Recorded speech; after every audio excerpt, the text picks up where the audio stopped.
Hello. Hi. Oh no, I wasn't talking to you. Oh. Yeah, I was talking to a ghost. Guess what, Braze? I'm not playing these games with you, but what? Guess what? What? We are not talking about the Democrats today. No, so we are. I want to let you guys know here. We are done with the Democrats. We're probably not done, but I can't fucking I don't spend wanna another fucking think little about brain it. cell on them. They can suck me off. Fuck them. I hate every single fucking one of them. I'll tell you what. I'm a peace and freedom party man. This is ridiculous. Well, except for the whole Roseanne thing. Remember they ran to Roseanne? She should have hosted the Oscars. Oh my God. Yeah. It would have been her They want to year. get in touch with like real America, by Can I which I just mean say, it's not even in QAnon touch with people. real America. Can I just say, like, it would have been so great to have someone there who just didn't give a fuck. Did you watch the Oscars? I did. Of course I did. Yeah, One, yeah. I'm a girl. Two, I love an award show. Three, they call her Hollywood Liz. No one Fans, calls. by the way, if you want to No one talk to calls me- Liz, no. call her Hollywood Liz. She'll respond because she'll think you're friends with her. No. I just want to say that I'm sick of Hollywood having politics. Oh, you are?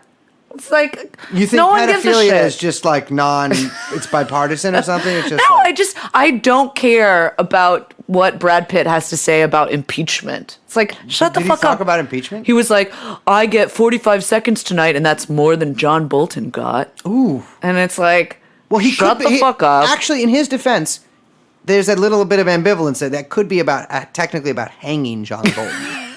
I just, Holly Weird, Yeah. get rid of all of them. Yeah, those are the Weinstein guys, right?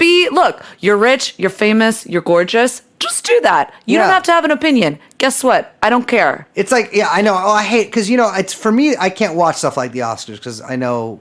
Because you want to. No, just like a lot of the people involved in it, like, I've had sort of weird stuff with. Oh, God. And, like, it's it brings up, like, a lot for me. But. Like Judy Dame? Who's Judy Dame? Why did I say that? Dame Judy Dench. I don't know who that is. Judy Dame. Who's, That's a. this is not helping. What about, who's the other cat? James Corden. Don't know who that is either. I like him not up on stuff. I think it's fucked up that you don't remember your the long affair you had with James Corden. James Corden? Oh, yeah, I busted on his face.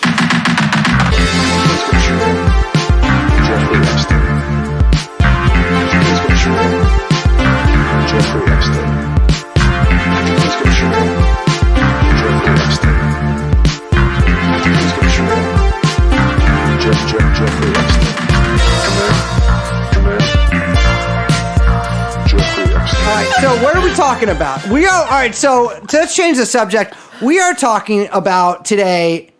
Well, we're not even talking about it today, but we're talking about it. Okay, wait. Before that, Brace. I'm sorry. Let me stop talking. Go on. Welcome to TrueAnon. Yes. I'm Liz. My name is Mohammed bin Salman. I am the king of Saudi Arabia. Or actually, I'm still a prince of Saudi Arabia. I am joined by my faithful manservant, young Chomsky, who carries my baggage for me and also procures me various treats from the far reaches of the empire. Liz, I am permitting to speak today. Yeah, still can't drive though. No. But that's only because I don't actually have a driver's license. I also can't drive. So young Chomsky is technically in the driver's seat here. Yeah, so we are talking. No. Okay. One more thing. Oh, fucking hell, lady. Jesus. Just a little bit of housekeeping. You're humiliating me in front of my subjects. We have a live show coming up. Oh, yeah. Brooklyn, New York. I won't be there, but these two will be. Wednesday, March 18th, 7 p.m. Sold out. Mm-hmm. You snooze, you lose. 10 p.m. I think we still have tickets. I don't check my email, so we might. And if we do, they can buy them. If we don't, Yes. they'll be rejected. It's at the Bell House, somewhere in Brooklyn. I'm assuming Bushwick, maybe? It's on East 66th Street. No, it's not. No.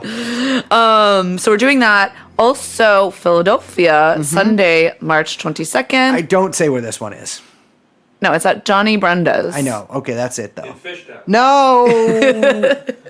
No. Okay. Let's cut to the chase. We've got part one of a 2-part, possibly 3-part. Yeah, let's not even limit. You Explosive. know how like Seth Abrams, I think, is like 1/ Question mark? We're 1/ question mark in this Oh episode. yeah, good call. Because we have I a like lot that. to talk about. Yeah, we have had some listeners bring up in the past that they were interested in learning more about the events of September 11th, 2001. And like any good royal family, we have decided to say yes. Yes, we will oblige our good subjects. We are starting our part 1 of the TrueAnon 9/11 experience, which doesn't sound right, but let's just go with it. Yep. We've got foremost Professor Dr. Gumshoe of all gumshoes, Ben, also known as @HouseTrotter. You should follow him. He's a good AKA follow. White Muhammad Atta. He's coming on to Red Pill everyone. We're going to start this episode with a bit of rich tapestry, the background of leading up to the event. Like a fine Persian rug. Yeah, we are.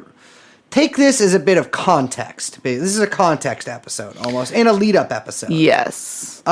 Because we are very excited about this. I am. I fucking love it. You guys don't understand. Well, maybe you do. I don't know.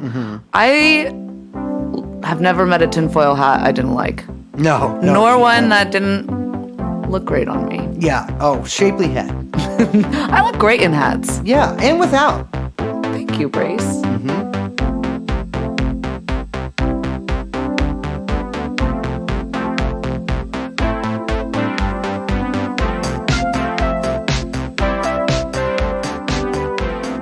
All right, welcome. The day is upon us. Liz, I'm here. are you excited? I am. I'm ready, baby. Oh yeah, well, by this point we should have done an intro, although we'll record that after. But we have a hell of an episode for you today. We are joined by the one and only House Trotter, Ben. That is Ben @HouseTrotter on Twitter, to talk about everything from Afghanistan to anthrax to Mika Brzezinski, And everything in between. everything in between. So Ben, how you doing? I'm doing well. Thank you very much for having me. Absolutely. So let's just dive right in. What we're talking about Afghanistan, but we're also talking about West Asia, Southwest Asia. Why? Yeah, well, if we want to start, the only history I know basically starts in 1945. So if we want to start there, the whole point of Southwest Asia, the whole point of America wanting to have control over Southwest Asia, goes back to the British wanting to have control over Southwest Asia for basically the same reasons.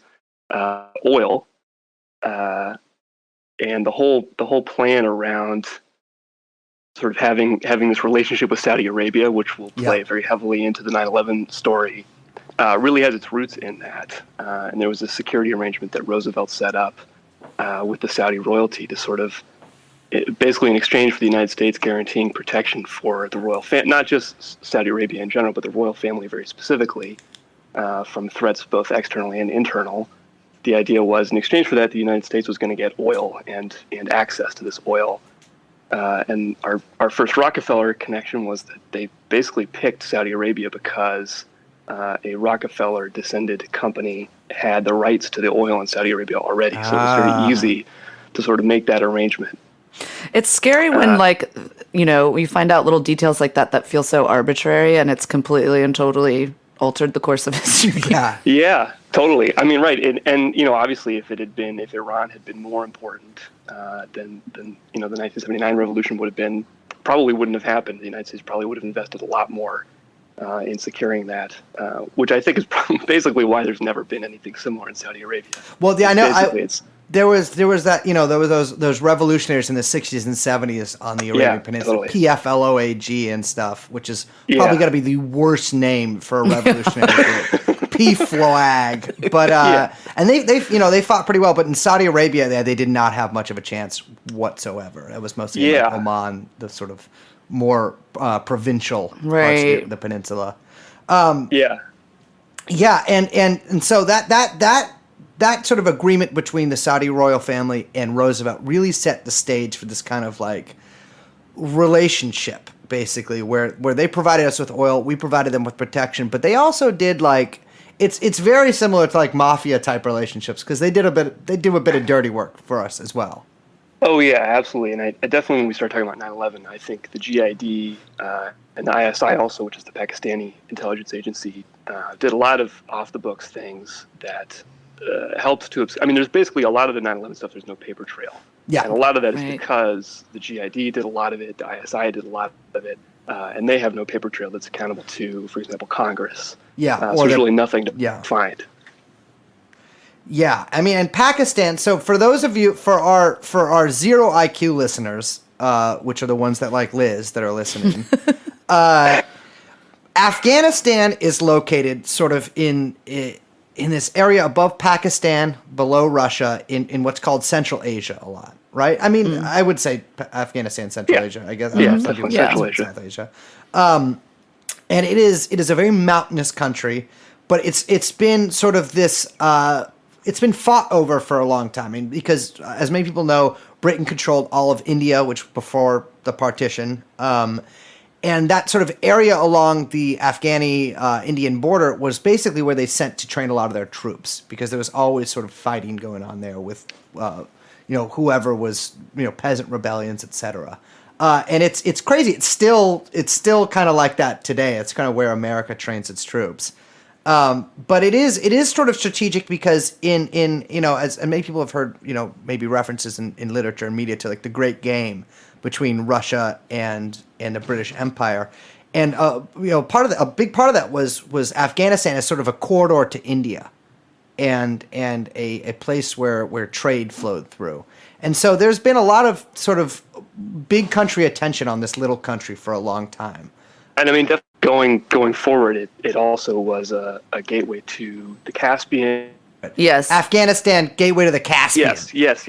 The post-Cold War world, Afghanistan's a very important. It borders a lot of the Soviet Turkic republics in Central Asia, Azerbaijan, Tajikistan. So these were important for those purposes, which we may talk about later. Yeah, and it's really there's been a long sort of weird relationship. Well, not that long, considering Pakistan hasn't been a country for that long. But Pakistan and Afghanistan have a pretty weird relationship too, where they basically at certain points have funded essentially like peasant rebellions or these sort of jacqueries on each other's side of the border, particularly Pakistan sort of stirring up trouble in Afghanistan. Yeah, definitely, and it's even become a part of the Pakistan-India conflict. There's a lot of Indian influence in Afghanistan as well. For that reason, it's definitely a battlefield for multiple different conflicts. Much to the it really sucks to live there. It's a lot of times people trying to invade for various reasons. Exactly. I mean, there's been decades straight of war at this point. So let's go through quickly this little timeline we wrote up. So we'll start in the 70s. So in 71, Pakistan, there used to be two Pakistans. I'm not going to go too far into this, but there was East Pakistan and West Pakistan. East Pakistan was sort of the more dominant force. West Pakistan was an exclave. It was all the way on the other side of India. It's what is now known as Bangladesh. In 71, basically due to a regional politicians gaining more prominence and more seats in the parliament, East Pakistan essentially invades West Pakistan and commits basically a genocide. Kissinger backs them, but the State Department goes behind his back and cuts off aid, which is important because we'll get to stuff about this later. And in 73, the king of Afghanistan is overthrown by his cousin, which much respect, a guy named Daoud Khan, and who turns into a republic. And then Soviet aid is forthcoming. The Communist Party gains more prominence. And in 79 or 78, the Sour Revolution happens, and the Communist Party in Afghanistan overthrows the king's cousin. And America is not very happy about this, right? Yeah, I mean, this was kind of the beginning of, Brzezinski is now apart from being Mika Brzezinski's dad, he's kind of hailed as a hero. Like very mainstream accounts paint him as the person who helped bring the Soviet Union down for pulling them into their own Vietnam. Yep. And that was the idea. I mean, he was kind of the originator of this idea of let's try to draw the Soviet Union into a war in Afghanistan, and that's going to bog them down. That's the conventional story. I think there's a lot more to it than that, but that's the conventional story about what happened. Just really quick for our listeners, do you want to explain who Brzezinski is? Yeah, so he was Carter's national security advisor. He's like an old Rockefeller guy.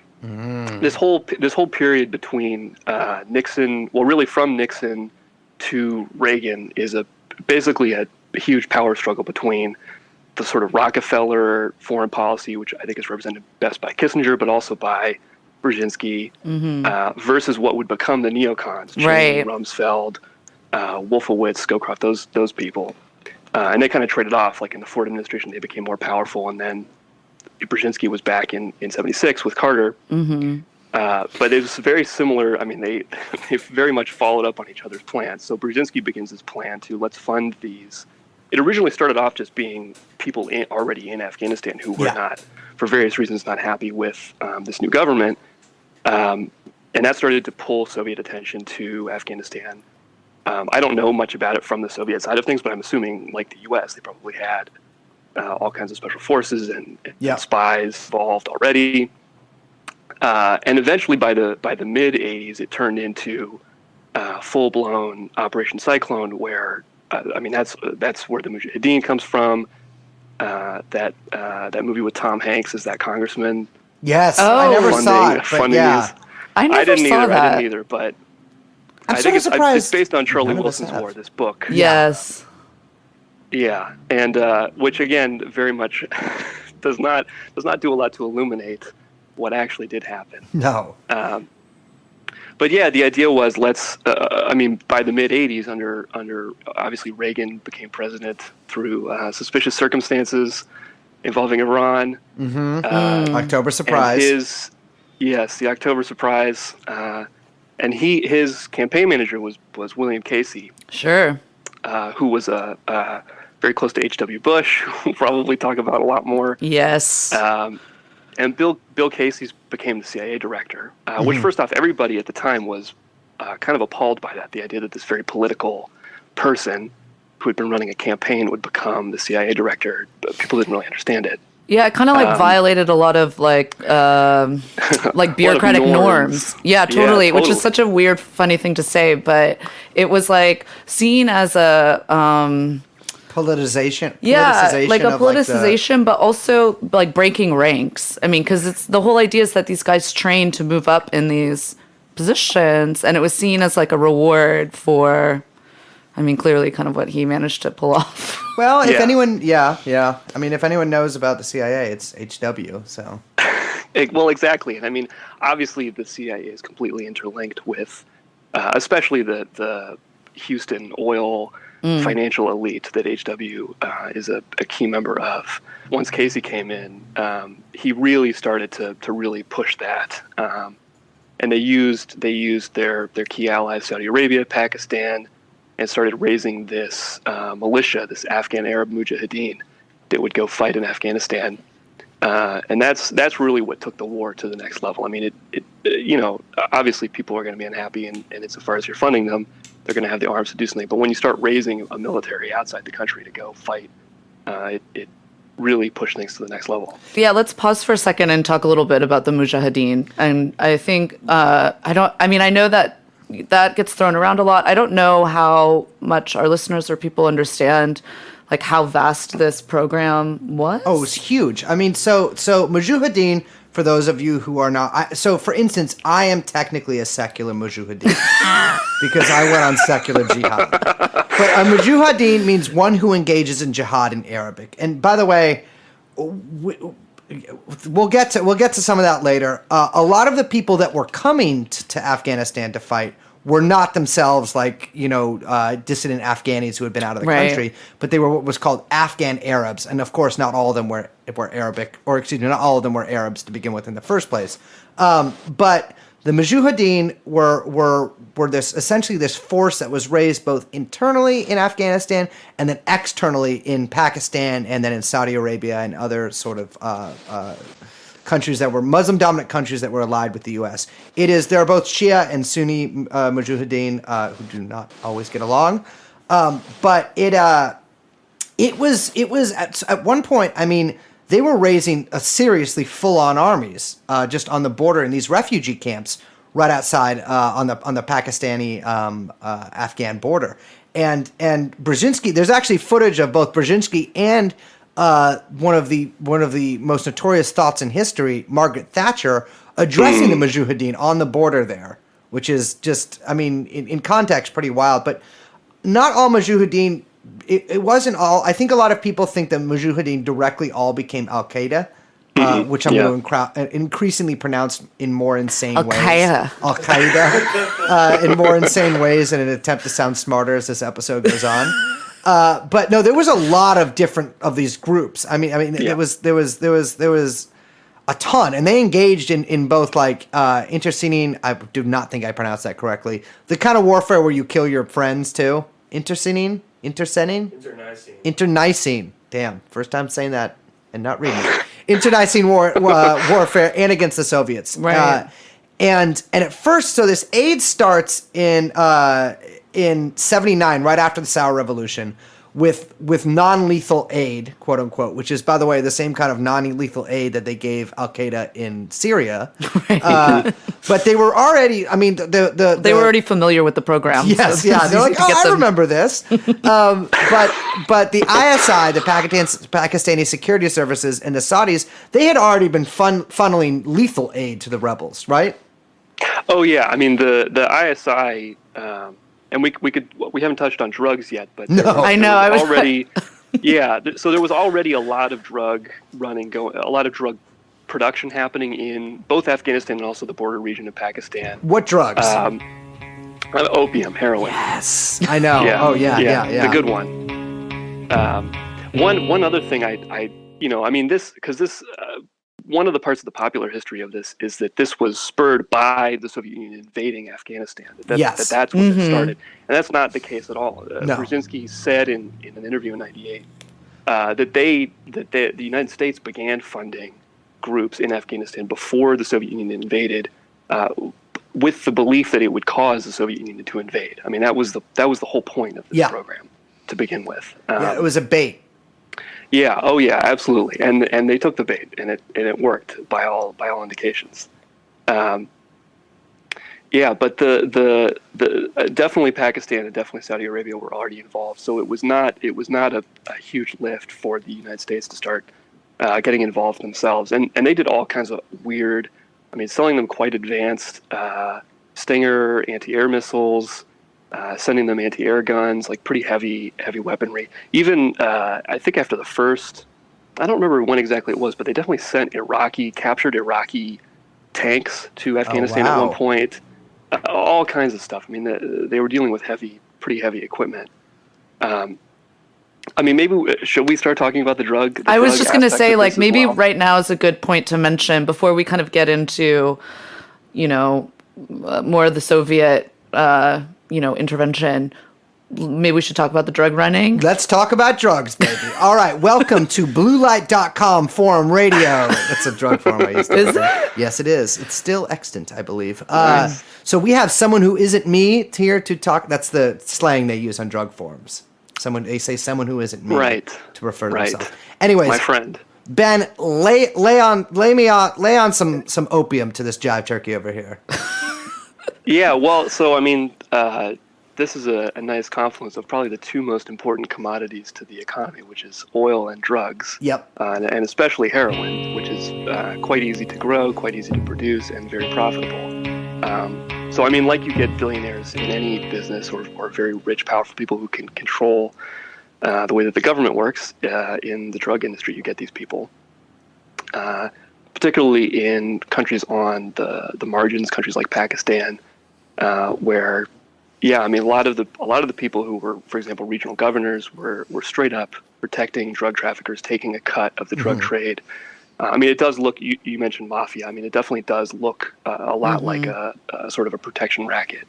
It's very similar to what was happening in like Laos in the early 70s as well. Absolutely, and in a lot of ways, actually, was a direct continuation of that whole program. I mean, the idea of using drug funds to fund a militia is definitely something that was prototyped in Vietnam. Not even prototyped. I mean, was quite successful in Vietnam. Yeah, and so I mean, one of the people who shows up both at this time and then later as part of the so-called Northern Alliance that helped the United States invade Afghanistan in 2001 was Gulbuddin Hekmatyar. Yes. Yeah, he's definitely Pete Buttigieg worked for him. Oh, he was like, I mean, at one point, I think he was just being openly and directly paid by ISI, but I read this book by William Vollmann. Do you know who he is?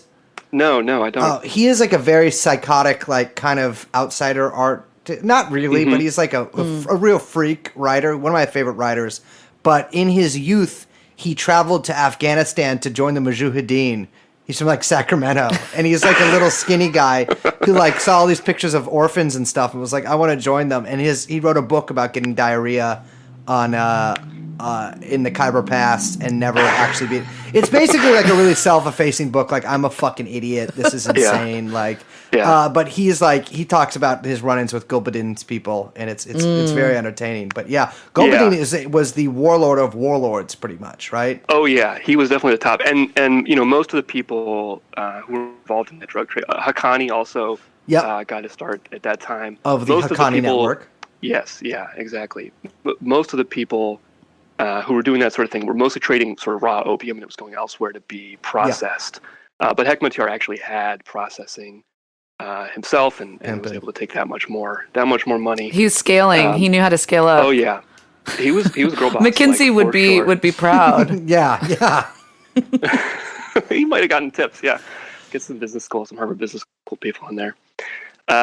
Yeah, and I mean this remains a super important. I mean, obviously Hekmatyar became very important to the 2001 invasion. So definitely the drug networks are a huge part of this for sure. I mean, we should mention that too. Like, you know, the opium production out of Afghanistan has not ceased. I mean, that is still very much. Ironically, it did at some points. Like, it did.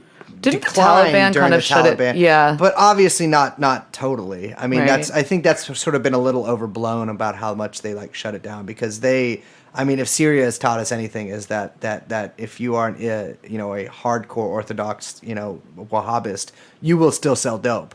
But yeah, I mean, famously, there's pictures of U.S. troops walking around protecting opium fields and stuff like that. Yeah, and I mean obviously the DEA is corrupted in its own way, but there are definitely instances of DEA agents complaining about certain people being protected by the State Department or by other agencies. And it's we should say again, like, so the CIA or the U.S. government, but the CIA in particular, using drug profits that they take from sort of these regional warlords and refine. I mean, Gulbuddin could refine it there, but often refined in Europe, in France, a lot of the time, Marseille, and using the funds from that to purchase weapons for militias they equip, or to purchase explosives for terrorist groups in, for example, Italy.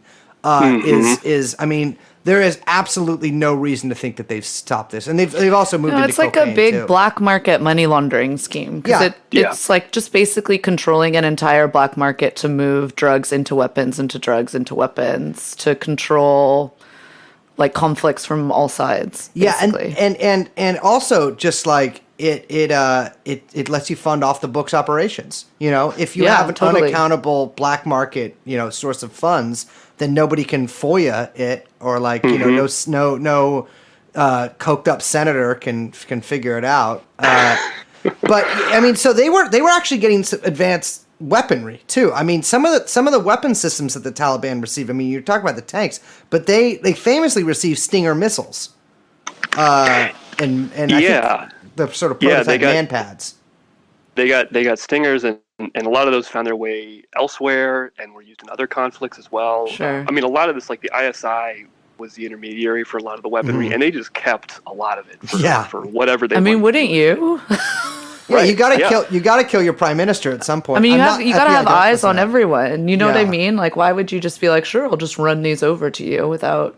Yeah. know Oh, what yeah, I mean? yeah. Well, and the army in Pakistan is sort of the prominent force in that country to begin with. Right. So, but yeah. So I mean, they had a pretty good run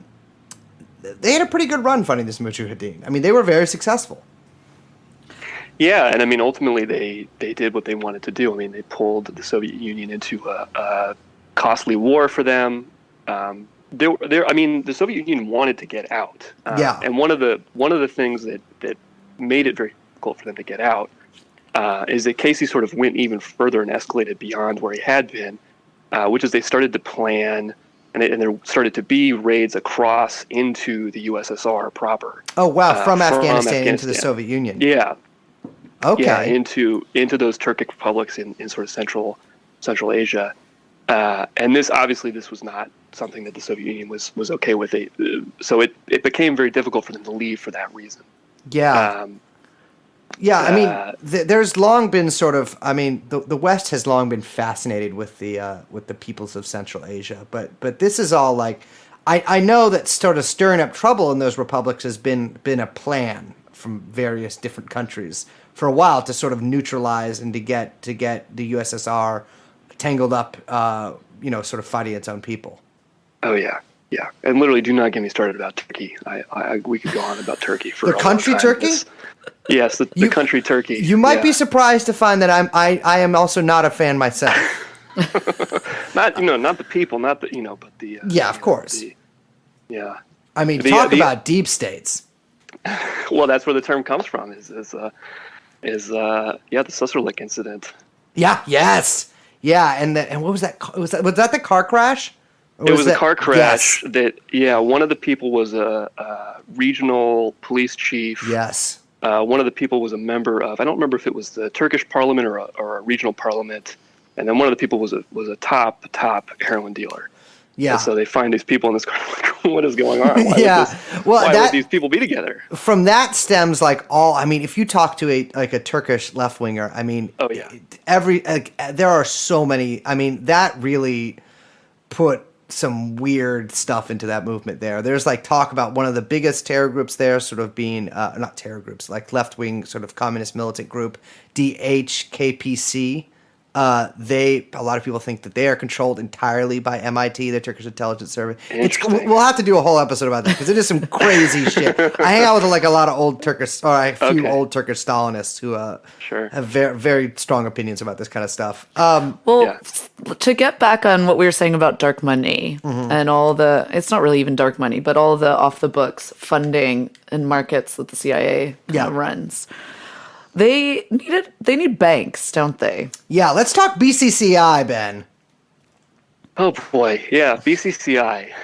Because this is another big force in the story that we're or the painting, the tapestry that we're weaving as the background to, the events leading into 9/11, the invasion of Iraq and Afghanistan in 2001. So, okay. Yeah, I mean, definitely BCCI is part of a long string of financial organizations that are kind of the glue that holds the whole thing together. I mean, you need to get money from opium to politicians in the West. I've been saying that. It has to happen somehow. And BCCI was sort of the way that and it went through all kinds of convoluted, but it basically was a giant money laundering scheme that took chiefly drug money, but also illegal arms sales and that sort of thing, and was a way for that money to move around. Like I said, including to a lot of politicians in the United States, a lot of politicians in the Gulf, as well as in Pakistan, and it was kind of the key conduit. Yeah, just to be clear to our listeners who don't know what this is, so BCCI stands for Bank of Credit and Commerce International. It was literally a bank, like it was a bank like any other bank. Yeah. I mean, it wasn't a bank like any other bank. I mean, like it looked like a bank like any other bank. Right. But it was basically what you would call like a CIA cutout.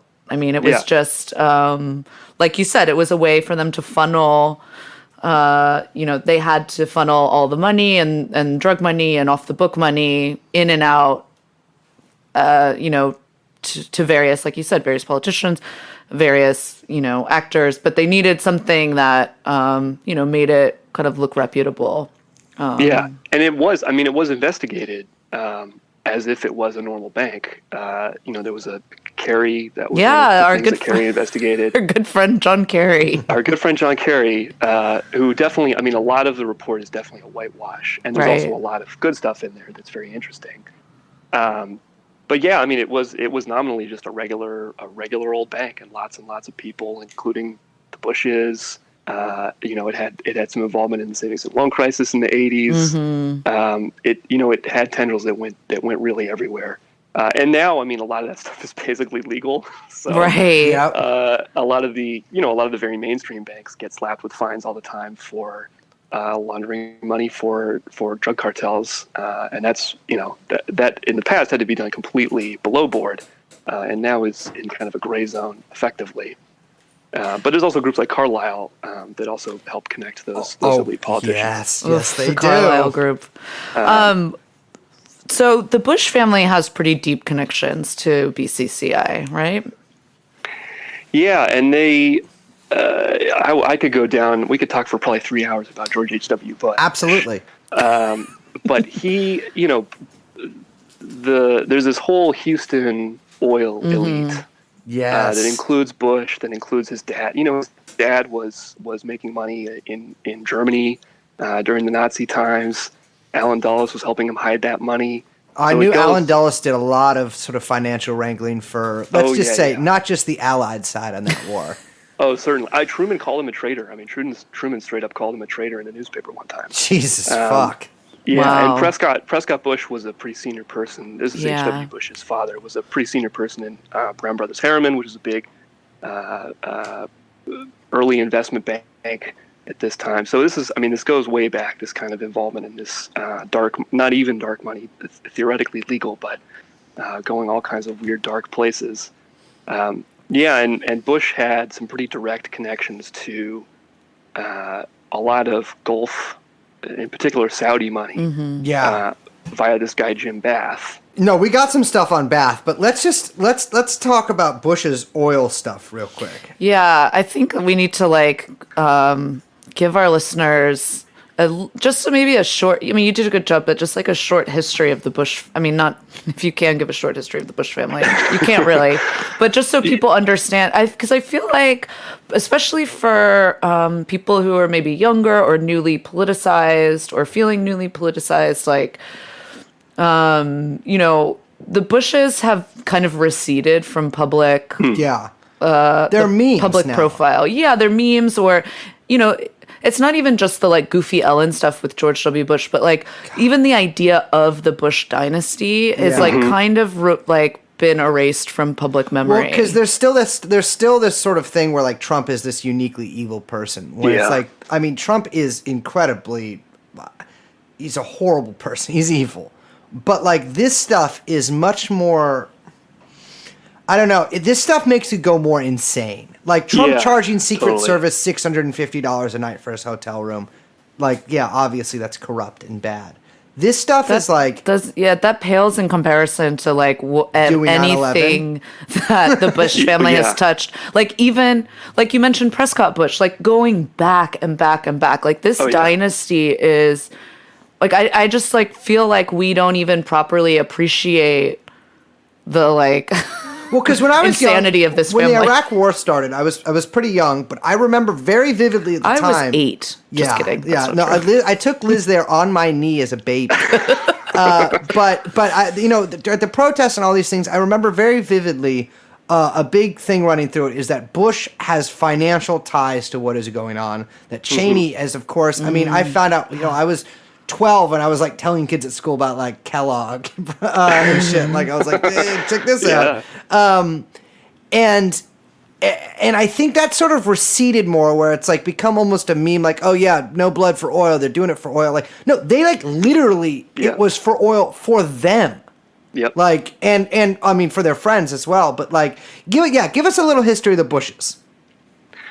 Yeah. I mean, right. You mentioned 9/11. Like, I mean, H.W. Bush has some pretty close ties to the JFK assassination as well. Like, it's. I Like, mean, maybe- Speak on it, sis. Speak on yeah. it. Maybe he did Yeah. it. Totally, absolutely. I mean, there's a lot of I want to say first off, I have not written any books. All of this is just from books that I've read. But definitely a book about the Bushes that people should read is Russ Baker's Family of Secrets, which Yes. is Excellent. basically everything I'm about to say is just cribbed straight from that book. But so the Prescott Bush stuff going all the way back to the Nazis. But HW was part of that whole Yale thing, and the Skull and Bones. Everybody has this idea of it's like the Illuminati. Yeah. But it's just a club of basically the sons of rich people who get together and That's network. all Yale. And that's what H.W. Bush was very, very good at doing. He very famously he would send out Christmas cards to like 3,000 people or something ridiculous like that. Pathetic. And it was really useful. I mean, he knew people everywhere, and it served him really well. So very early on, there was this oil company, Zapata Oil, that by all appearances was just a CIA front. It was very closely associated with an oil services company that later merged with Halliburton, very interestingly called Dresser Industries. And that was run by a guy named Neil Mallon, who was very close with Allen Dulles. And Neil Mallon is who Neil Bush is named after, so obviously very close to H.W. Bush. Weird. So there's this very clear connection already back at this point in time. This is like the 50s. Yeah. Between intelligence and oil, and then a little bit later, finance. Well, that's but the not even intelligence later. I mean, guys. Prescott was definitely finance. I was about to say all the intelligence guys. I mean, the OSS was basically all Wall Street lawyers. And Totally. Then, of course, Allen Dulles was basically brought into the OSS to protect various people's, because people like Prescott had been investing in sometimes illegal and sometimes not necessarily illegal German industry, and they didn't really want people to know about this. So they placed certain people like Allen Dulles in positions in the OSS to kind of protect this money. And that obviously he knew a lot of very important people, which led to him becoming very powerful. But yeah, right. I mean, Allen Dulles was a lawyer for a lot of different finance firms, groups like the Anglo-Iranian Oil Company, which is obviously very important. Very important to what the CIA did in Iran. I mean, they basically overthrew Mossadegh. Yeah, for oil money, essentially. Yeah. I mean, just straight up for the oil rights. For other reasons as well, but that was a huge part of it. And yeah, H.W. grew up in this, right? I mean, he was raised in this milieu of people, to use Dave Emery's favorite word, and he just became kind of the favored son and carried it on to all kinds of shady deals. I mean, obviously, we could talk about his involvement in Iran-Contra, in the October surprise, and getting rid of Nixon. I mean, he pops up again and again and again, and he's always, he always stays in the background, obviously, until he becomes the president. Right. But he's present for all of these things and is calling the shots on a lot of them. Yeah, he's like much more of a shadowy figure than people give him credit for. I mean, he was a spy. That was what he did. Yeah, I mean, absolutely. literally his job was spy. Yep. Yeah. And also, no one knows what he was doing in Dallas on the day JFK was shot, and he refuses to say. Is that correct? He does not. He says he doesn't remember. Yeah. Which And there's is No one ironic remembers where they were that day. Yes. Yeah, yeah. He was reading books to there's- children at a school in Florida. That's right. Somebody whispered in his ear. Yeah. There is a letter that Barbara Bush supposedly wrote on the day that is in her memoir, and it literally she starts the letter before JFK is killed, and she finishes the letter as JFK is dying, and talks about how awful it is. It's beyond parody. The letter itself, it's just ridiculous. It's obviously meant to provide an alibi for Right. It describes where he was and what they were doing and all of this. God, It's she's such a completely fucking ridiculous. bitch.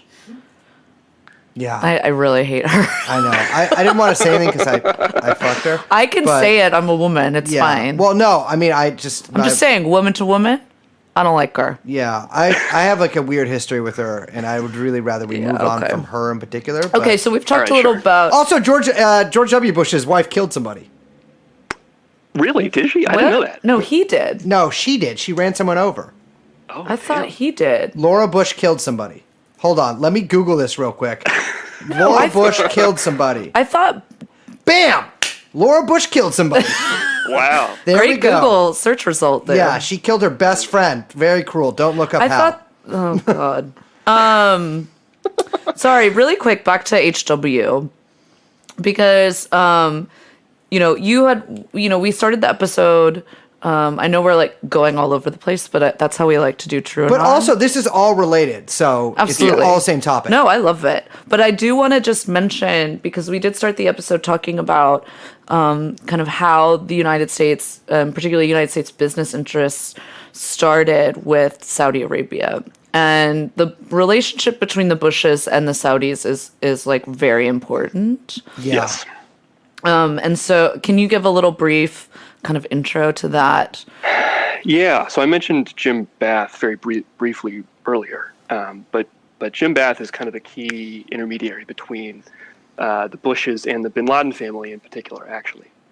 And maybe people don't know much about the Bin Laden family. Osama bin Laden. Perhaps they've heard of him. Well, the Bin Laden family is fucking huge. No, I know. I'm Yes. just making a Yes. joke. Yeah, I mean, my man was nutting and busting in pretty much every. By the way, Yes. Bin Laden's mother, or Osama bin Laden's mother, an Alawite from Syria, which I learned. I didn't know that. Very Interesting. Yeah, I'm very curious to know the story behind that, actually. I know she. Yeah, I as am I. I think she was secular as well when she first, and she's made a lot of statements like, "I still love my son," Yeah. which respect. I do love. You know, love. respect a mother's love. Exactly. That's true. Got to.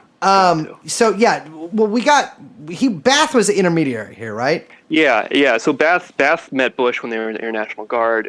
He was actually a good pilot as opposed to Bush. He was not a good pilot. HW basically identified him as a useful person, and he was a very useful person. And yeah, he became the intermediary between, in particular, Salem bin Laden and the Bush family.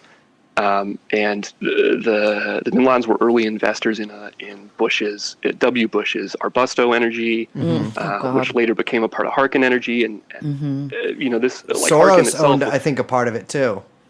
Yeah, Was it absolutely. I mean, Spectrum? it was a lot of this. I mean, a lot of this is just legit oil business, right? I mean, Yeah. this is how oil Right. business works. I mean, this is how it works. So if you're going to invest in oil, you're going to get invested in some of these intelligence associated companies. Not to say that Soros isn't intelligence connected. I'm sure he probably is. But yeah, so the Bush connection goes through to the Harken oil deal, where HW was technically the president of this company, and it happened right when he became the CIA director in I guess '78, I believe. But they got this deal to take over to start these offshore oil rigs, which they had no experience doing. They'd never done it before. Yeah, and they were a fairly small company too, like compared. They to were others. tiny. Yeah, totally. They were very, very small. It was a weird pick. Everybody thought it was weird at the time. They didn't understand why Harken had been picked. Obviously, it had been picked because it was very closely connected to some prominent American politicians. So there's these ties that go to Saudi money between the Bush family and very important. I mean, the Bin Ladens are a big infrastructure. The Saudi Bin Laden Group's a big infrastructure construction, civil engineering company, and the Bin Laden family is one of the most important non-royal families in Saudi Arabia. Yeah. Along with the Khashoggis would be the other big one. Oh, the Khashoggis? They have a little bit of a Mujahideen connection too, considering the They gun do. running, and they Yes. also have a They have an wonderful Robert Maxwell Epstein connection too, course, of and of course. course Certainly the do. Queen connection with the song "Khashoggi's Boat" by Queen. Oh, really? Well, I They was wrote gonna a song about They have a song called "Khashoggi's Boat." No way. Yeah. Well, I was going to say it's good that you mentioned this, because I do think that people, again, who aren't familiar with this history or this cast of characters, like there is this idea that either Bin Laden is some singular figure, or it's this sort of like rebel family, or they're not. I mean, they're one of the biggest dynasties in Saudi Arabia. Yeah, absolutely. And even like the the like New Yorker version of the mainstream story is that Osama bin Laden was like the black sheep of the Right. Yeah, Not yeah. at all. His family disowned which- him in the right. 90s.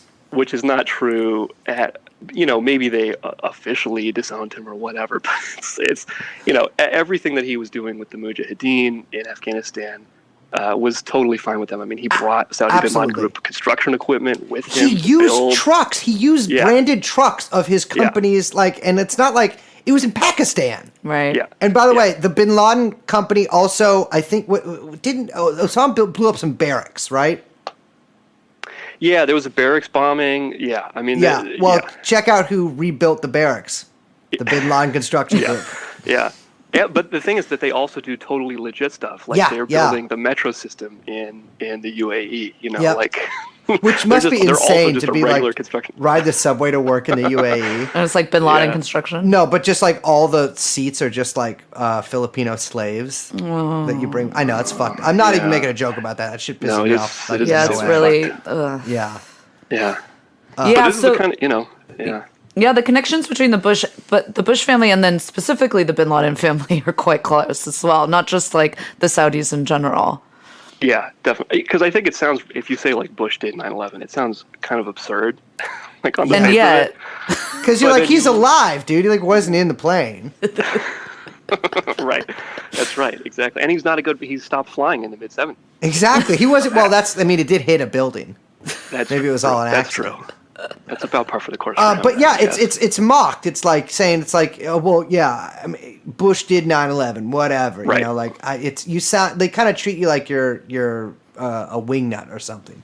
But I mean, there are very real. There's not like most people have never met anyone in the bin Laden family. Right? Yes. Right. Like I don't think anyone listening to this has ever gone into business with a bin Laden. By the way, Salem bin Laden, which you mentioned earlier, he died in a plane crash in Texas.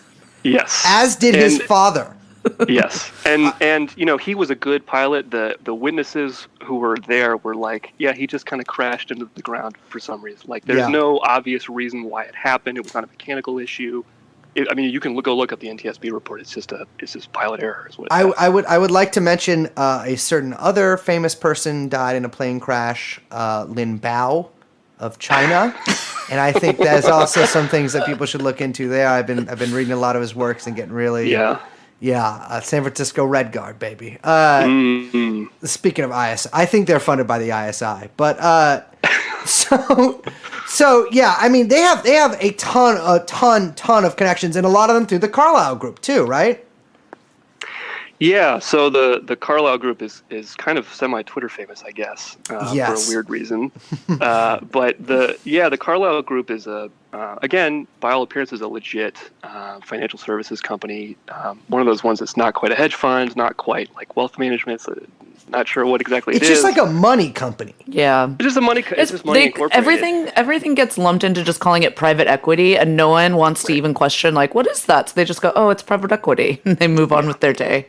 Yeah, and that's what Carlyle is. Except that Carlyle has, for example, H.W. Bush was on the board, and lots of very senior Pentagon, intelligence connected people on the leadership. Oof, James Baker. Yeah, the ex-World Bank prez. Yeah, absolutely. Lots and lots of people like that, and members of the Bin Laden family were very senior, and had money invested through Carlyle. We love it. Actually, the morning of 9/11 was a meeting with Carlyle Group directors and some other senior people in Carlyle Group, and among those in attendance were members of the Bin Laden family and George H.W. Bush. We love it. We absolutely love it. It's they were actually about I think 3 weeks after 9/11 there was a news story that was like, the Bin Laden family is withdrawing some funds from the Carlyle Group. Because the Carlyle Group, they are not just like a hub for just bloodthirsty freaks and pedophiles. They also own they own defense companies. They own famously Bofors, which makes the Bofors gun. I think they're Swedish, but they own United Defense, which makes the Bradley fighting vehicle. And so there is an entirely, not only a real possibility, there is a giant possibility that the Bradleys that the Americans fought in Afghanistan and later were like, the money made from purchasing those went to some of the Bin Ladens, which is really funny. Yeah. And of course, Bush. Totally. Yeah, Carlyle is basically funding the war in Yemen right now. Yeah. I mean, and it's like, They also just bought Supreme. They bought Supreme? Oh my God. Listeners, I'm we pretty are sure. I should double check We're no that. longer giving out Supreme discount codes on our store. I am so sorry about that. So the Carlyle Group. I mean, we just mentioned 9/11, this meeting that they were having. Let's talk about. Let's look at a little bit about the road to 9/11. So, what was Al Qaeda? What were they up to? By the way, listeners will Al Qaeda. Al Qaeda astute listeners will know that means the base in Arabic. But talk to me.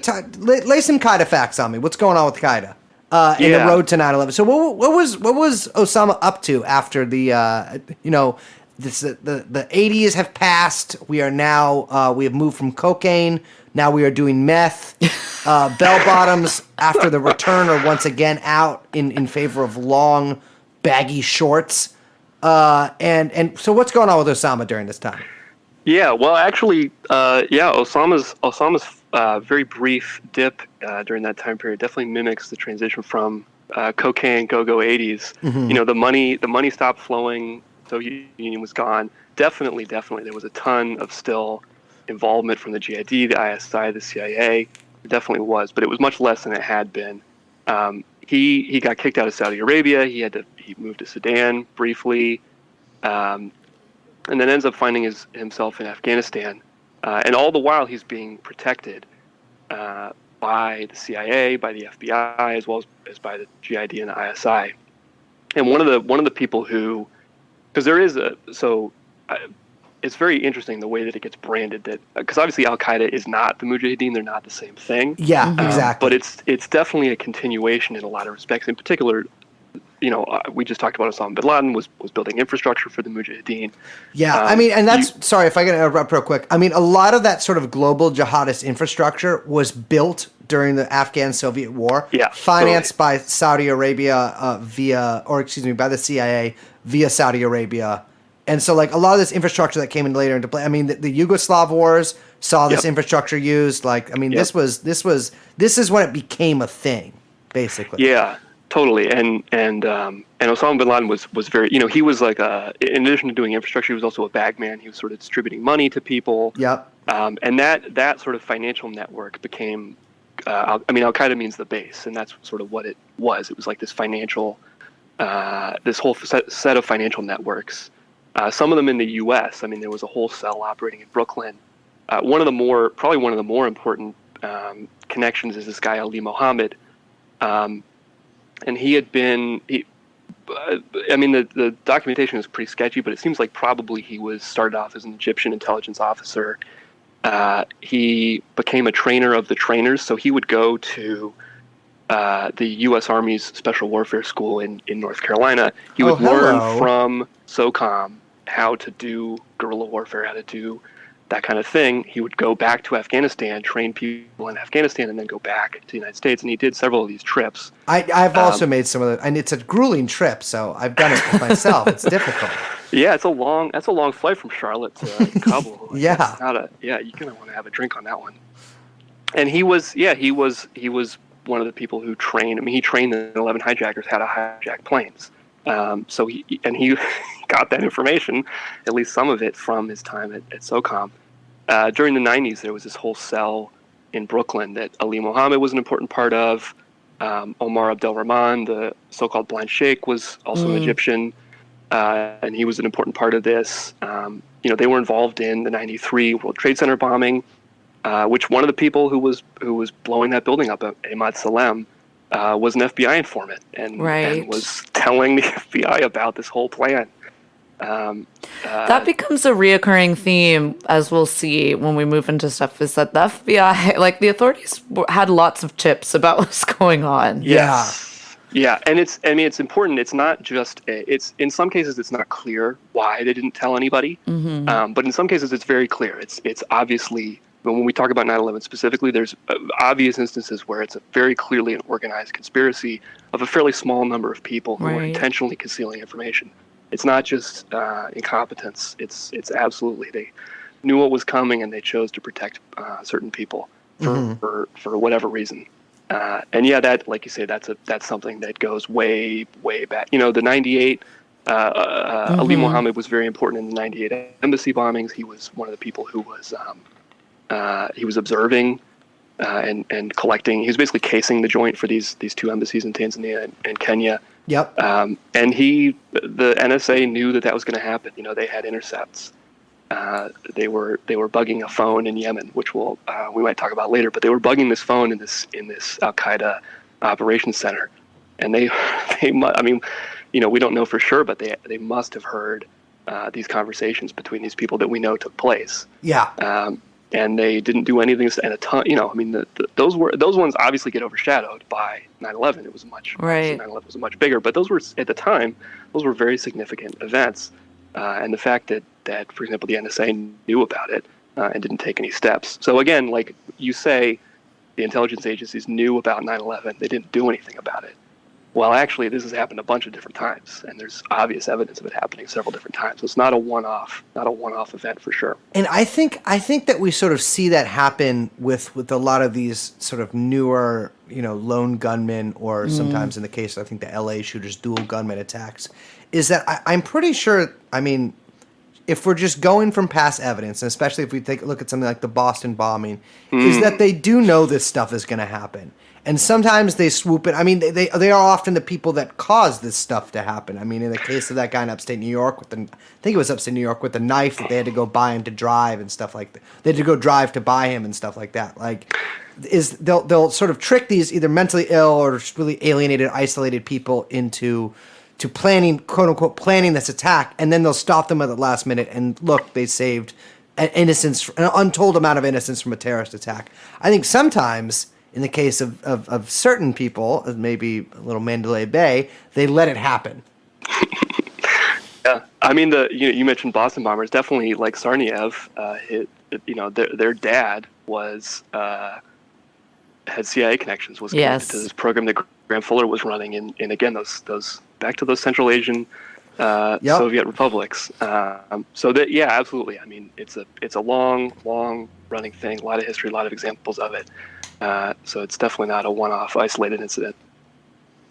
So just to quickly recap, because we do have to wrap up in a little bit before we, dive into the next part. But I kind of want to just give not a recap, but I just want to kind of explain why it was important to give this background before we got into whatever, kind of what everyone came to see, which is the actual 9/11 stuff. But I do think that it was really important for us to kind of go through all these different connections and histories, and we didn't even get into a lot, but just to kind of paint a picture for people, who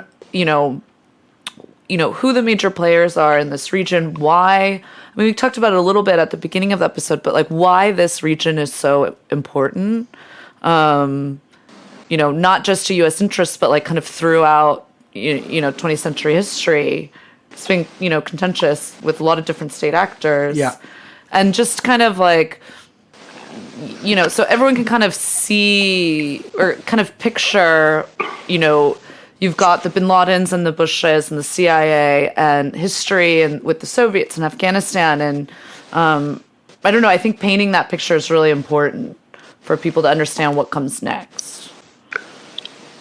Yeah, I think it gets viewed at, obviously, it was a very significant thing that affected a lot of people, so it jumps to the top of people's psyches. But it is not the beginning of something, right? It is not the beginning of American involvement in that region. It is not the beginning of American covert operations in that region. It is part of a very long history of not just American, but just kind of the general. I mean, oil, drugs, these are extremely important for the modern economy, and the continued American involvement. I mean, essentially 9/11 was effectively a media event, and we'll talk about anthrax probably later, I guess, but the whole point of it was to create this media event to allow the continuation of this ongoing American involvement in the region. And all these people like Hekmatyar and Bush, obviously, all these people show up both in this early period and then when 9/11 actually happens. They're the same people are involved in the whole thing. Yeah, we should also mention Cheney and Rumsfeld as well, because those are big guys that we're going to have to talk about. Yeah, absolutely. That we didn't even talk about them. Yeah, they're long. They also have long histories in U.S. government, and intelligence, and the Pentagon, obviously. Cool. This a lot of this stuff is blowing my mind. I can't wait to get into the next part, which is when I put on my real full truther hat, which Brace hates when I put that on. I'm ready. Yeah. I'm so psyched. ready. Man, the masses are not ready for the pill that we are about to shove down their We throats. watched a lot of Jesse Ventura today. Nice. I really like him. He's I'm crazy. glad he sued the American Sniper's wife. Dude, I can't believe Wait, the what? American... Yeah, because Oh, American Sniper wrote in his book that he like his book was insane and had these really far out Yeah. claims. Yeah, we should maybe talk about him, I too. do He's want to crazy. say that I do believe that he shot people in New Orleans as Like a sniper. Katrina. Oh, I believe that. Absolutely. 100%, very easily believable. We got to do a Katrina episode he because said- I don't think yeah. people understand How that was exactly what fucking- was going on there as well. martial law, basically. Yeah. But no, he says in his book that he knocked out or he punched Jesse Ventura at a bar because Jesse Ventura, is this Right. character. Jesse Ventura, of course, he was a SEAL in the Vietnam War, which he has later turned against. I like Jesse, but American Sniper made that up. Like it never that incident never occurred, and Jesse Ventura got all pissed and sued him and Wow. won because it never happened. However, by the time that he won the lawsuit, American Sniper had been killed by a listener of this show at a gun range. I love taking my mentally insane, like child killer friends to the gun range. Yeah. By the way, I mean it's just like Jesus Christ. These people are like make fun of people for being triggered. Literally, the American Sniper got killed because the guy was triggered. Like because of weapons Allegedly. and such. Allegedly, Yeah. well, who knows? I mean, I was just thinking, like, can you imagine how, like, now I'm just getting angry thinking about Katrina and Bush and how little, like how everything has been washed away in memory of how fucking insane the Bush administration was. Yeah. Like, can you imagine if Trump literally just had martial law running through an entire, Man. like, city in, like, I just... hugely black city in the South. Yeah, I mean it's fucking insane. They massacred people. Yeah. Like there's literally. Yeah. Well, anyways. Sorry. It just, like, makes me so angry, the like, hagiography of fucking George W. Bush. I know. I don't think maybe younger people can understand, even though we're not like old by any means.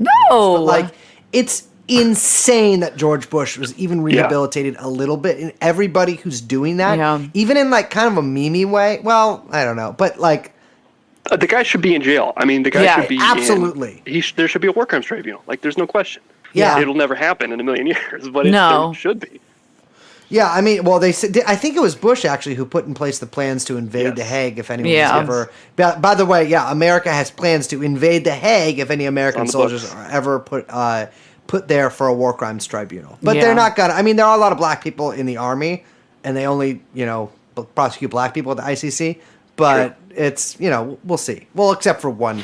Yeah, I mean, Milosevic is black. a lot of the blame for that, I think, is on Obama, and that's something I could never ever forgive that entire, whatever we want to call it, administration for.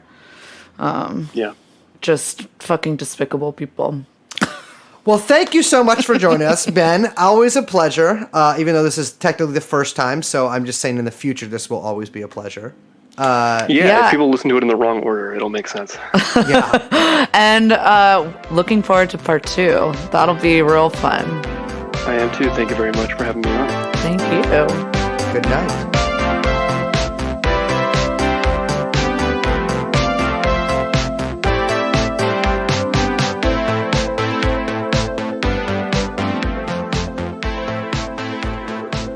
Sorry, let me get off the phone real quick. Hey, no, I'll call you back.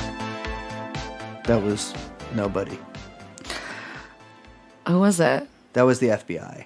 Yeah, because we had some technical difficulties while we were recording Mm-hmm. because you always got to have your Snowden brain on, and we didn't. Mm-hmm. We were talking about this stuff. Remember they turned off the lights when he was doing that interview?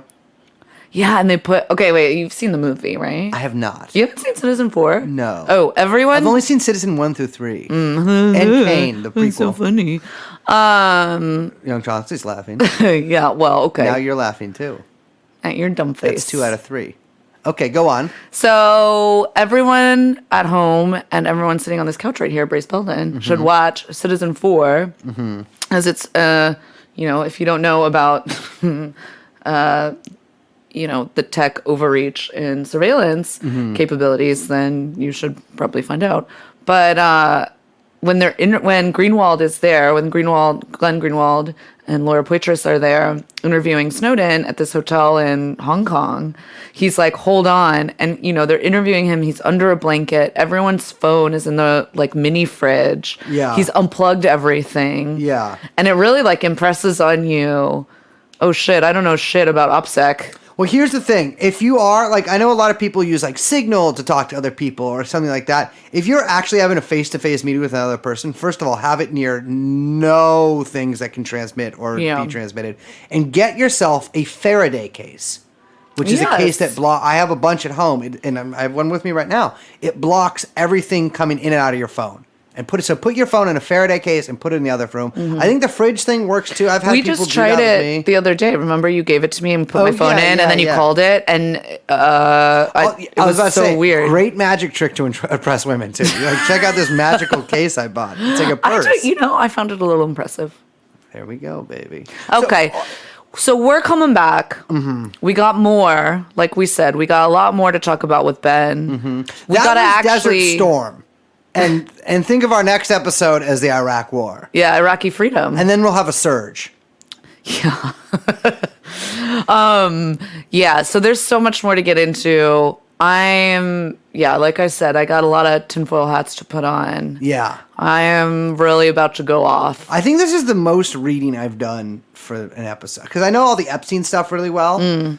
So this is and I know this stuff too, but there's so much of it. There's the anthrax guy's letters and all that stuff. I know. I have to I start going down one thing, I have to get into everything. It's very I'll tell you what, have not had a lot of social contact in the past week. This is why that rules though. Yeah, I know. Keep me off the streets. Well, thank you so much for another I'm not really, you know what? I'm not thanking you guys. We did all the work. Thank you guys. Okay. I think that I'd like to thank you guys for doing this with me. Thanks, Brace. Yeah. Don't say my name on here. Okay. Well, I'm Liz. My name is Mikhail Gorbachev. We are joined, of course, by my faithful satrap, who is in charge of large swaths of Southwest Asia, Young Chomsky. And we are TrueAnon. Yeah, we'll see you next time. Bye-bye. Jeffrey Epstein. Jeffrey Epstein.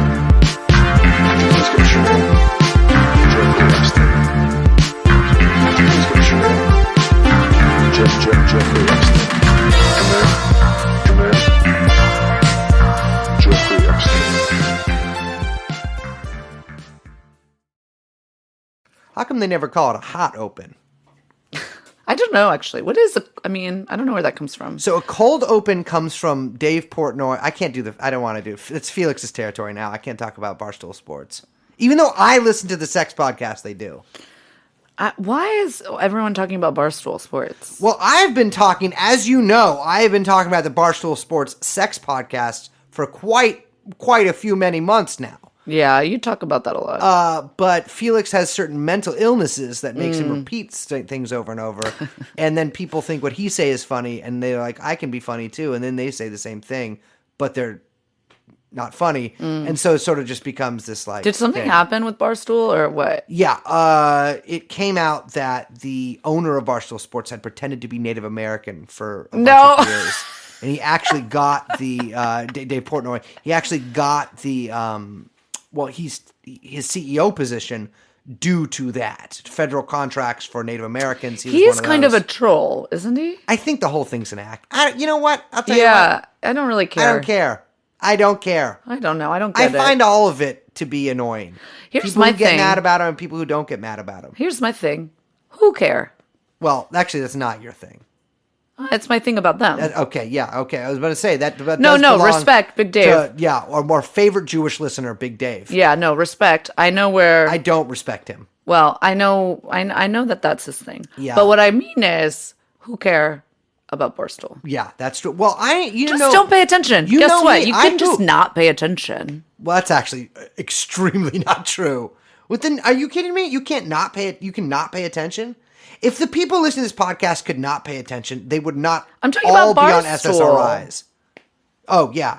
Yeah, well, they don't like sports. I love sports, and guess what? I don't know shit about Barstool. Here's the thing. Liz watches sports. I fucking play sports. Me and Young Chomsky play High-A-Lie at the WYMCA every Sunday. We go in there, big-ass white shorts, big-ass white tee, big-ass white hat. And we fucking flick those balls back and forth. I lost a finger doing it. I bled out for 2 days before I realized what was going on because I was so hyped from fucking beating all these motherfuckers out there. It's like, I'm not from the Dominican Republic. I can't play High-A-Lie. Fuck you. I'll beat you. Anyways, welcome to TrueAnon. Jeffrey Epstein. Jeffrey Epstein. Jeffrey Epstein. Jeffrey Epstein. Come in. Jeffrey Epstein. Welcome back to Truth Hour. Well, it's actually welcome back to TrueAnon for another hour. We are joined again by our illustrious guest. We have Ben here, that is at Housetrotter on Twitter. I am joined, of course, as usual, by... Oh, Liz, hi. And producer Young Chomsky. Ben, how you doing, baby? I'm doing well. Thank you very much for having me back. I am so excited to delve into it. It's in retrospect, it seems a little silly that we thought we were going to get to the 9/11 attacks today. Mm-hmm. Yeah, there's like too much stuff. Yeah. So this is going to have to be a kind of like ongoing TrueAnon series, which I think it'll be nice to kind of like come back and revisit every once in a while. Because, yeah, there's absolutely no way we could even begin to just get into like... It's not even just the timeline leading up, like, you know, the timeline of all the terrorist activities and the different characters leading into the 9/11 attacks, but also just like hour by hour what happened that day is so crazy. So that'll have to be, we'll have to get to that. But what we're talking about today is pretty crazy. Yeah, you want to start us off here? I know you wanted to talk about a certain CIA station. Yes, one of my most hated people, definitely up there on the list with George H.W. Bush for me, would definitely be the CIA trio of George Tenet, Cofer Black, and Richard Blee, who all have strange personal histories and bizarre connections to Al-Qaeda and the Mujahideen and other weird stuff going way back. But I wanted to talk in particular about their... one of the things I mentioned last time was that there are some very particular conspiracies where it's very clear that like a very small number of people actively concealed information about what was going on with Al-Qaeda. And we were talking about this website, History Commons, which is a great resource if anybody wants to look at the hour-by-hour timeline. What's the actual address of that?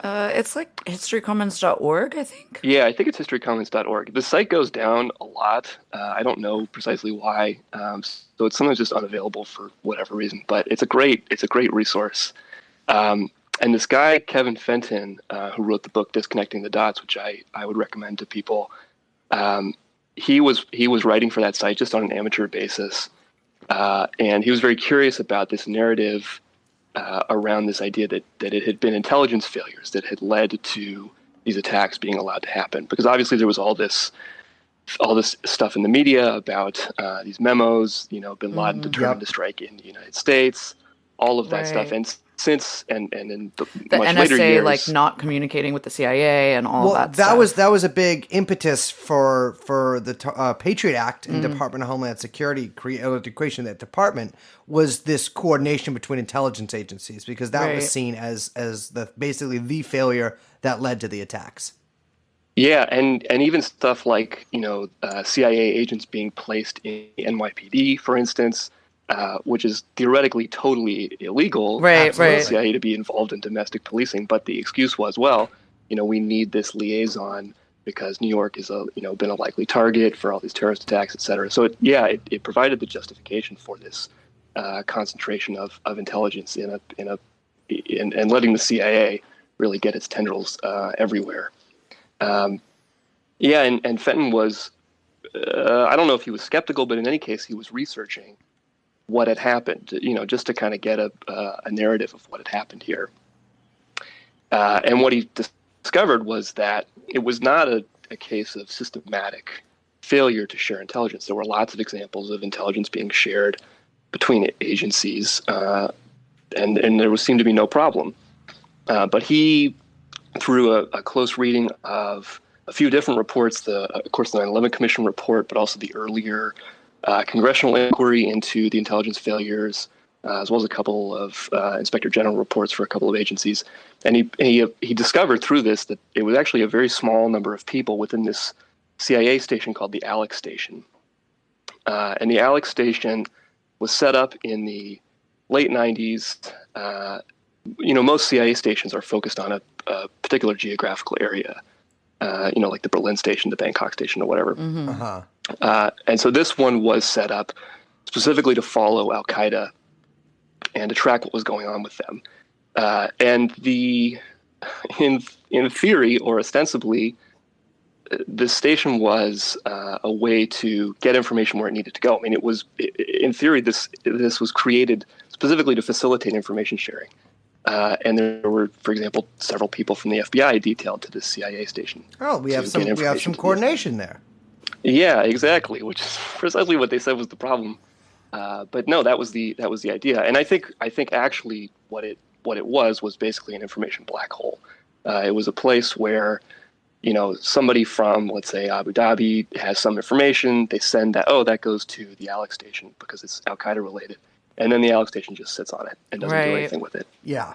And there are tons of examples of this. But just to talk through some of the people, and because I think some of the stuff that's come out since then is, I think, tried to either pin it on Richard Blee specifically and say it didn't go above him. There's all this weird, because his identity was concealed for a long time. Yeah. And Fenton and some other people figured out who he was. And since then, there's been these puff pieces basically that have come out about him. But he was the son of this guy David Blee, who was the longtime Soviet bureau chief for the CIA. So he was, Blee was kind of a company guy from the very beginning, and he was George Tenet's executive assistant for a long time. So very, very close to Tenet, which again makes it seem like if Blee was doing it, Tenet was going to be the one behind it. Especially when we get to some later sections, George Tenet's name comes up in a very peculiar context. Yeah. Yeah, right, exactly. It's not isolated. Tenet has got, fingers all over the place. And so Tenet places Blee in charge of the Alex Station. And he brings in another guy, Tom Wilshire, and a woman, Alfreda Frances Bukowski, was another senior person, My God. deputy to Wilshire. And she's the character. Mother. She was Bukowski was the person that Jessica Chastain's character in Zero Dark 30 was based on. She was the torture queen, the so-called torture queen. Fucking propaganda movie. I regret masturbating to it. Oh, Jesus. It's her scenes. And there were two FBI agents, Doug Miller and Steve Rossini, who were detailed to this unit. Mm-hmm. And their job ostensibly was to take information from the CIA that was relevant and pass it along to the FBI. And so just as an example of a piece of evidence that they got, it's not quite clear exactly how they got it. Either the UAE customs might have given it to the CIA. Mm-hmm. The other story is that they went into these two Al-Qaeda hijackers' hotel rooms and got the information. But there were two. I've read that story before. Yeah. It's this whole visa thing, right? Yeah. These 9/11 hijackers had a U.S. visa, and the CIA knew about it. And these two guys from the FBI tried to get this information out and to the FBI. Obviously, it's highly relevant that these people are coming to the United States. That's ostensibly something that the FBI would be concerned about. And they just never got the information. Well, that's very similar to another case in Phoenix. A flight school instructor reported that there were some suspicious people some Yes. suspicious Arab men doing flight training, but in a weird way. Like he felt uncomfortable with it. He reported to the FBI. FBI agent reports it up the chain. He asked maybe we should check out if there's any similar things going on elsewhere in the country, and he never hears back. Yeah, my Hani favorite- Hanjour, Flight 77. Yes, my favorite one with him was that he was actually like notably like a terrible pilot. Yeah. And Well, yeah. no, I mean like so the like second flight school that he was at, they were like so confused as to how he even had a pilot's license because he was so demonstrably terrible at flying that they contacted the FAA and tried to get them to look into like how this guy got a fucking license. Yeah. And the FAA just like sat on it and never got back to them, Yes. which is very weird. Yeah, I mean the ones who were training in Florida were were equally bad. I mean, Yeah. pretty universally all their flights. They were like, these guys just don't care about landing. Yeah. But wait, go ahead. Sorry, we interrupted. No, well, I was just giving an example of this deliberate withholding of information. And in fact, Bukowski, so they had this information about this visa. This Alex Station group, the CIA, had this information about this visa. These FBI agents tried to get it out. It was blocked by Wilshire. And Bukowski went so far as to lie to the two FBI agents and told them that she had hand-delivered it to the FBI. This was definitely not true. The 9/11 Commission never found any evidence that this ever happened. And then in all these puff pieces about Blee, him in July of 2001 saying that he knows that, direct quote, the attacks will be spectacular. Well, he is aware that these people are in the United States or had the ability to get into the United States and did not act on that information at that time in summer of 2001. I mean, if they had visas, it would be pretty easy to revoke those visas. Yeah, or to put them on a watch list, Yes. to have the FBI surveil them. And in Almost fact, none of these guys were watch list, right? No, none of them were, and Yeah. they were all active in the United States. And there's some interesting, Prince Bandar, who was also known as Bandar Bush because he was very close with the Bush family. He was one of the people implicated in the 28 pages, the redacted, confidential 28 pages, as being a part of the logistic network that supported, in particular, these Nawaf al-Hazmi and Khalid al-Madar, who were in San Diego. And he said to a reporter that Saudi intelligence was watching these people inside the United States, and that if only the United States and Saudi Arabia had communicated better, they would have found out about it. I think it's pretty clear that at some level, certain people in the CIA definitely were aware, Right. because there's almost a deliberate pattern of trying not to know, and allowing these alternative intelligence sources, that is to say, foreign intelligence agencies that can't be subpoenaed, they don't have records, Right. they can be accountable to Congress, Yeah, have them do this. This came up last time. It's like, well, we can't look in the ISI archive. Like, we can't look in the Saudi intelligence service archive. Or the Mossad's, for that Germans. matter. Yeah, It's quite likely that they were watching at least some of the hijackers in Florida. Or maybe even on September 11th from even- across the river. Well, we'll get to that. But even, I mean, like German intelligence they were basically, had infiltrated like a bunch of the cells in Germany where KSM was, I Yeah. believe. Well, I know that there was those 4 went to school in Munich, right? Yeah, and there was like the Al-Quds Mosque that they were all hanging out at, and German intelligence had all of that, and they said they were giving it to the Americans, but, I can't believe the Gellin organization failed like that. Yeah, and that there's a really interesting thing that Fenton brings up in his book around that, because the signs were getting extremely clear even to foreign intelligence agencies that, like, I think it's hard to know to what extent some of these foreign intelligence agencies were part of the plot. I mean, certainly Mossad Right. and the GID were, Yeah. but like were the Europeans, it's not clear.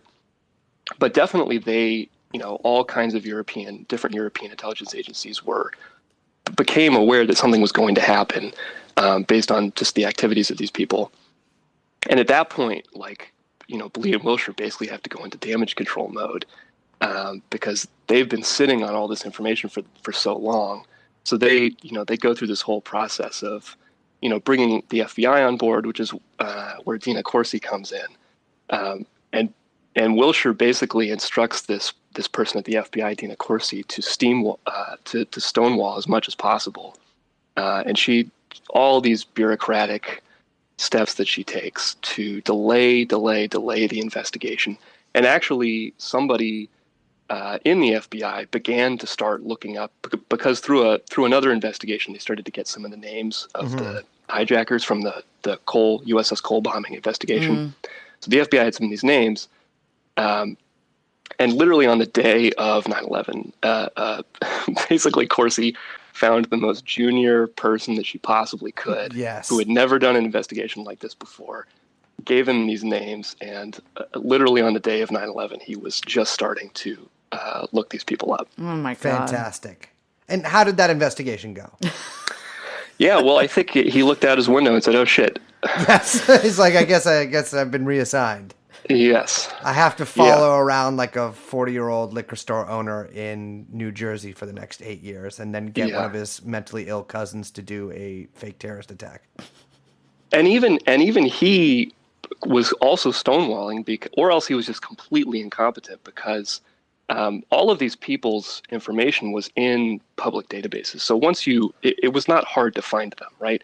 Once you have their names, you can put them into these commercial, like databases that companies might use to do background checks on people or credit checks or whatever. You can find those people extremely easily. Their apartments are listed under their given names. Like, it was not hard to find them, which is why they were mysteriously immediately identified as soon as the attacks happened. Yeah. But he did not. You could put him into the Promise software even. Yeah, exactly. And somehow they didn't come up.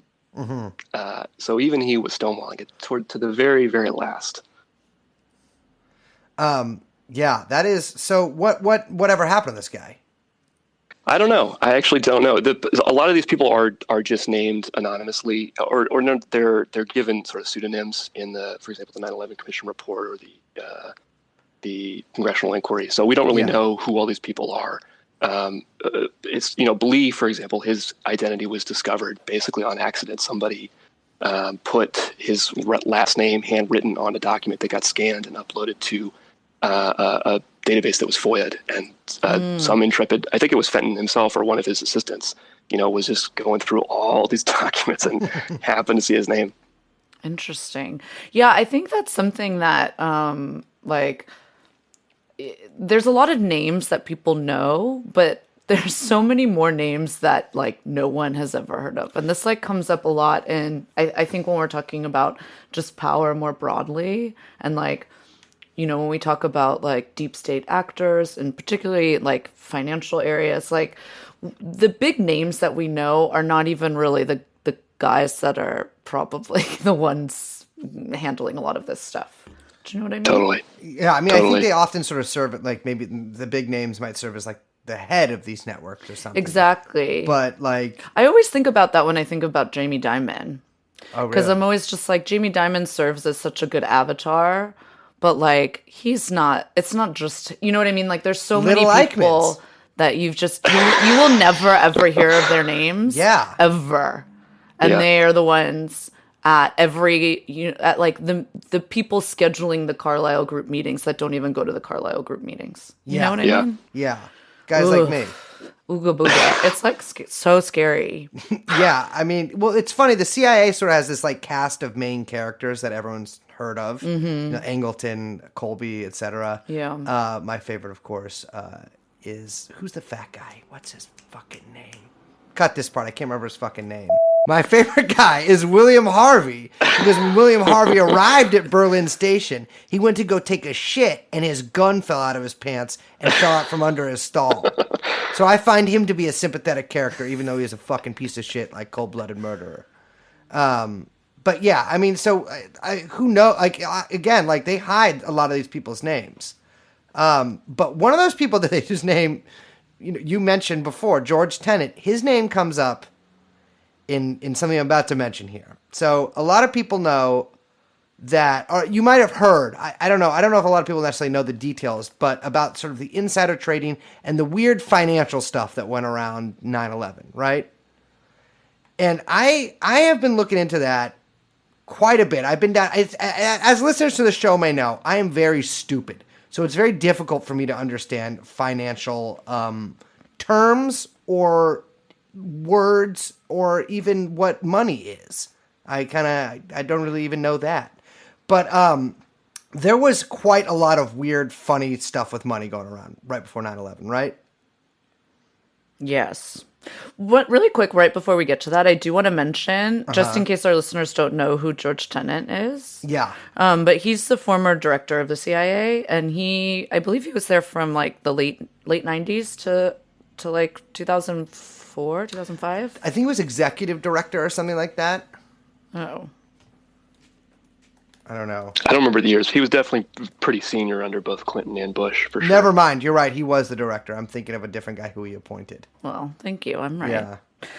But yeah, so he's like, and I actually think he works, I think he's at an investment bank now, which is not surprising. Well, so I mean, a lot of people understand CIA started from Wall Street lawyers, and it has never strayed very far from that. Yeah. Both lawyers and Wall Street. It's like how a lot of the leading Nazis were lawyers, because at one point, like in the 1920s, everyone in Europe, or excuse me, in Germany got a PhD.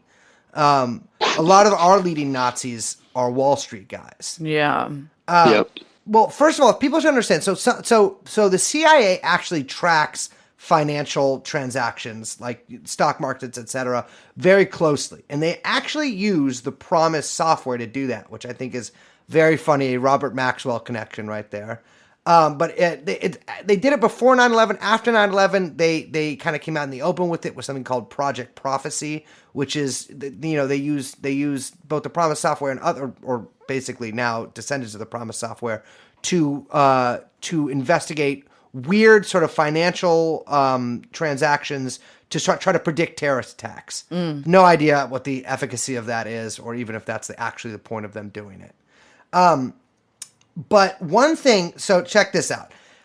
Do you know what, Liz, can you explain to our listeners what short selling is? Oh, God. Yeah. Okay. So, well, short selling is basically taking a bet that, you take a bet saying, or like predicting that a certain, option or an asset will, probably hit a low price at a certain point in the future. Mm-hmm. And so you take out, you basically take out a contract that says that you are like, that you have the option to sell this asset at this price in the future, hoping that it goes down. So it's basically like betting against a stock, if that makes sense. Yeah. It's what you would call a bearish position as opposed to a bullish So when position. people talk about the stock market being like just betting, this is what they're talking about, kind of? Or is this the Or whole it just thing? didn't, I mean, I think this, the stock market really is just a betting market.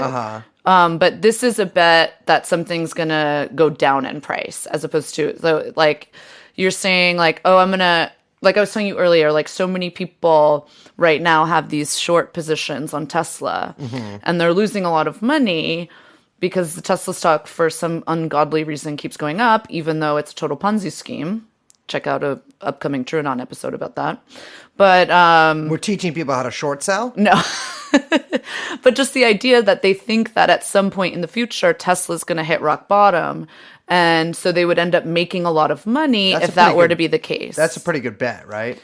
Well, we'll see. But famously, people probably know about shorts because of the financial crisis. As like, there's that movie, The Big Short, where all those savvy, if you want to call them that, although they're also evil, bankers basically took out short positions on all the major banks because they saw they were completely over leveraged with the in the housing market. Gotcha.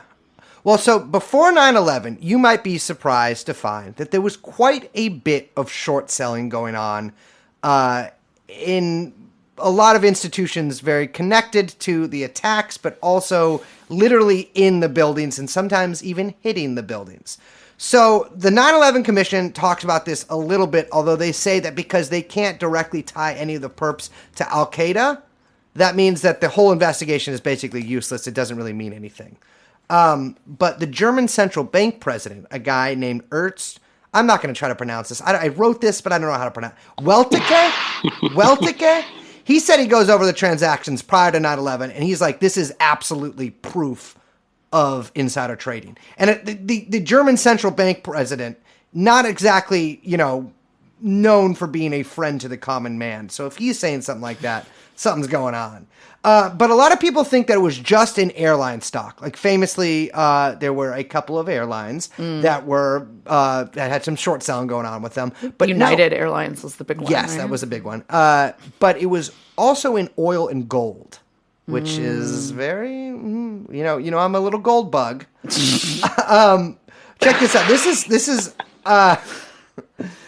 So they basically eventually found a customer of Deutsche Bank's, Alex Brown, that was involved in this. And so Deutsche Bank, well, you love Deutsche Bank, right, Liz? God, fucking bank. I mean, Yeah. what was, I can't remember the name of the episode we did on Deutsche Bank. Deutsche Bank.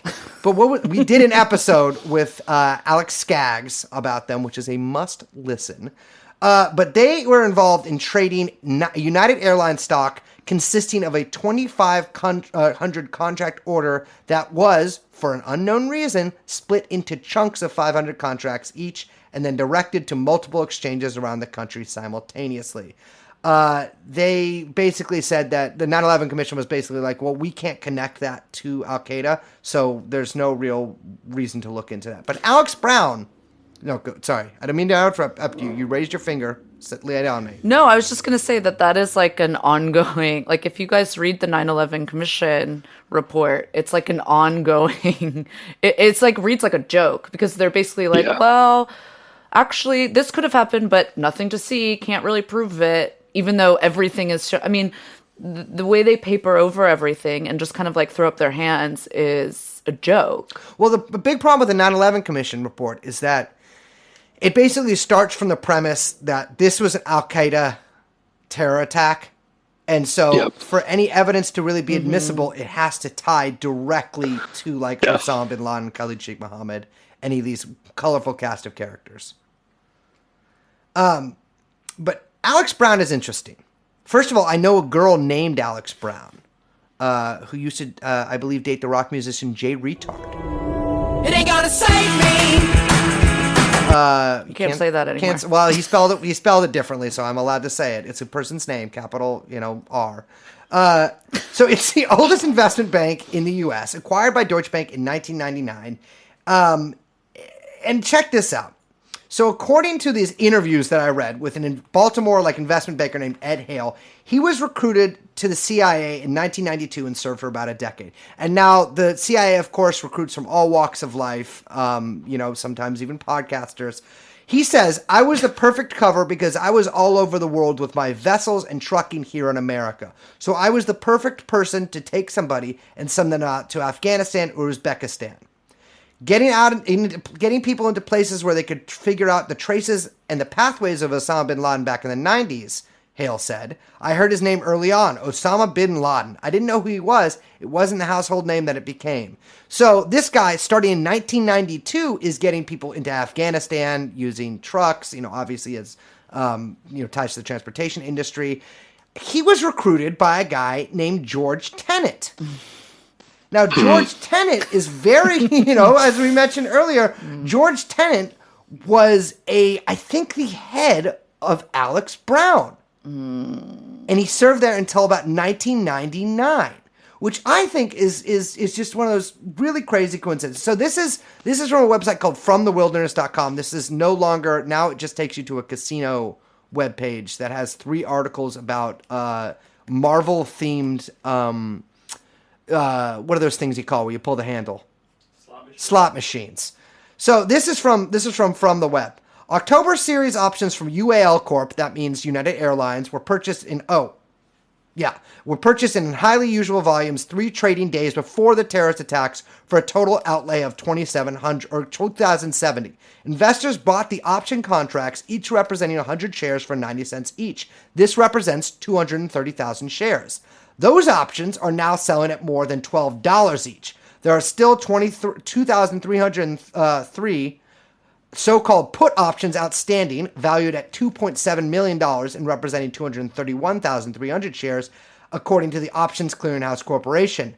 The source familiar with the United Trades identified Deutsche Bank Alex Brown, the American investment banking arm of German giant Deutsche Bank, as the investment bank used to purchase at least some of these options. So a investment bank that was run by a guy who was at the point of 9/11, in fact, about, I think, 6 months before 9/11, George Tenet was appointed executive director of the CIA. He had run this bank just a couple years prior, which I think is just fucking insane. You know, and it's one of those connections that, like, you can't really, it's hard to explain to someone in a very quick way. Like, I had to look up what a lot of these terms meant myself. But it is just absolutely insane. So, more on Deutsche Bank is that Deutsche Bank actually had offices right around the World Trade Center site. They were demolished, I think, like 5 or 6 years later. But they weren't the only people with offices there. In Building 7, which we all know and love, there were a couple of very interesting, you know who was in there. Ben, you tell them. Well, yeah, there were offices of the CIA were located inside World Trade Center 7. Mm-hmm. And the SEC, which is the Security Exchange Commissions, which would be very, let's say, pertinent to what we're talking about. So the data from the computers in those offices was, of course, mostly destroyed by the 9/11 attacks. Similar at the Pentagon as well, like we mentioned. Of course, we all know that Building 7 was not hit by a plane, right? Mm-hmm. Mm-hmm. And it just fell over due to strong crosswinds and the air generated from a particularly aggressive group of dancers located nearby. We definitely don't have the bandwidth right now to get into Building 7. Oh, we'll talk about Building 7, but oh my not gosh. today. No, so the data from those computers was thought to be very important by at least some people. And so they hired a company called Convars, a German company that was financial retrieval, all this kind of shit, to go in there. And Convars actually get some of the hard drives from the SEC's computers in there. And they say that they had, after they had restored the information from 32 computers, that there were suspicions that some of the 9/11 transactions were illegal. So Richard Wagner, which I don't like it when Germans are named that, and so I'll just skip over it. I'll just call him Richard from now on. A Convar employee told Kirschbaum, which was a reporter at Reuters, that illegal transfers of more than $100 million might have been made immediately before and during the disaster, and there is a suspicion that some people had advanced knowledge of the approximate time of the plane crashes in order to move out amounts exceeding $100 million. They thought that the records of the transactions could not be traced, and after the mainframes were destroyed, which isn't great. And according to that book, you know, have you ever read Crossing the Rubicon, Ben? A very long time ago. That was like one of my first introductions into this in high school, actually. Well, according to that book, an unnamed Deutsche Bank employee says that about 5 minutes before the planes hit, their computers were taken over by an external system, and all of their files were downloaded in different places across the country. Of course, he evacuated that day, so didn't stick around to see exactly what happened next. But he also says that there was a lot of sort of traffic and a lot of communication between the Alex Brown offices in Baltimore, New York, and of course, Langley. So, yeah, little funny. The next day, September 12th, the chairman of the board of Deutsche Bank, Alex Brown, check out this guy's name, Mayo A. Shattuck III, he quits. So the day after 9/11, this guy just fucking up and quits, doesn't really say anything about it, never puts out a statement, even though he still had a 3-year contract left and got like millions of dollars per year. Check this out. My man Mayo was also a trustee at Seagram's, with, of course, Seagram's owned by the Bronfman brothers, who, of course, were very closely connected to Leslie Wexner and thus Jeffrey Epstein. And, of course, they're connected to the entire deep state. You know, their daughter was holding fundraisers with fucking Tim Kaine in 2016, which is about as depraved as you can get. Tim Kaine in the membrane. Tim Kaine in the brain. So, I mean, this thing is, it's just wild to see these names pop up over and over and over again. Yeah, there were a couple lawsuits actually filed that, I mean, it sounds kind of wild. It seems like the courts kind of threw them out because, again, insufficient paper trails and evidence.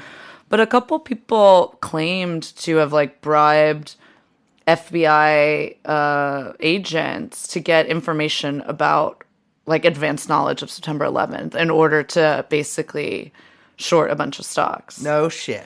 Yeah. There's a piece in the Times from 2002 where, you know, it says the San Diego stock advisor was accused of bribing an FBI agent to give him confidential government information, which may have had prior knowledge of the September 11th attacks. One current and one former FBI agent were charged Wednesday with using confidential government information to manipulate stock prices and extort money from companies. So what's really fascinating about that, too, is that, like you were saying, I don't know if this was before we started recording or after, but you were saying, like, you know, people perhaps with advanced knowledge, you kind of like, you know, utilizing the market to make some off the books money, generate some profits. But it sounds like, I mean, for as much as like all this information was kind of like, Ben, as you were saying, getting like, you know, thrown in a black hole and kind of like, this isn't a term, but like dead zoned or whatever, that like, it all kind of also like a lot of people seem to kind of know something was going to happen. And we're all just kind of like all random people just seeing if they could cash in a little bit. Yeah, it seems totally. like. I kind of disagree with that. I'm thinking this was similar to the drug trade operation, where this was this deep state group just generating cash for itself. It could be, I mean, both of these are basically just guesses, but I'm actually sympathetic to both views because these people are basically like money pigs to begin with. Yeah. But I mean, if they were thinking of a way to basically pay for all of this and to perhaps pay for some from further activities, this would be a great way to do it. Yeah, I mean, these are all the same people, right? Like the people who go into the intelligence agencies know people who are in financial institutions from a lot of these, like Yale secret societies and things like this. You know, another funny, because I agree, I think like clearly this information was fairly widespread in certain circles. Another example is a guy, Wirt Walker III, another great name. My man's name is Wirt Walker III. That's right, and he was part of this. He was on the board of this company called, I think at the time it was called Securicom. It might be called Strategic now. But I hate companies called shit like that. Yeah, always you know do you're something for a bad. time. Exactly. Yeah, it's like comic book villain name. Yeah. And literally these he was on the board of directors, but another person on this board was Marvin Bush, and he was one of the two people. The other one being the person you mentioned, Krongard, who was investigated that A.B. Brown situation, but he was the other person who was investigated by the SEC. And the same thing, they were like, well, this guy has no conceivable ties to Al Qaeda, so therefore it was not insider trading, when it very clearly was. I just realized something. What? I feel like, did I mention Krongard's name or did I call him George Tenet? I think you called him George Tenet. No, Krongard was basically, he was at Alex Brown, and he was the guy who, he was recruited to be George Tenet's assistant. Yes. Yeah, and Buzzy Krongard actually was Buzzy. the person who got Ed Hale. I know. That is like also like joke name of CIA agent. Buzzy Krongard. Yeah. Goddamn. Yeah. So wait, yeah, tell me more about Wirt. Well, yeah. So you know, he was on this board of directors of this company, and they did things like did the security. You know, like if you walk through the metal detector at the World Trade Center, for example, it was probably a Strategic person who was running that metal detector, and the metal detector was probably owned by them. So I think he probably assumed correctly that there would be much more demand for his company, the company he was on the board of, for their services following something like this. So he buys a ton of stock in this company, Stratesec, literally to the day before. I think the last purchase he made was on the 10th. And yeah, the SEC passes along information to the FBI based on the fact that this seems very much like an insider trade. And the FBI says, well, he's not connected to Al Qaeda. But of course, he was on the board with Marvin Bush. Marvin Bush has all these Carlyle connections. It's absolutely not inconceivable. Yeah, fact, I mean, if you're likely. if you're like literally 1 degree of separation, and the degree of separation is your father, Right. away from a bin Laden, I feel like Right. that counts as at least a tenuous connection. I'm sure that the details of this plot were dinner table conversations for Yeah. the Bushes at this time. Ugh. It's like so. Ugh. It's really upsetting. I know, when you, it's really internalize this. Well, it's also like I watched a lot of 9/11 footage the other day of like the planes hitting the towers and then people jumping out and hanging out of the windows and all that stuff. And it just struck me. I'm like, I can't believe like that someone did this. It's insane that they did this to basically to profit and to well, not just profit, but to extend the hand of America further into the world. It's Yeah, that's the thing that I kind of want to like pinpoint is that I mean it's like really important to stress the effects and like what it's not, you know what I mean? Like, you mentioned on the last episode we did that basically a way to think about 9/11 to not make yourself go too crazy, or maybe it is to make yourself go crazy, I don't know, but is almost like a media event that, and like basically not to sound too whatever, but like manufactured consent for the expansion of the executive office, intelligence agencies, like you said about the CIA getting their hands literally everywhere. Yeah. And then continued, American expeditions and also private expeditions, throughout the Middle East and Central Asia. And I think that like that part of the story sometimes even gets like disregarded, but is really important to like understand because the intelligence agencies had been pushing for years for expanded powers and overreach. Yeah. Like under Clinton, it was like a really big initiative. I have like a theory that like HW wasn't supposed to lose in 96. really Yeah, and that kind of like because like my whole theory about that, like pretty much the only way to explain a lot of American history is through infighting in the intelligence agencies. Yeah, this is Liz's big. This is her. Like Obama makes a unifying lot theory. of sense there. Hillary at State makes a lot of sense there when you start to understand like the different kind of visions and like who the kind of like avatars in like defense like intellectuals basically, that all those things or all those people really tell a better story of American history than like kind of the big names that get thrown around.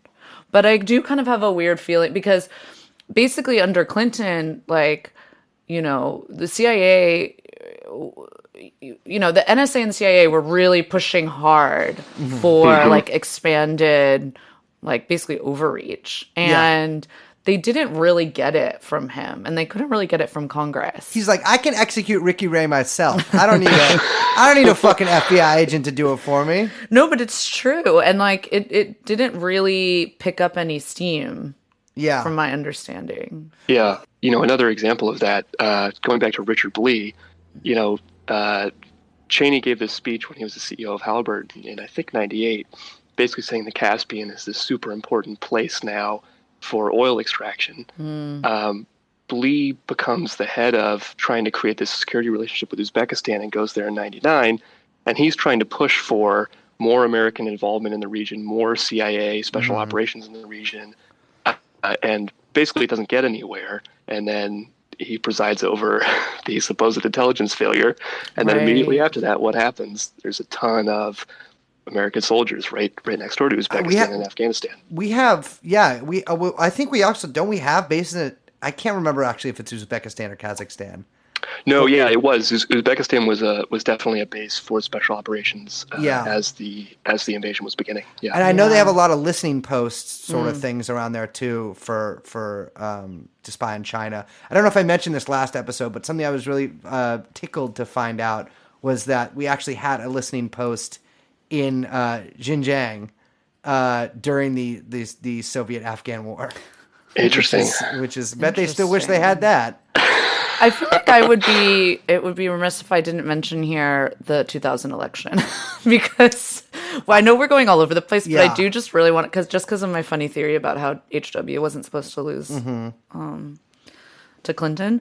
But it is like really important one to remember, and also it's so fucking insane that fucking Dick Cheney was the vice president. It is, yeah. If It's Dick like Cheney- insane when that I he was on the ticket. You never hear his name anymore. But when I was growing up, Dick No. Cheney was like way more than Bush was sort of like, although it's not true, he was sort of like, whiffled aside as like this moron. And Dick Cheney was like the real sort of Machiavellian and Right. like classic villain. Yeah, and you Yep. just don't hear anything about him. Even with that Dumbo movie, I didn't watch the movie or whatever. Me either. Looked stupid. I It didn't. looks too pornographic for my. You saw it, Ben? No, I did not. If Ben hasn't seen it, then It I don't looks need like to a see joke it. movie. I think I can just imagine. I would just get so mad. I know myself. Didn't those guys make The Big Short too? Yeah, Yeah, I and I think so. hated that movie. Liz too. fucking hate. Liz has told me she hates The Big Short probably once a week. It really upsets me, that movie. But anyway, but I just want to say that, like, we're talking about this, and like you mentioned with the intelligence agencies, and they have a lot of they had a lot of plans. It seems that they were trying to get through, dealing with the Caspian Sea, dealing with Central Asia, and it was really key, I think, that Bush and of course Cheney Yes. got into the White House. And, let's not, the 2000 election, again, was decided by the Supreme Court Yes. in a completely unprecedented manner. Bush v. Gore cannot be, it's the only case in SCOTUS history that it's written into the decision that it can never be cited as precedent. Yep. It's a completely the only way to understand what happened was as like a judicial coup, in my Yep. opinion. Totally. Yeah. And like it's really not thought of in that way. I mean, I think if that happened again, for instance, in like this next election, I mean, it would be like Civil War or something.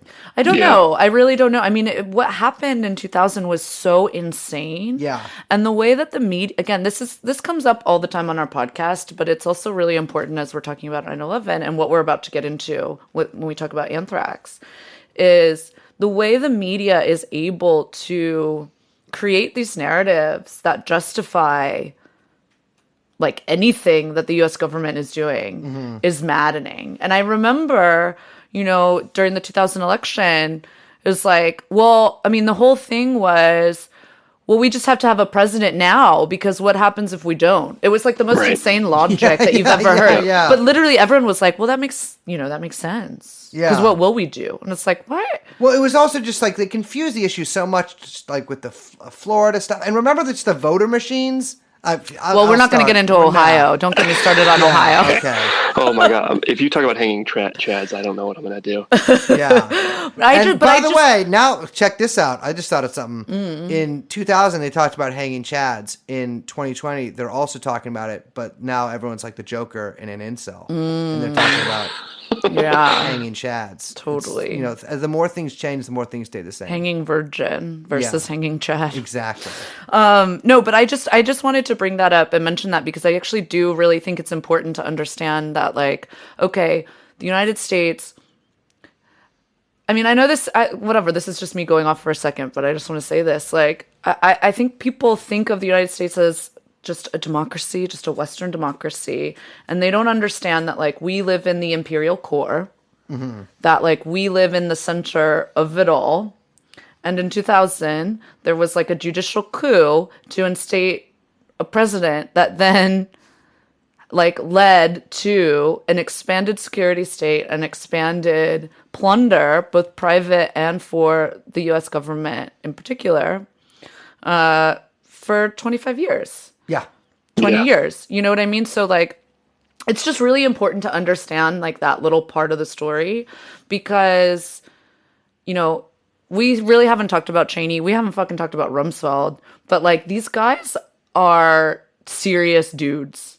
Yeah. Like for as much shit as we talk about the like insane cast of like in a lot of ways, like I was joking with a friend that like the Trump admin feels a lot like a weird, like, you know, like when a sitcom does like 20 years later and they have like a reunion show. It's like the Seinfeld reunion on Curb Your Enthusiasm. Yeah, but it's all like weird people from different seasons. Yeah. Like it doesn't totally make sense. Yeah. Like that's kind of like the Trump admin feels like a real like hodgepodge of all of these people that kind of like don't fit together. Like Roger Stone's back. You're like, how could like there's absolutely no logical way for like John Bolton and Roger Stone to exist in the same Well, they room. couldn't, dude. It was. But that's my point. You know what I mean? And so it's like all these people just kind of like throwing shit at the walls and seeing who can like stick it out in that admin. But like the Bush administration was the complete opposite of that. I mean, it was like real efficient machine.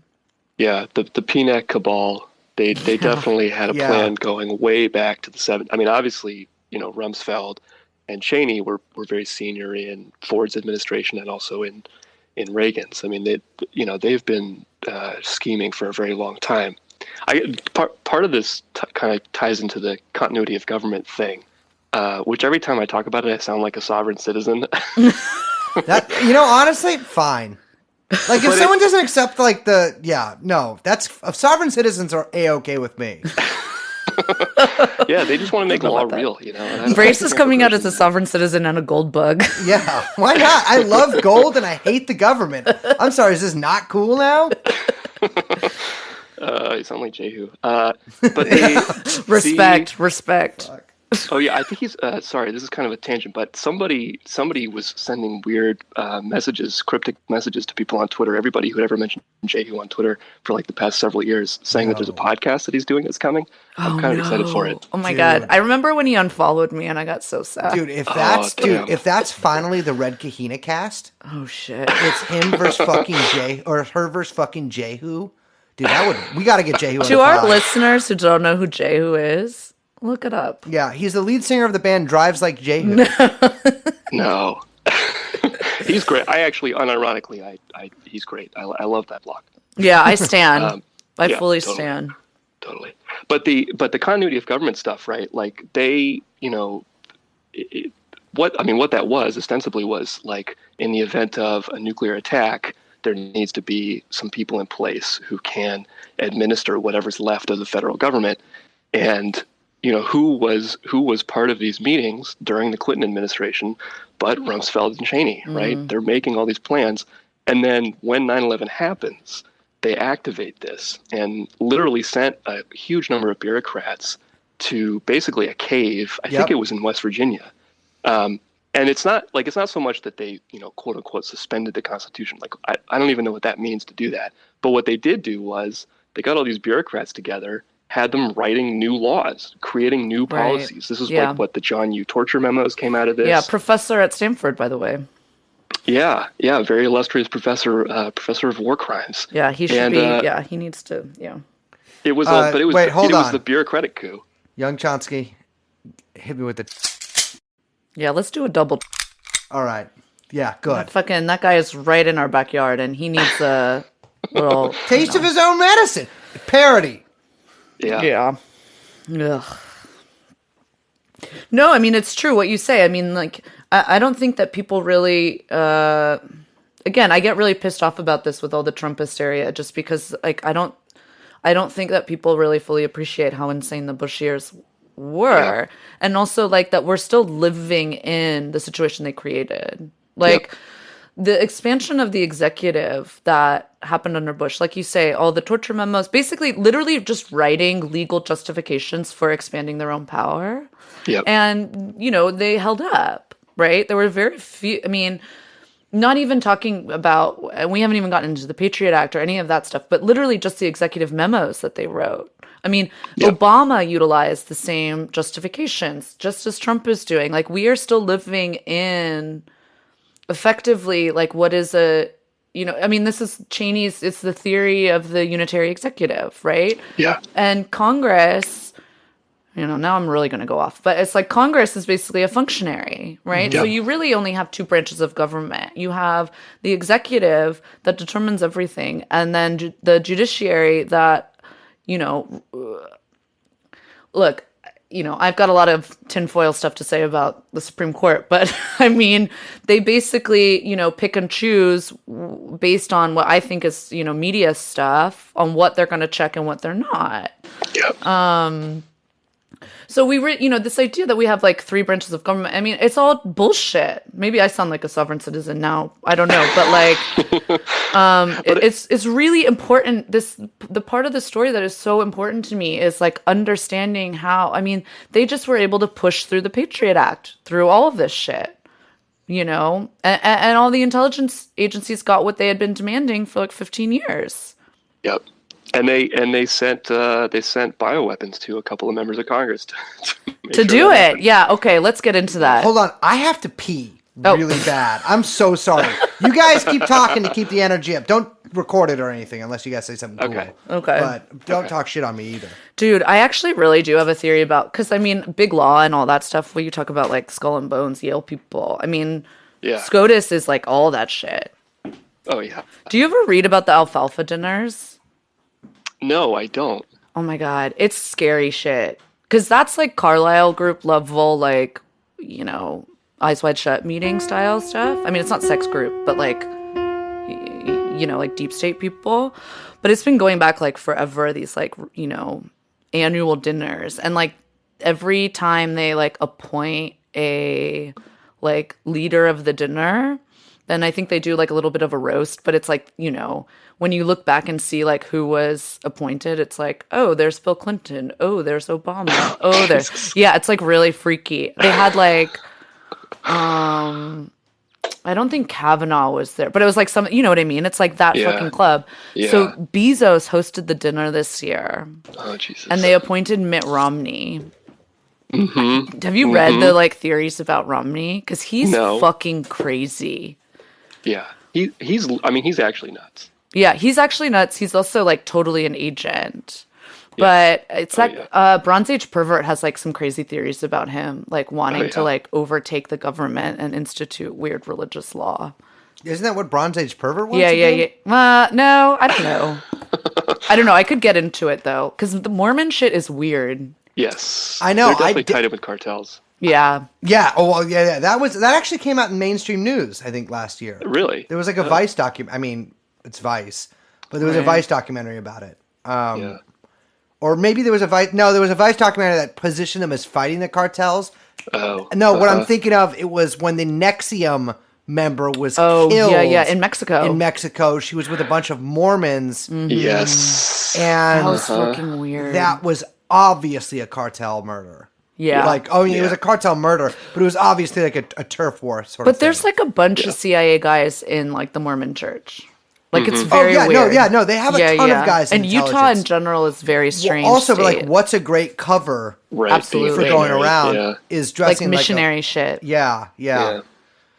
Ugh. Well, Okay, anyways, wait, let's get into anthrax. let's get to anthrax. So, first of all, Cool. they fucking rock. And I am so excited that we're finally doing kind of like a music sort of thing. welcome to 9/11 by Noisy, the Vice music blog. We are talking metal. No, so we're talking Anthrax. Lay some powder on me, baby. Should I jump in? I'll do this. Yeah. Yeah. Oh, Cool. yeah. I was referring to the woman as baby. Oh, I'll be baby. No, but I like calling guys baby too. It makes me feel mature. We can both talk about it. Yeah. So I mean, well, I guess I could start. Yeah. The anthrax attacks have kind of gotten forgotten about. Because I think they basically didn't really work out the way that the people who were planning them intended to. Yes.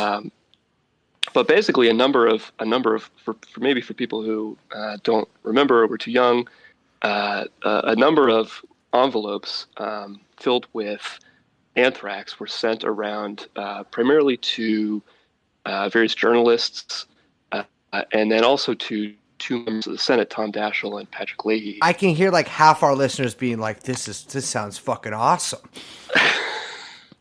I mean, it was pretty cool. Unfortunately, it was done by the CIA. Yes. Yes. It was, it's still, I mean, the official story is that they don't know who did it. And which is kind of insane to think about. I mean, it's the only bioweapons attack that's ever occurred on American soil that we know of. And it was a very special sort. It was like a strain of anthrax that was developed by the U.S. military and only available at a handful of labs. And I think only one of them was civilian. Yeah, and Graham McQueen's book, The 2001 Anthrax Deception, is really great on this topic. And he runs through it. So there were two different, not strains, but two different types of anthrax that were sent out that were treated slightly differently in terms of the procedure that they were prepared with. But the Dasher one was milled, I think, which made it like easier to inhale. Yeah, but and particularly the second one that was sent to Leahy and Daschle, among others, was especially heavily concentrated. It was they have all these processes for making sure that it stays in the air, essentially suspended. So they do these things to get rid of its static charge. They make sure it doesn't clump together by coating it in things like silicon and things like this. And initially, the story was that that this was from Iraq, that this was Iraqi anthrax that had been sent to the United States by people in Al-Qaeda. And it very quickly became clear that the strain of anthrax was one that was chiefly American and used by American and Western labs. It was not something that was available to Iraq. And then the way that it was weaponized was not something that even Iraq could do. I mean, Iraq had some capacity to weaponize anthrax, but they probably didn't have a biological weapons program at this time. And two, what this anthrax was not something that that Iraq could produce. Yeah. And then they had this whole, I mean, you probably won't be surprised to hear that they first tried to blame a Muslim scientist working inside the U.S. bioweapons industry. They picked this second guy to be their target, and he actually successfully sued the FBI for leaking his name to the press. Got like millions of dollars, I think. Yes, and actually, it's very possible that he did actually have something to do with it. Really? He has a weird. Is this Steve Hatfield? I think is his name. He is barely a doctor.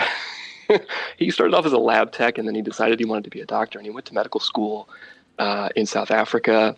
Oof. And he was. I don't like that.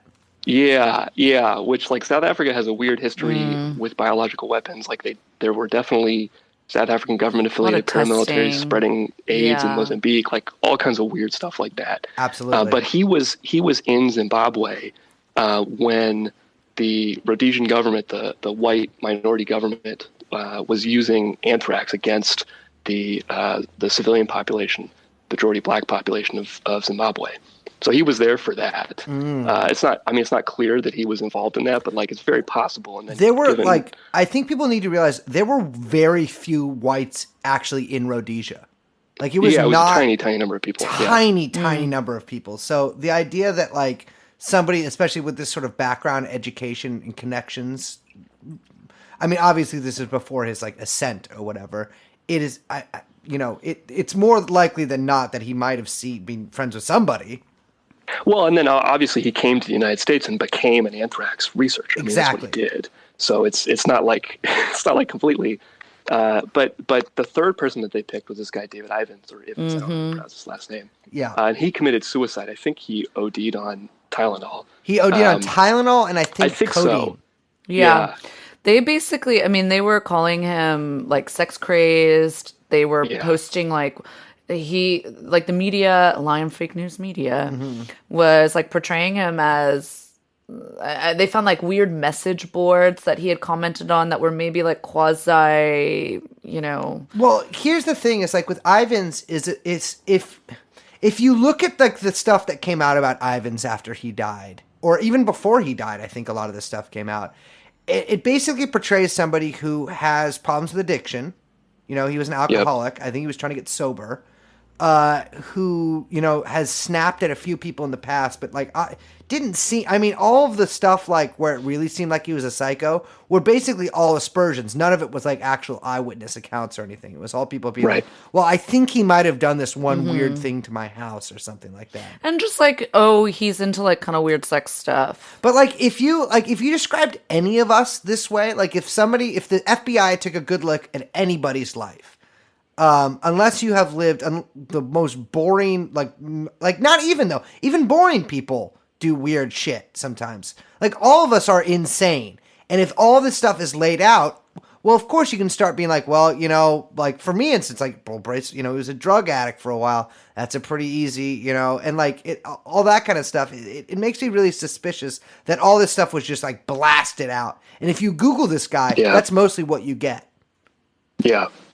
And I mean, the fact of the matter was the NAS, National Academy of Sciences, did a study of what the FBI's investigation consisted of. And basically, none of the evidence really holds up. It's not at all clear that it was Ivan's.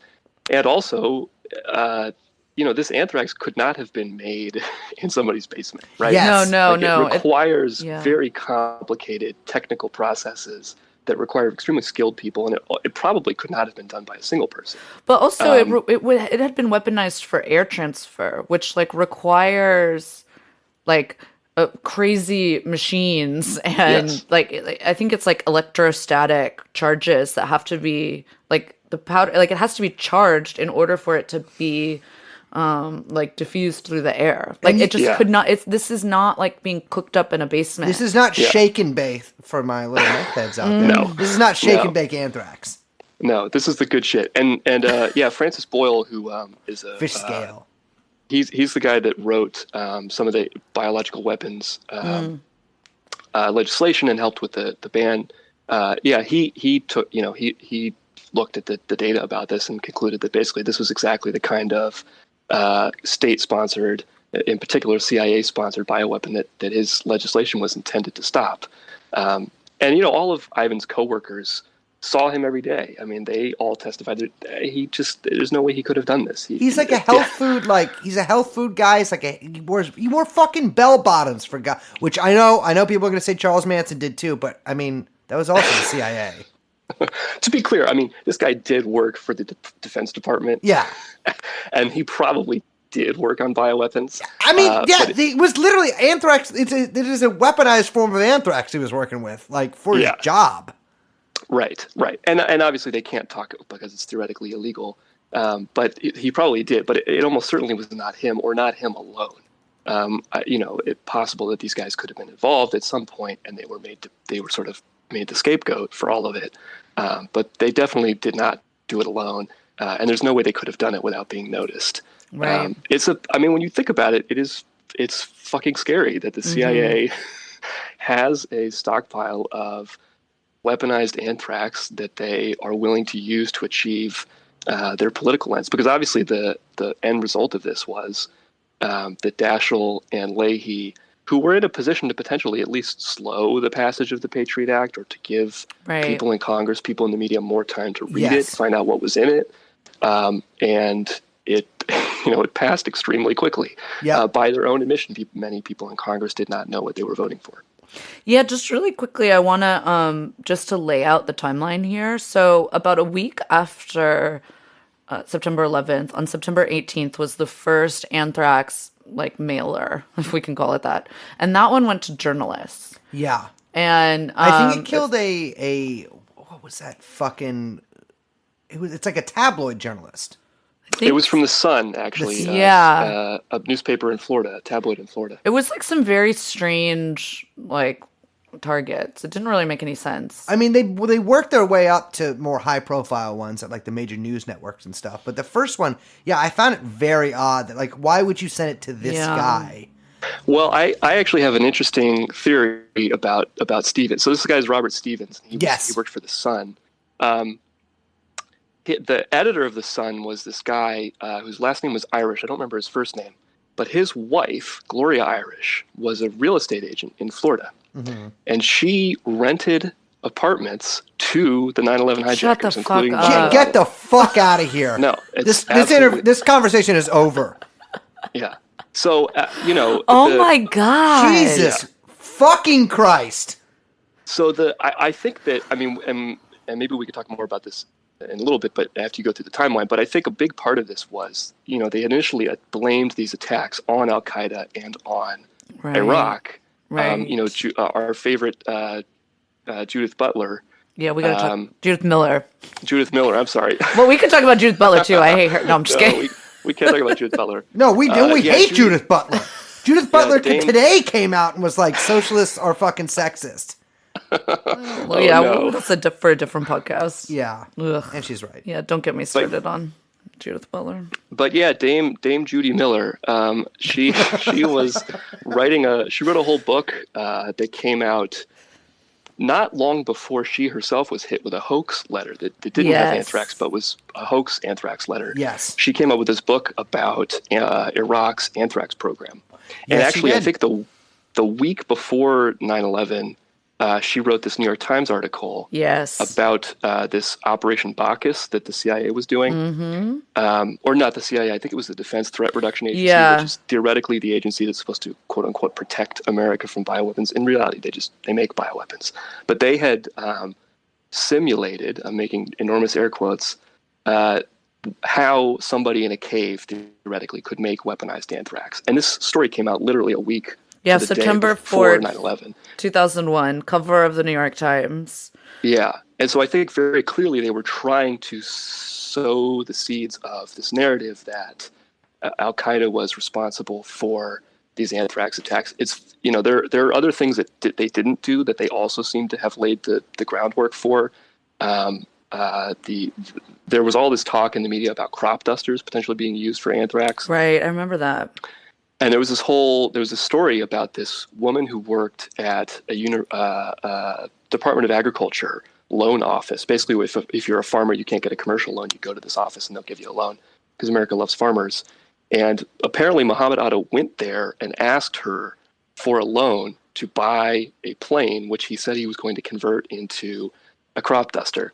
Oh my god. And he then made Yes. these bizarre threats towards her. He asked for this aerial photo that she had behind her desk of Washington, D.C. He said he'd never seen as good a photo of Washington, D.C. from the air as that.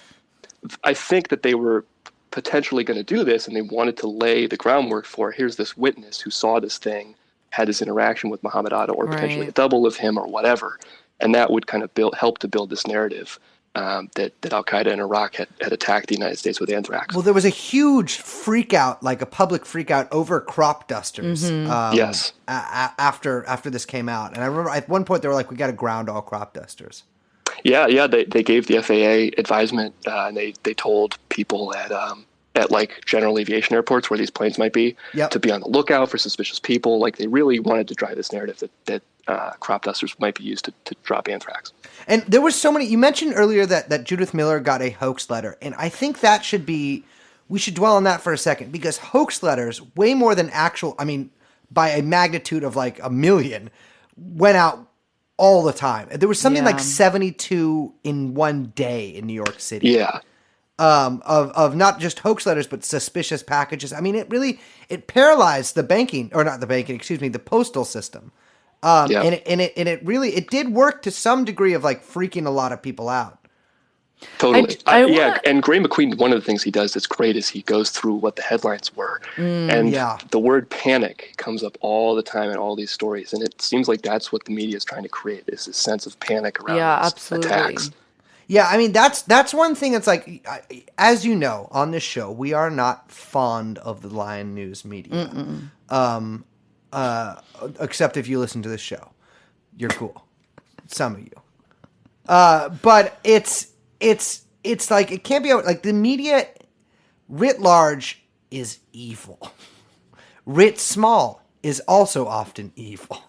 Because it's like, these are propaganda. I mean, whether they're doing it intentionally or unintentionally. Usually unintentionally. I think. Yeah, I think a lot of the time, yes. Although in the case of Judith Miller, I don't know. Oh, yeah. She's definitely a spook. Yeah, she's a spook. She's fully a spook. I want to be clear. I really regret my relationship with her. Oh, my God. We ended it we ended it 18 years ago. Well, 19 years ago. 18 years and a few months ago. Yeah. But yeah, it is. I mean, anthrax especially. I mean, if you might have thought it seemed like it was going to come through every fucking mail slot in America. At Yeah, that point. absolutely. I mean, I remember people literally talking about buying duct tape and getting plastic sheeting to put over their windows. I mean, Yes. people I knew literally were talking about doing that. Yeah, that was like a huge. Remember the boxes that they were selling? Like all these cottage industries kind of like popped up where they were like, Yeah. okay, here's the box with plastic sheeting and duct tape and all the things. And like even I think that like Homeland Security was pushing this stuff as well. You were supposed to duct tape your windows. Remember all Yep. that? Yeah, I remember that vividly because a kid I went to school, his parents did it. Yeah. Yeah. My friend Joey, I think it was Joey. His dad sold weed.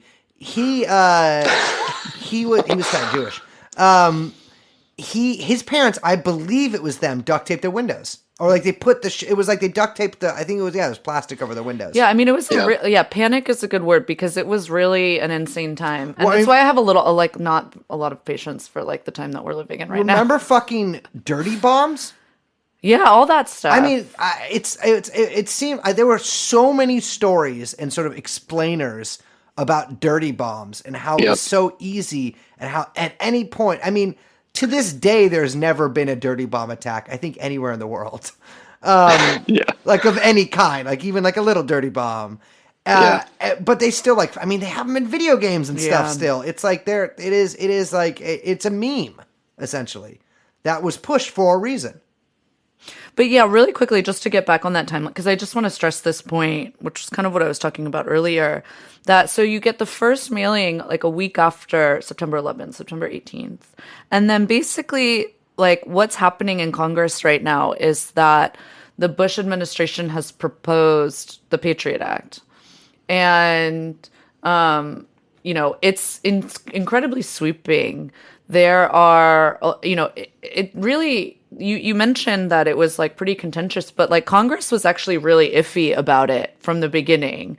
And it was like really debated and they really were not ready to pass it at all because of how, I mean, it's complete. The way the Patriot Act is written, like just to like, it's this really complicated, but the way the Patriot Act is written is basically like you can't even like read it. I know that sounds crazy, but it's like not just like a document you can read that lays out exactly what it's doing, but basically a series of like ongoing justifications for broader expansions of power that aren't really defined, if that makes sense. Yeah, I mean, it's the same way that COG was. Like, it's you say under these circumstances, the executive branch or whatever agency has these powers to do these things, and you just widen the definition of what that circumstance is to be wide enough to include basically anything, and then you have the legal justification. Because obviously, a lot of these people are just bureaucrats who are just doing their job. Doing what they're ordered to do by their boss, and they need some kind of bureaucratic legal justification to do this, which is why people were writing memos justifying torture, but lots of other things, and just this kind of sweeping surveillance in general, and all the other things that the Patriot Act did. Yeah, I mean, it's sort of hard to define exactly like everything it did, but I just want to like impress on people that's like the Patriot Act is like hundreds and hundreds and hundreds of pages. Yeah. And it like They constantly... wrote it really quickly. Yeah. Yes. It's like constantly referencing like previous law. Like there's no way to really understand like what it's doing. Like if you're in Congress or whatever and you're like, okay, I'm trying to figure this out. Yeah. Like Yep. it's going to take you a really fucking long time and with the help of a lot of aides. I was about to say, what they usually do is they have aides sort of summarize these things for them, or like make legislative aides. That's what they do. But there's like not really a way to do that without then being like, well, what are the FISA courts allowed to do? But no one can really tell. You know what I mean? Like it's so sweeping in its legal justifications for, like you said, expansion of surveillance, which had already been expanded in the 70s, but this was like much, much broader. Yeah, this legalized a lot of things. Yeah. Right. They didn't have to hide in the shadow. they were able to come out of the closet of torture. Yeah. So this was this was a big deal, and Congress was like not on board. No. Like not even the Republicans. No. So there was like a lot of dissent. And then on October 9th, so the first anthrax attack is September 18th. The second anthrax attack, which is the one that goes to Daschle and Leahy, is that's on October 9th. And that's the one that basically like cuts everything goes into hyperspeed. Like, oh no, now Congress is being attacked. This is real. It's Al-Qaeda. We gotta like pass. And like literally the Patriot Act is passed on October 25th. Did we mention the notes that accompanied these?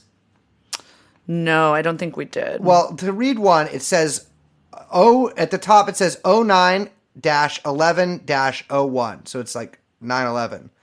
This is next. Take penicillin. Penicillin's misspelled. Now. Death to America. Death to Israel. Allah is great. Yeah. In like child's writing. It's like that guy standing with his flag over somebody's spray painted Black's rule. Yeah, exactly. On his sidewalk. I mean, I literally such a don't joke. know if it's meant to look fake. Like that's how bad it looks. It's I really don't know. I encourage listeners of the show. I know you have trouble reading. I encourage you to Google an image of this, and you can just see how bad the handwriting. It's not serious. Yeah. And of course, the notes were photocopied, so there was no way to test for The evidence. original is long gone. So the issue, the funny thing about the Israel sort of being mentioned in these letters is that there's that Bin Laden mentioned Israel as well as like a big justification for 9/11. And I mean, the 6-Day War and a lot of the sort of regional conflict with Israel and the loss of the Arab nationalist regimes, governments, did lead to the rise of organizations like Al-Qaeda. But they don't care about Israel-Palestine. Like ISIS doesn't attack Israel. Right. Al-Qaeda doesn't set off bombs in Israel. And it just lays bare it has nothing to do with the Israeli-Palestinian conflict. Al-Qaeda do not have real contacts with Hamas, and they did try to pin Al-Qaeda and Hezbollah as being friends. In fact, in the 9/11 Commission report, in Iran, they're still trying to do that. Yeah. And in the 9/11 Commission report, they're like, well, it looks like Hezbollah actually trained some of the hijackers, which is exceedingly unlikely. Yeah, it's very dubious. Yeah. Very dubious. There's no way. Well, they're currently engaged in a decade-long war in Syria, Hezbollah and Al-Qaeda. So I guess they had a falling out. I don't know. It seems like they had something so good going there.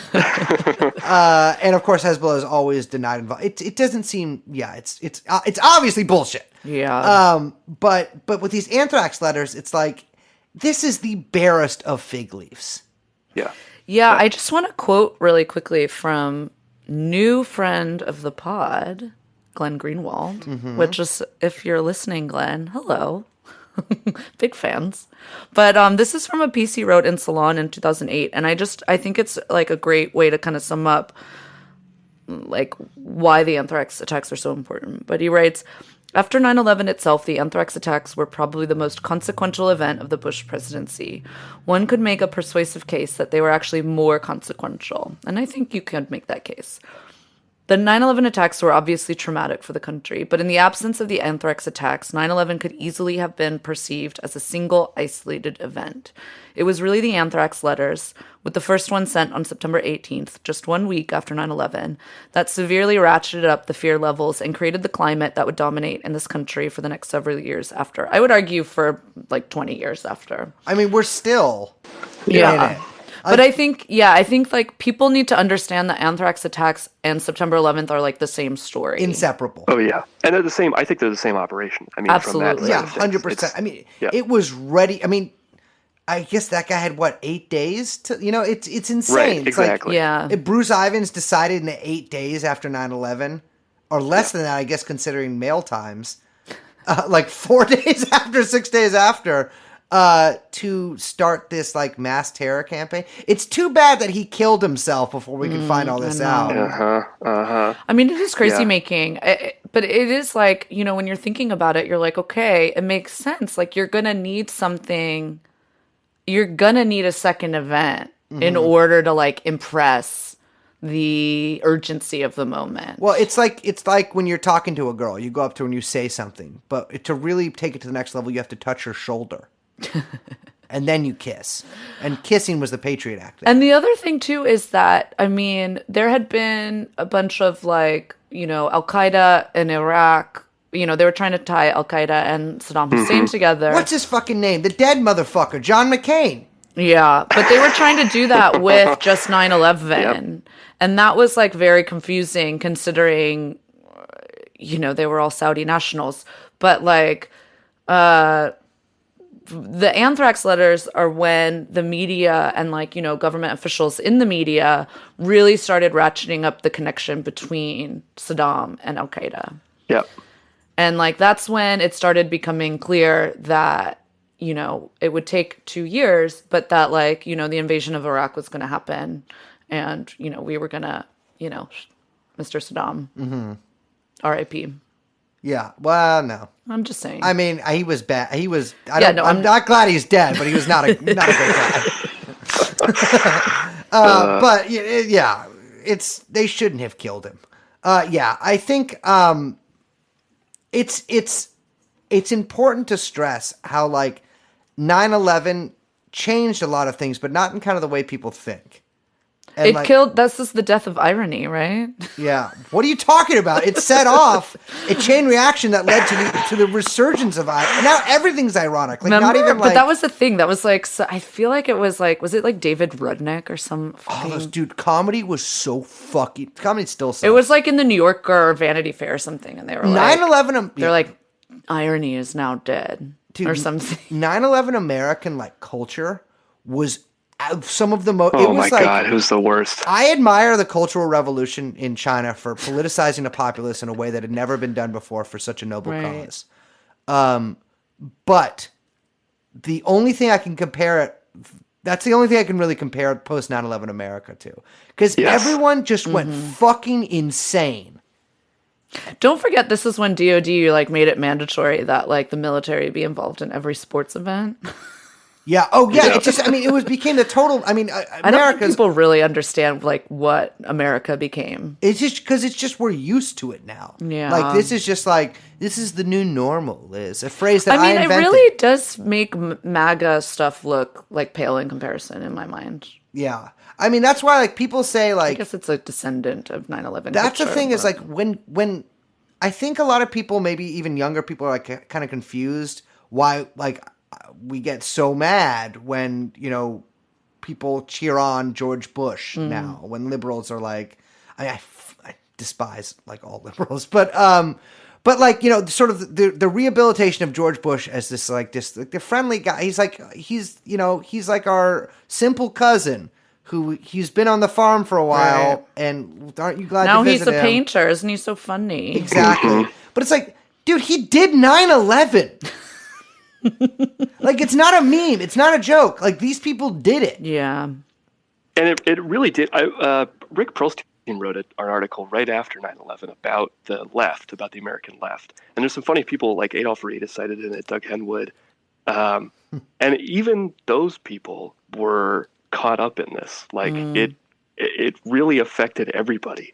I guess Ward Churchill was really the only person who famously so. Well, we unfortunately got to wrap up. Okay.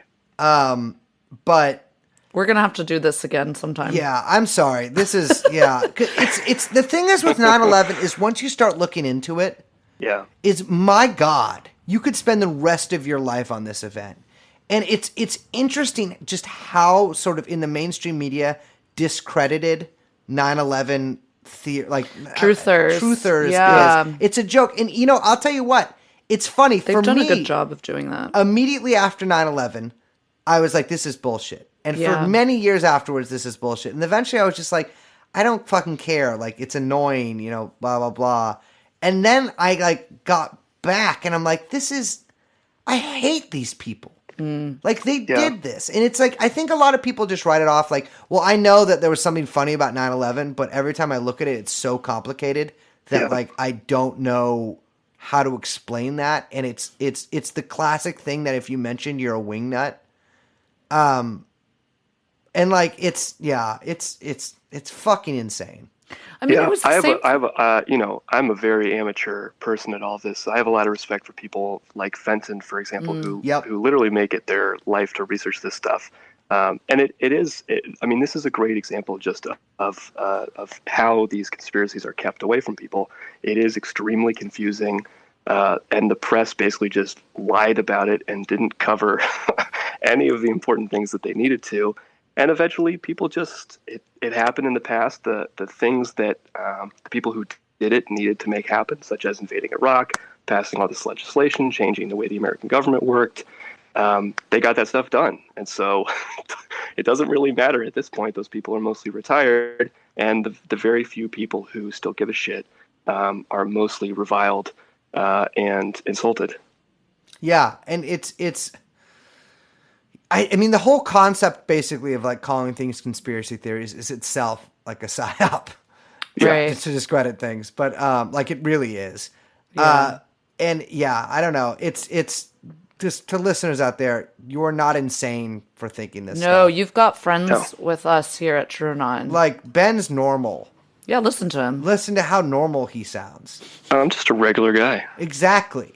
And like, you regular guys just listening to this, and regular gals and everybody else,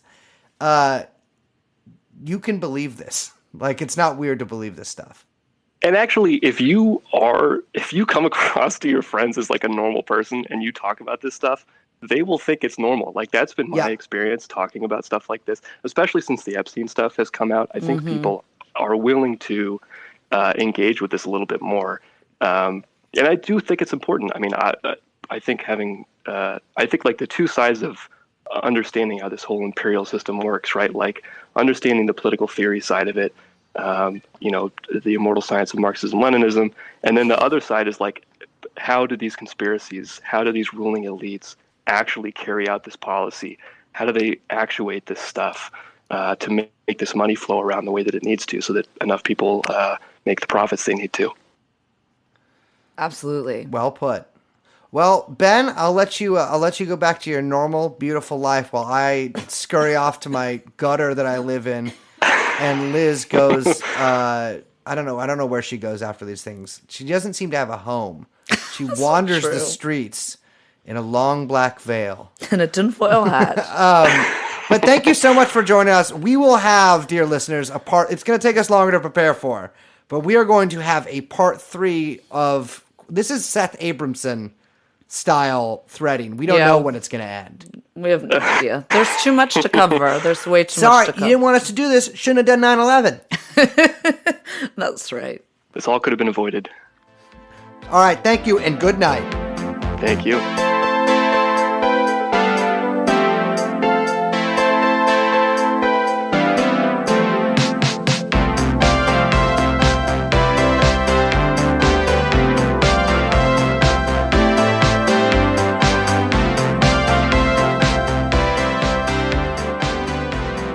Oh, man. Booyakasha. Remember that? That was pretty funny when we did that. You know, that's the 9/11 era thing. That's true. I guess I'll Ali say G. Ali G was 9/11 comedy that was funny. You know, it was funny. Yeah, absolutely. He only after post Borat he sucks, and I guess he's like, Borat was funny. yeah, I said post Borat. No, I know. I'm just saying for myself. Yeah, okay, yeah, oh great, yeah. Woman discovers Borat's funny. This is bullshit. I don't get any credit for saying Borat's funny because of the new feminist era. I'm just kidding. I'm doing pretend sexism. Remember when he happened upon a child sex ring and the FBI was like, "Whoops, no thanks." Yeah, I wonder if he'd come on the podcast because of that. I don't think he would come on. And he's probably too tall too. I don't like it. He's also very much like, I'm an actor now. Like, he's all in like movies where he's a real thing and not like his comedy person. Really? I kind of get that vibe. Yeah, he should. They all want to go on this like serious turn to get the rewards. He's and just it's a Jewish David Spade. He's a. I don't think that's true. I do think That's Well, I know true. you said it. Yeah, I guess. Touche. Thank you for being such an asshole. I just nervously giggled there because I was so, I don't like you. That's not Brace. Don't say things like that. I'm sorry. I love you. Thank you. Oh, I love you too, Brace. I would love to love you to death. Forever of yours. Well, that's not In nice. the grave. Brace. Yard. But it's a shitty one. Where people pee and play What the dice. fuck is wrong with you, man? I have lots wrong with me. Oh God. Thank you for talking to us about 9/11, everybody. Listen, I've had a long day. I got to go speak at an AA meeting after this. Liz has been staring daggers at me for the past 4 hours. That's not true. Yeah, it's true. All right, get us out of here. Okay. Well, I was waiting for you to start getting us out of here. See, this is what I'm saying. I always got to get us out of here. I always got to get us in here. This is not. No. This ends next episode. I'm silent. My name might as well be dirt to some people around here. But in reality, in the world where people respect me, my name is Brace, and I'm proud of that. And nobody can take that away from me. No one else is named that. It's all right. What about Brace Jones? No. Who's Brace Jones? Brace Everyone Jones? knows Brace Jones. I think one guy from the band, I might have mentioned this before, a guy from the band The Gossip, which is a dog shit band from Portland. Is that weird like dance? It's like dance punk or something. Yeah. Ditto. Oh my God, that band is so bad. Well, speaking of Ditto, there's a fucking guy in that band with the same name as me. Little name Ditto right there. Here's what. I think you're a dodo. That was cute. Yeah, thank you. So fuck you, Brace. I hope you don't listen to this. And I'm joined by, I'm Liz. and of course, our faithful friend and guy who used to play in The Gossip, Young Chomsky. Liz, play us out. Bye-bye. Jeffrey Epstein. Jeffrey Epstein. Jeffrey Epstein. Jeffrey Epstein. Come in. Jeffrey Epstein.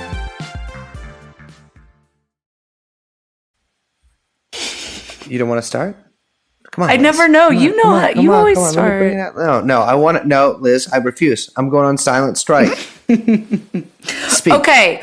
Yes. Part 3 today happening. Long awaited. See, my intros suck. I can't. I That don't even wasn't know. what. That was barely English. Hold on. Let's let. I'm taking my shirt off for this. No, we're video chatting. Don't take your shirt off. How do you like that? Look, make me full screen. So, welcome to part 3. I know many of you have been asking. Many of you have been emailing, Patreon messaging, which I just realized was a thing. So I'm sorry that there's many hundreds in there. Just send us an email or something. Sorry. And asking us, where's part 3? Well, we have it. In fact, we have it right now. That was good. That was so much better. Okay, so well, I was waiting for you to jump in. I'm looking at your face, and I can see that I was you're not taking a doing it. screenshot of you Oh, rubbing my yourself. no, dude, I'm rubbing the ingrown hair because it itches, dude. I'm not. These aren't my nipples are right here. Here, you can see them. I'll put it as close to the camera No, as I'm possible. fine. I don't need to see those. Oh, you're fine now that you saw them. Jeffrey Epstein. Jeffrey Epstein. Jeffrey Epstein. Jeffrey Epstein. Come in.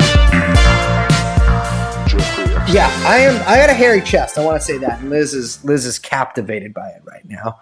I'm so excited. This is I'm gonna so be, excited. We I'm got a long one. I mean, this is my shit. Mm-hmm. This is my tin. This is where I shine from all the tinfoil that I am wearing on my head. So I want to be clear that 9/11 was an occult blood ritual done by various demons and goblins, which I mean in a normal way. in order to summon the ultimate power, which was the ability to invade Iraq. Yeah, okay, so we have a really extra long, extra special episode interview here with our friend Ben, who's coming back to mansplain all the things that went awry on the day of 9/11. And I hope that we're going to include some links with the episode, but I hope that you guys, truthers get a bad rap. The truther community gets a bad rap. And if you have never perhaps entertained some of these ideas, like, open your third eye, keep your mind open, because I don't think we're talking quackery. Like, this is all very reasonable, understandable stuff. I just want to say, like, think of who is telling you to think of, like, people who question the official 9/11 story as wackos. And then also think, like, if you're listening to this podcast, then you've pretty much already accepted that there was a giant pedophile ring being run by, like, some of the most famous and powerful people in the world. I think you should maybe be like, yeah, I think these people are also capable of flying some planes into some buildings so that they could get everything they ever wanted. And had been planning since the 80s. Exactly. So I just want to say, as you guys know, that I'm the most dogmatic man in history, but I'm saying here, keep an open mind. Yeah. So also, you got plenty of time on your hands now with quarantine, and it sounds to me like it's the perfect time to get into if there was ever trutherism. If there was ever a time to watch a 4.5-hour documentary about how 9/11 was an inside job, that time is now. So without further ado, let's get the show on the road. Really? All right. Well, let's Liz. Oh, I'm we have just to so introduce excited. ourselves. We have to introduce ourselves. My name is Paul Wolfowitz. No relation. No, my name is Brace Belden. I'm joined here by Liz. That's me. And of course, we are produced by Young Chomsky. And this is TrueAnon, and this is Bush did 9/11 Part 3.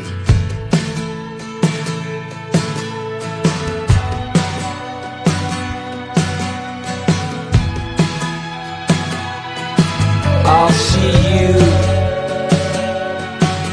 next fall at another gun show. I'll call the day before like usual, but Well, welcome to the long-awaited Part 3. Tower 3 episode of the TrueAnon 9/11 Fandango. I should have thought of a better word for that before I started that sentence. With our guest, Mr. Ben. Ben, how are you doing? I'm doing all right. How are you guys? I'm good. How's quarantine? Quarantine's going all right. The days are blending together, but it's all right. I've been enjoying your nature videos. There's a great path behind. There's lots of turkeys and deer around. It's great. I saw the deer. The deer you posted were looking very handsome. Oh yeah, they're doing great. Very fast turkey as well. That video was astounding. Have you gone full prepper? Oh, our whole house every possible space is full of canned beans and paper products. Yeah, we're fully prepped. Love awesome. I would expect nothing less. So, I think you know why we called you here today, Ben. Yes. We need to talk about some of your friends. We're not friends. We're colleagues. colleagues, excuse me. Co-workers. Yeah. So we get on Zoom calls together once in a while. But beyond that, there's no drinks or anything. Do you think, actually, side note, do you think they're doing Zoom calls? Do you think they're in quarantine? I think they're FaceTiming. I think they got that end-to-end encryption, Yeah, that's absolutely. true. I actually we talked about this on our last episode, but I have wondered how, like, Kissinger, because he's so old, like, I wonder what his sort of, like, quarantine routine is. Yeah, I'm sure he's got a bunch of manservants in there Absolutely. lifting them up and moving them around. Half of the people that we're about to talk about in this episode will be buried with their slaves and servants who will serve them in the afterlife. Yeah. So it's. Wait, so where we left off in our series, it was a little while ago, So we had kind of like talked about the prelude to 9/11 being about 40 years of U.S. foreign policy. To kind of like position the actual events of 9/11, I think you put it this way when it was such a great way to think of it, like as a continuation rather than interruption. Right. But we never, and then we kind of went into the anthrax attacks because that's a really important story for people to understand that kind of doesn't get told enough in this as we kind of get into the story. But today we're talking about the main event, which is the actual, the show that everyone kind of came to see, I guess. The actual events of September 11th, 2001, in case you forgot, but you didn't. And that's the rule. And much like the stage plays of yore, I think we should go down a little cast of characters first, for at least on a certain level, to see kind of where everybody was that day, right? Because I think many people remember George Bush famously was reading a book to some school children when one of his humble aides whispered in his ear and alerted him that the plan was working. Yes, what was the book called? I forgot. It was isn't it like something about a goat? Oh yeah, a goat or a pig or animal related. I can't remember. It was like to a lovely bunch of school children in Sarasota, Florida. But surprisingly few people were in the White House that day, right? I mean, it seems like basically no one. It's funny, actually, Neil Bush, George Bush's brother, and his father were both staying in the White House, but very few other people were, I think, except for supposedly Cheney and Condoleezza Rice. But basically everyone else was gone. Colin Powell was down in Lima, Peru. Ashcroft was on his way to Milwaukee. The chairman of the Joint Chiefs of Staff, this guy Henry Shelton, was on his way to Hungary for I think it was a NATO meeting, but his trip was actually supposed to culminate in him being knighted by the Queen of England, which is, love it. FEMA director Joe Albo is in Montana. Rumsfeld, of course, we'll get to Rumsfeld, but supposedly ensconced in the bosom of the Pentagon. Robert Mueller was preparing his case against Donald Trump in the FBI head. He is in the FBI offices. Yeah, TBT, just in case our listeners forget, Robert Mueller, famed resistance alpha male, man of your dreams, was actually FBI director for the Bush admin. And sweet little Norman Mineta, Secretary of Transportation, was in his office with Richard Clark also in his. And that's where we start, right? Cheney had quite a day, guys. Yeah, it's a little confusing what day he had actually, which I think we should get into. So basically, one of the things to understand about or as we try to kind of piece together an accurate timeline of what happened, which is actually surprisingly complicated, it's important for us to kind of track where these people were and what they were doing. And kind of like we mentioned, it's really hard to get a read on particularly two people, Dick Cheney and Donald Rumsfeld, obviously the most trustworthy guys in the admin. Mm-hmm. And if you had listened to, our previous episodes about 9/11, you will remember these guys because they are big figures in also Daddy Bush's admin and have been key power players in Middle East foreign policy for, 35, 40 years at this point. Yeah, definitely. I'm going back to Ford. Yeah. So one of the big things is that there's a couple discrepancies about where exactly Cheney was and how he came to learn about the 9/11 attacks. There's an account that was settled by the commission report. Then there's other versions that his secretaries say.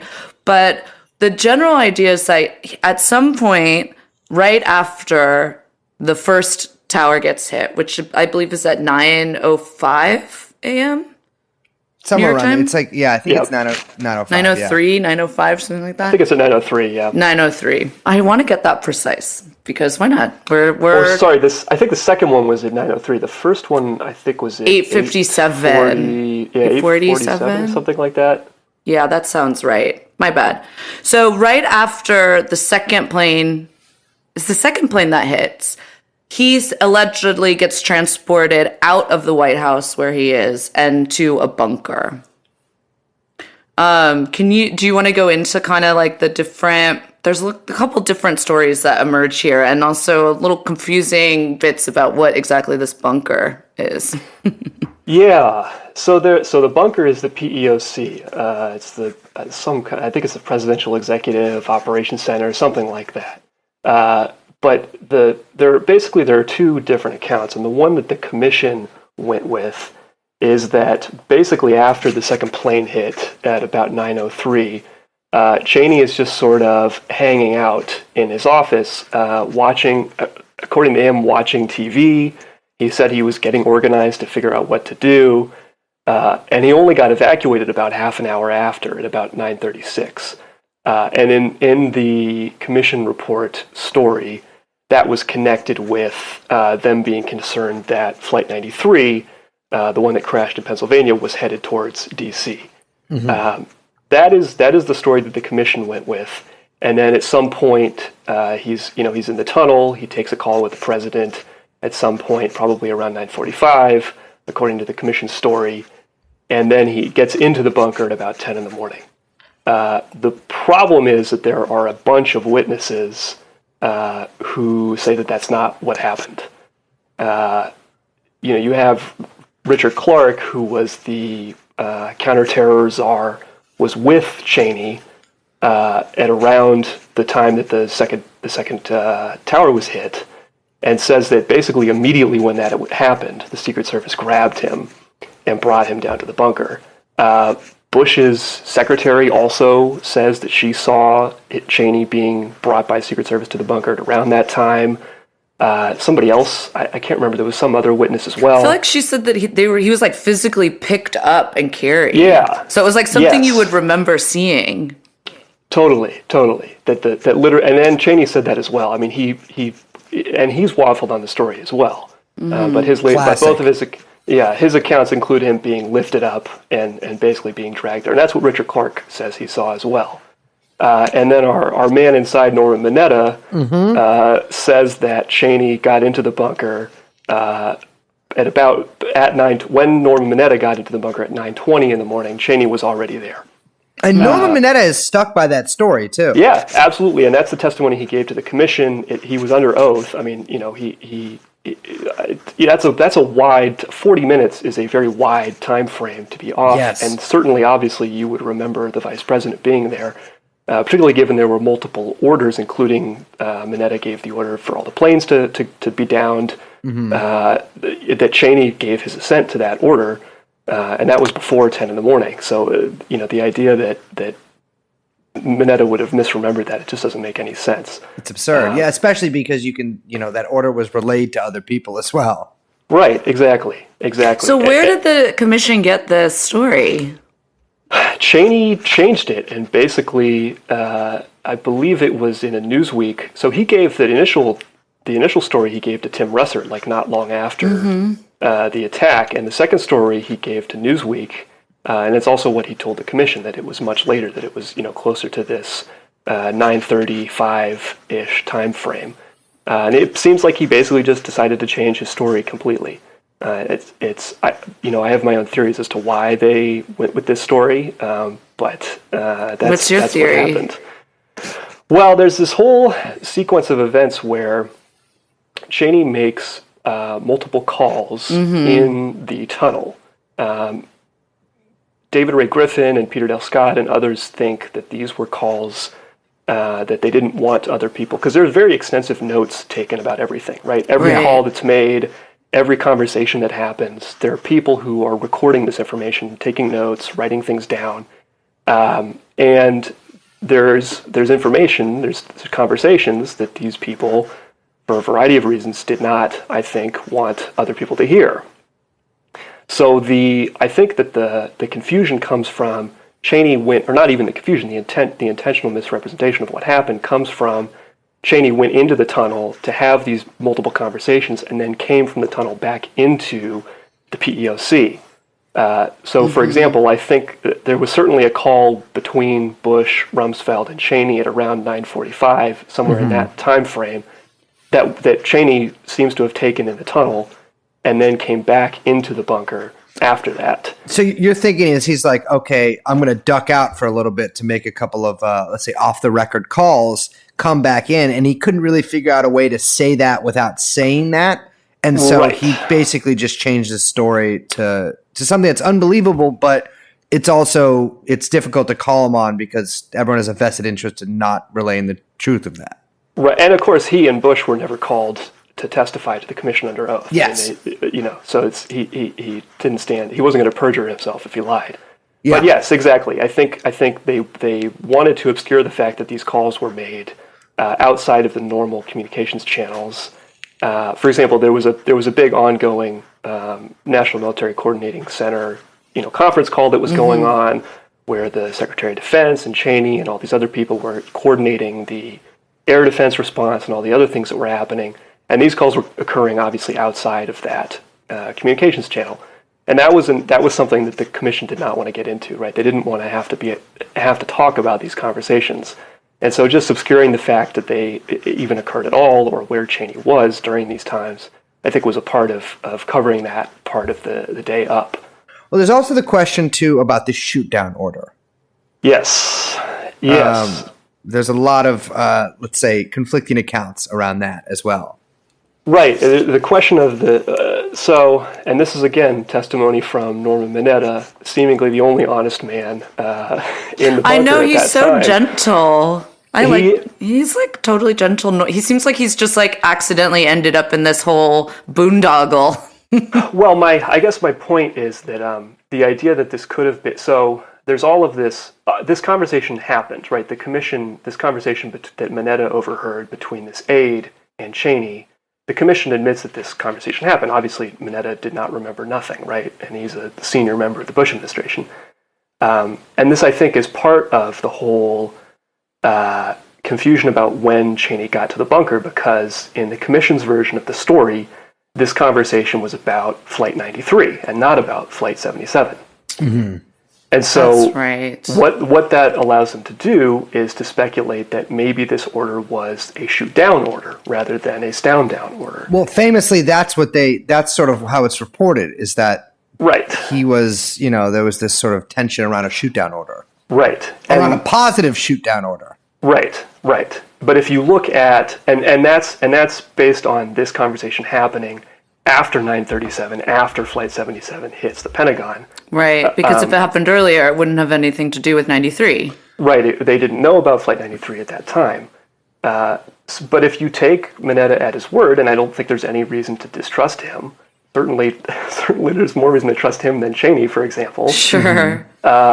It's not possible that they were referencing Flight 93, and it would not be a shoot down order. That wouldn't make sense, which of course that order was not given until at least 20 minutes later, shortly before 10, probably during that conversation that Bush, Cheney, and Rumsfeld had at about 9:45, somewhere in that time frame. So that's the other person that's kind of has a little bit of a weird timeline is Donald Rumsfeld, and he was actually at the Pentagon that day, like we mentioned. Yeah, and for Donald Rumsfeld, it was just a regular fucking day. Like he basically treated it completely normally. He was at a meeting, I think, until about 9:00, and then he gets to his office for his daily CIA briefing. And his briefer was a CIA officer, a woman named Denny Watson, who had seen the crash happen on TV. The crash, obviously, when the first plane hit, there was all this confusion about was it an accident. Obviously, by the time this second plane hits, it's clear this is some kind of a coordinated event. Right, so she obviously is very concerned about this. One can imagine. She tells Rumsfeld, hey, obviously we're not doing this briefing because this thing just happened. And Rumsfeld's like, no, come on, let's do the briefing. She's on the phone with CIA Operations Center, and they're talking about there's 50 planes unaccounted for. She's talking to Rumsfeld about this, and Rumsfeld is just like, no, let's go through the briefing, and they do. Cool as a cucumber, that one. Just unshakable. Completely unflappable, and it's almost like he had some kind of idea about what was going to happen. Well, it's really funny if you see the video clips of him, like, basically, I mean, there's video of him, like, surveying the Pentagon crash, and he's just, like, walking around like regular Joe, just, like, totally normal, just like, whoa, look at this, not even, like, in shock, like, it's really off-putting, even just, like, visually. To be clear, bizarre. he was in the Pentagon, like, just so our listeners understand, he was in the Pentagon when it got hit. Yep. And, like, still was totally fine. Yep. Like, like, it wasn't unflappable. The man's unflappable. Yep. He's sitting there. This CIA person trying to convince him that they need to end this briefing. His senior military advisor also comes in and says, "Hey, like, what the fuck?" And then the Pentagon gets hit towards the end of their briefing at about 9:37, and by the way, during this time, Condoleezza Rice is trying to get in touch with him. She says that she called his office at about 9:05. He was in his office, so it's unclear why she couldn't get in touch with him. And maybe he just had it on vibrate. Yeah, he just had his phone on He silent. left her on red. Yeah. and then right, the Pentagon gets hit. Rumsfeld leaves his office and immediately books it against the advice of his bodyguard to the mall. There's nothing on the Pentagon Mall, so they go towards like the because it's like near this there's like this whole parking complex just where the plane hit. And so they go over there, and there's footage of him, picking up stretchers. It's incredible. It's bizarre. It's like this totally bizarre. Horrible old, like, hobgoblin, just, like, running people's bodies. I don't know where, probably some kind of collection center. But yeah, it's crazy because to me, so obviously, I'm not an employee of the U.S. government, and I haven't worked in the Pentagon. But you would think that a man in his position would want to be sort of making some calls there, right? Like you wouldn't just be like, all right, I'm going to go pick up. There's other people for those tasks, right? But he stayed out there for a while. I mean, there's like a good 30 or 40 minutes when he's just out in front of the Pentagon picking up bodies and not where you'd think he would be, which would try to be sort of in the nerve center. He doesn't seem to be in touch with anybody else. He's just sort of MIA out in front. Yeah. Yeah, he's completely missing.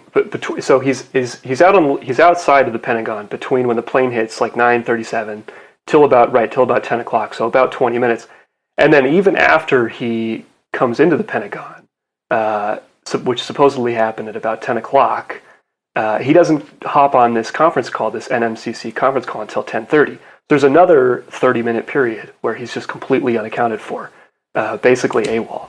Mm-hmm. And yeah, it's a little suspicious. I mean, I gotta say, it's you'd think that's the thing about 9/11 is that there's so few like minutes to really account for that it's very strange when someone can't account for like such a large chunk of time. Yes.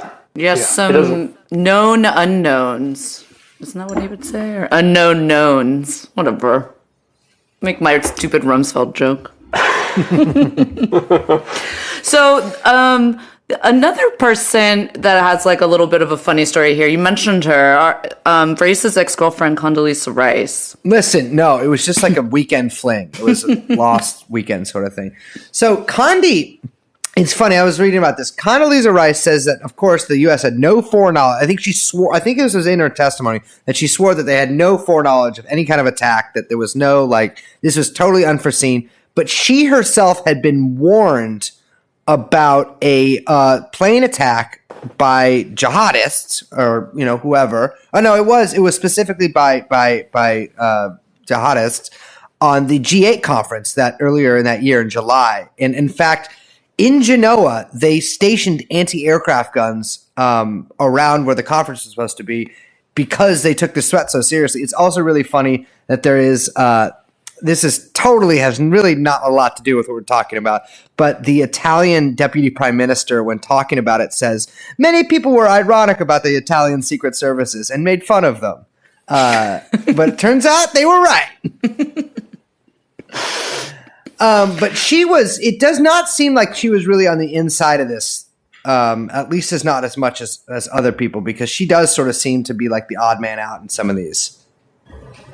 Or am I misreading that? No, I think that's true. I mean, I think definitely definitely the two key players were definitely Cheney and Rumsfeld, and it definitely is unclear. Again, she's trying to, one of the big, as I mentioned, there were these sort of parallel phone calls that were happening, and as an example, like Cheney was sort of not paying attention to this NMCC conference call, which was supposedly the whole coordinating conference call to coordinate the response, and he's not really paying it much attention. And right, Rice is a huge part of that. So there's like the official response, which is Rice and Richard Clark and other people like that, and who knows whether they were playing these unwitting parts in this whole thing, or whether they knew about it and they were just sort of play acting, that they had no clue what was going on. And then yes, there's the other side of it, which is these parallel calls that were happening on these alternative communications networks. And it seems like Rice was not a part of those parallel calls. She was sort of on the official response. And again, like I mentioned, she tries to get a hold of Rumsfeld. She tries to get a hold of a whole lot of people. And as you mentioned earlier, a lot of people were just out of the country, not available for a variety of reasons. And so she doesn't have a whole lot of luck.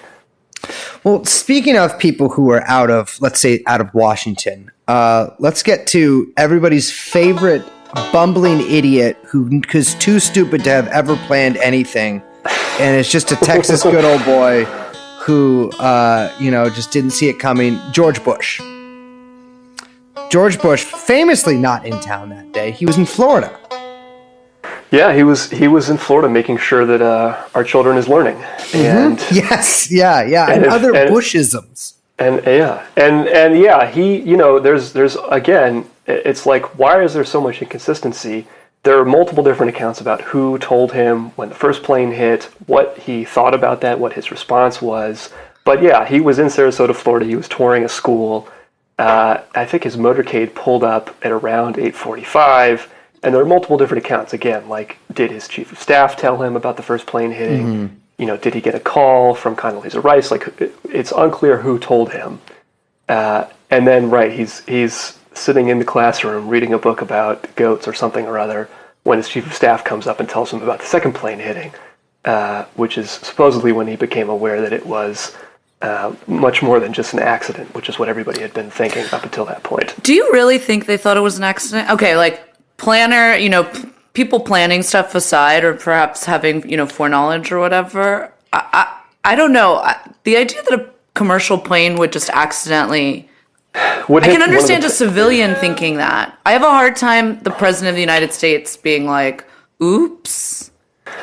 There was there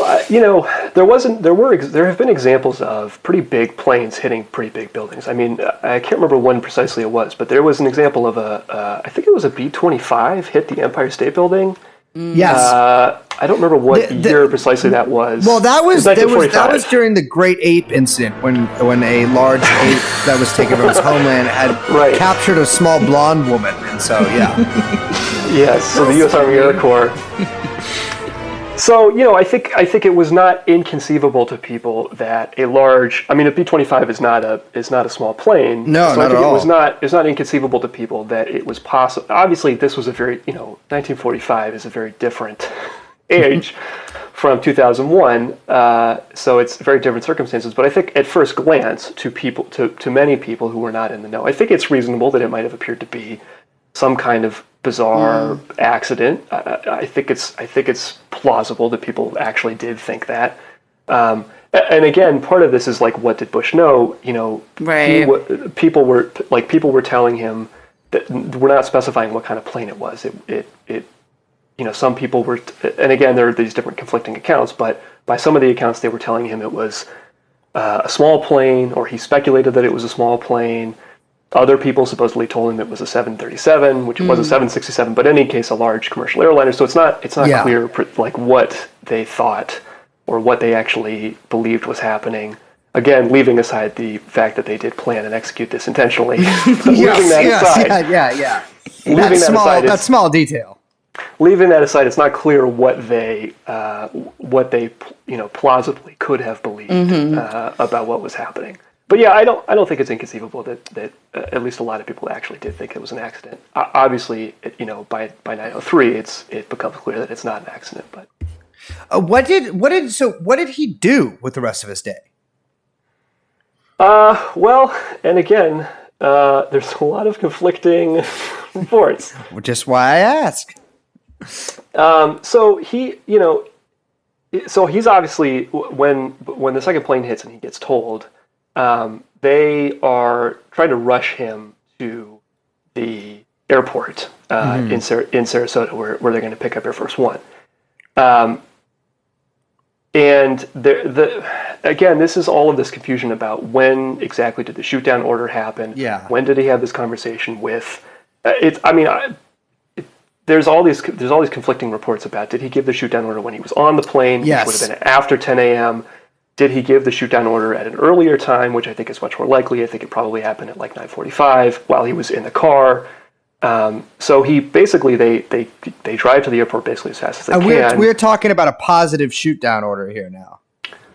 Yes, right. That they're gonna basically the idea was any plane that is not responding to them, they're just gonna shoot it down with National Guard F-15s or F-16s. Yeah. And so yeah, they drive him to the airport and. The plane sits on the tarmac for quite a while. Yeah, I don't remember exactly when the plane takes off, but sometime after 10 a.m. But this is after the plane is sitting on the tarmac and Bush is in the car, basically this time period is not really accounted for. And again, I think that it's very likely that they were having this call at 9:45 with Rumsfeld and Cheney, where they were discussing, among other things, this shoot down order. And also some other stuff as well, I think, took place on that call. What else do you think took place on that call? Well, this gets into me sounding like a sovereign citizen. Yeah. I want to be clear, Ben. Feel free. Look, because of Corona, we're all sovereign citizens now. Oh yeah. Oh baby, we're everybody's a sovereign citizen these days. This is this whole issue of continuity of government, and we kind of touched on it, I think, the last time that we talked.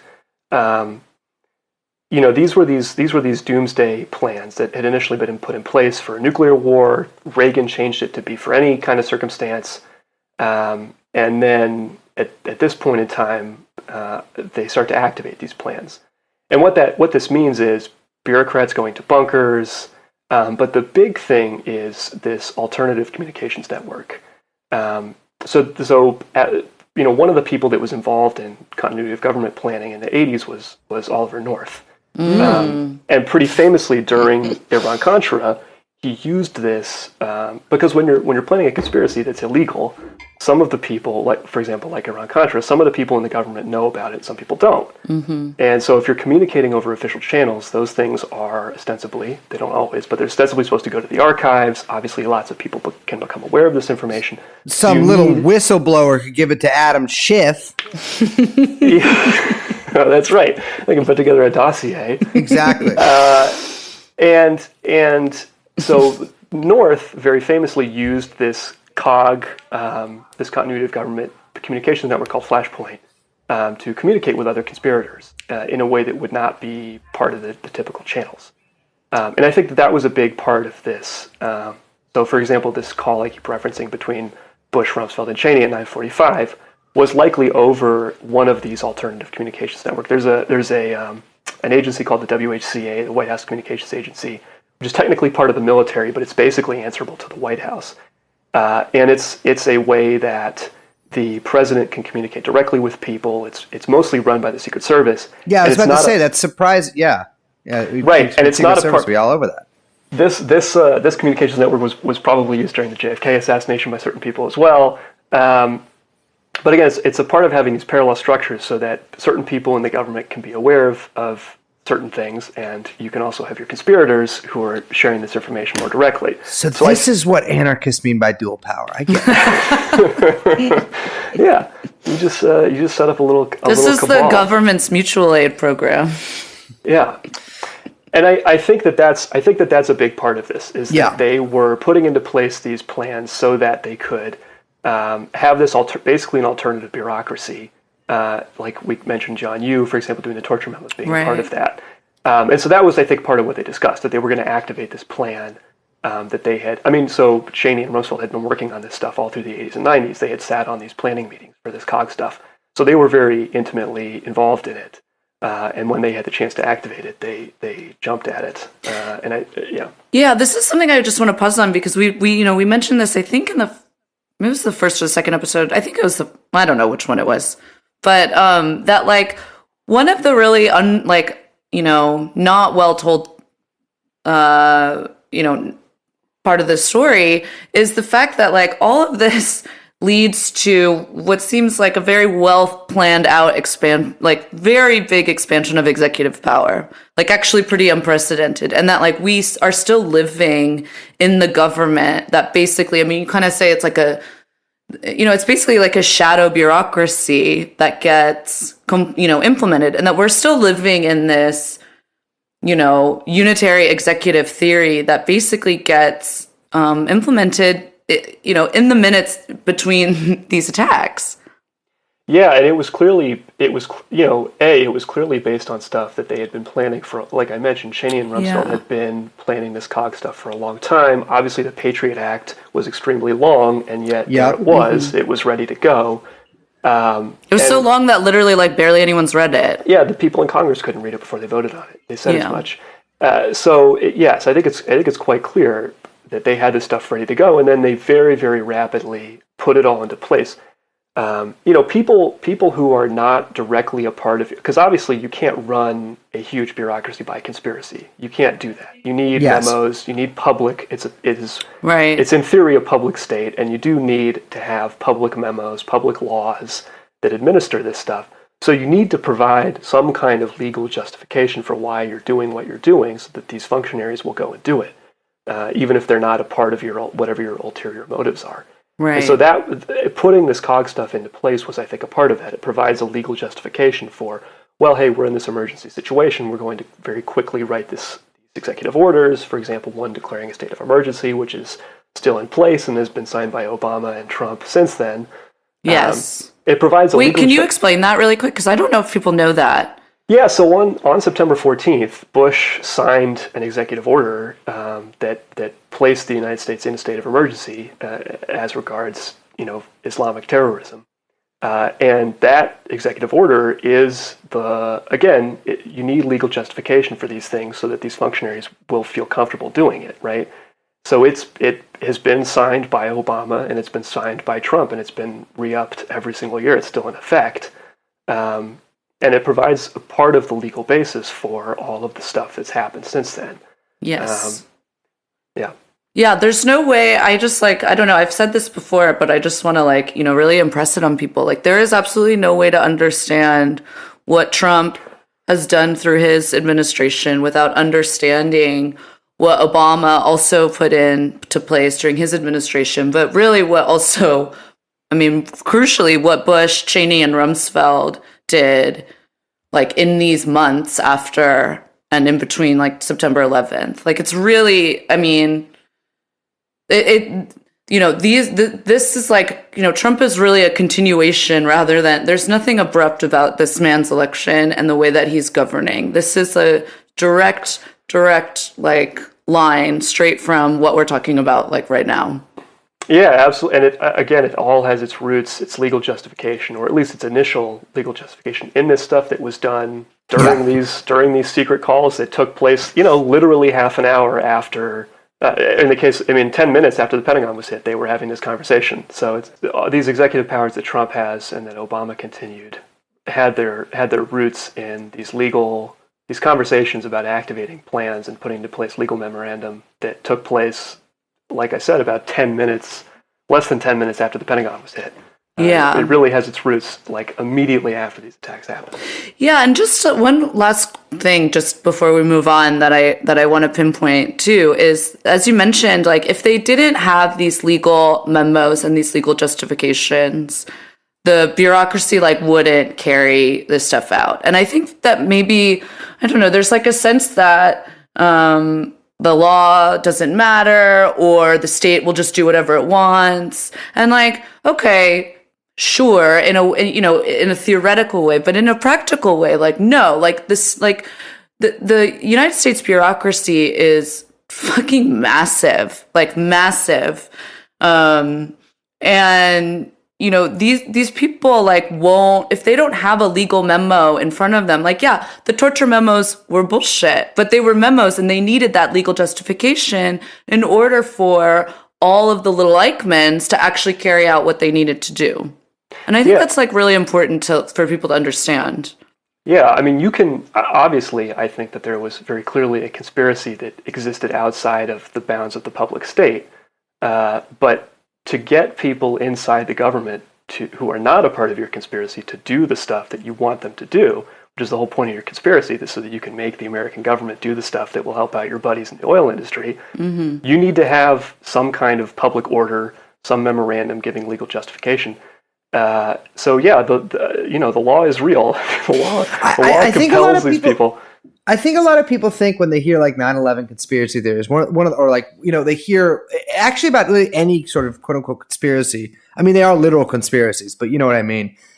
Is that they're like, well, it's too many people, it's too big. Like, there's no way that many people can keep a secret. But if you have this really just core group of people doing it, that's really not that many people. And I mean, a lot of it is, I think, predicated on like basically being able to predict the actions of others. You know what I mean? Like, it's all of this is it's totally within the realm of reason to like basically plan for what came after 9/11, just by use of this like, you know, alternative sort of state network made up of very few people. Yeah, and I mean, obviously, the other part of it is compartmentalization, right? People in the military do not ask questions. You give them orders. They don't ask for why you're giving them these orders. They just carry them out. That's true of most people in the bureaucracy in the U.S. government. They don't ask for why you're telling them to do this, and you don't need to tell them why. If you're the president, if you're the Secretary of Defense, you can give an order, and they will carry out that order as long as they believe it's lawful, and even if they don't believe it's lawful. So funny. The captain of that aircraft carrier that had like a big COVID outbreak is getting fired now. Yes. Yep. So just important case. Yeah, you can't do that kind of stuff. You can't do that stuff. Yeah, so it's if you can have a very small group of people, and when you have this government that has no qualms about bombing people, killing people, torturing people in the first place, as long as they're given the order to do that. Once you're given the order to do it, they'll do it. Mm-hmm. So speaking of the military, I do want to mention really quick before we get into the actual buildings that there were some odd, we had mentioned before with whether, shoot down, if there was these orders being given and when, that there was a hard time even finding jets to scramble, basically. There were basically what is called like war games going on scheduled like the day of 9/11. Yes, NORAD was in like some pretty intense ones. Yeah, there were a number of ones. They were mostly interrelated. They were different parts of the military doing different things, but it was under this NORAD. Vigilant Guardian was the name of the main one. And it was weird because in previous years they had mostly been carried out in October, November timeframe, and this one happened much earlier. And there's some people who have claim to have seen evidence that this one was scheduled for that same time frame and then was rescheduled to be earlier at some point. That's less clear, but certainly it is the case that for some reason this one was held in September as compared to the usual October-November timeframe. And like you mentioned. There was, for example, when Flight 11, when the FAA first made their call to Northeast Air Defense Station, their first question was, is this a drill? Is this part of the exercise? Or is this real? Oh, yeah. And that happens throughout. There's if you listen to the FAA recordings and their conversations between the FAA controllers and the military, there are all of these people who are confused about is what's happening part of the exercise or is it actually real? It's actually, if you do listen to it, and I encourage our listeners to, like, it is mind-blowing, like, how much confusion there was and like, bad communication. Like, no one, I mean, I guess it's, I don't mean in a sense where it's like, okay, this insane attack just happened. Of course, there's bad communication, but it's like, it's almost like a joke. Like it sounds like a kind of like a improv game or something. Yeah. I mean, another huge thing that you mentioned was that a lot of these planes, usually there are at least some National Guard aircraft on standby in place to intercept, because intercepts happen for a variety of different reasons. There had been for example, there had been at least several dozen intercepts in the decade or so leading up to this. So it does happen, and an intercept just means that a fighter goes out, meets some plane that's out there for some reason. It doesn't mean that they necessarily shoot it down. And in this case, there are numerous instances where the FAA gets in touch with whoever's running the local air defense, and they're told that they don't have fighters accessible. They have to go pretty far out. They start. I mean, it's like they couldn't find one in Ohio. They couldn't find ones in I think they went even further than Ohio, further west than Ohio. Yeah, to respond to Flight 93, which was obviously crashed in Pennsylvania, was thereabouts. They were going all the way out. I think to Nebraska was where they finally found jets that could fly over. Now, which is insane. That's totally insane. Right. The time, time that could even lead to a response. Yeah, and then even so two of the planes that did actually make their way, there were two F-15s that were sent out of Otis Air Force Base in Massachusetts, and even those two, there was so much confusion about where to send them that they basically just ended up sending them over the East River, and they just kind of stayed there. This was wow. It's not very hard for an F-15 to make it from New York to Washington D.C. That's a pretty short trip for a high-powered military jet. Yeah, I mean, people got to say these are a lot faster than commercial airliners. Yes. Yeah, and they typically they obviously are not going to fly supersonic on a day-to-day basis. That would be pretty damaging. But in a circumstance like this, they did. I mean, the ones that flew from Massachusetts to New York, were flying several many hundreds of miles an hour. But these two planes from Massachusetts were just hanging out over the East River while when they could have, when they absolutely could have been, would have been at the Pentagon for an F-15 to intercept a large commercial airliner would have been no problem. But they did not get that order. There were jets that were scrambled from Langley, an Air Force base in Langley, Virginia. And those jets, but by the time those jets were in the air, it was probably too late. Everyone should look at and listen to these tapes. I mean, it really is like Keystone government, Keystone cops. It's amazing. It's so weird hearing these calls, and it's funny too because, I mean, there was some weird. You mentioned there's weird communication too, where he's basically the guy. Trying to get these planes is basically told by multiple different people, not just, oh, we don't have them, but no, I can't give you any. Right. Which is very weird. Yeah, and that kind of so the idea is that you're supposed to go up the chain. So the planes that were scrambled from Otis, there was a direct conversation between the person who was running Boston Control for the FAA and the person in charge of Northeast Air Defense, or at least one of their subordinates. So a regional air defense group and a regional FAA. In theory, and this was the explanation for why these jets were not scrambled as fast as they were, you were supposed to go up the chain. You were supposed to go, and the head of the FAA was supposed to get in touch with basically the Secretary of Defense's office to get this authorized. That chain wasn't doing so great on 9/11. No, because key people were not there. A huge number of people in very key positions as a part of this chain were either out and they had a subordinate step in on a temporary basis, or for several of them, it was their first day on the job. These are people who, again, multiple key positions in the air defense and in the communication between the FAA and the air defense. A lot of these people were literally on their first day of the job, or it was not their usual role. They were just goddamn rookies in there.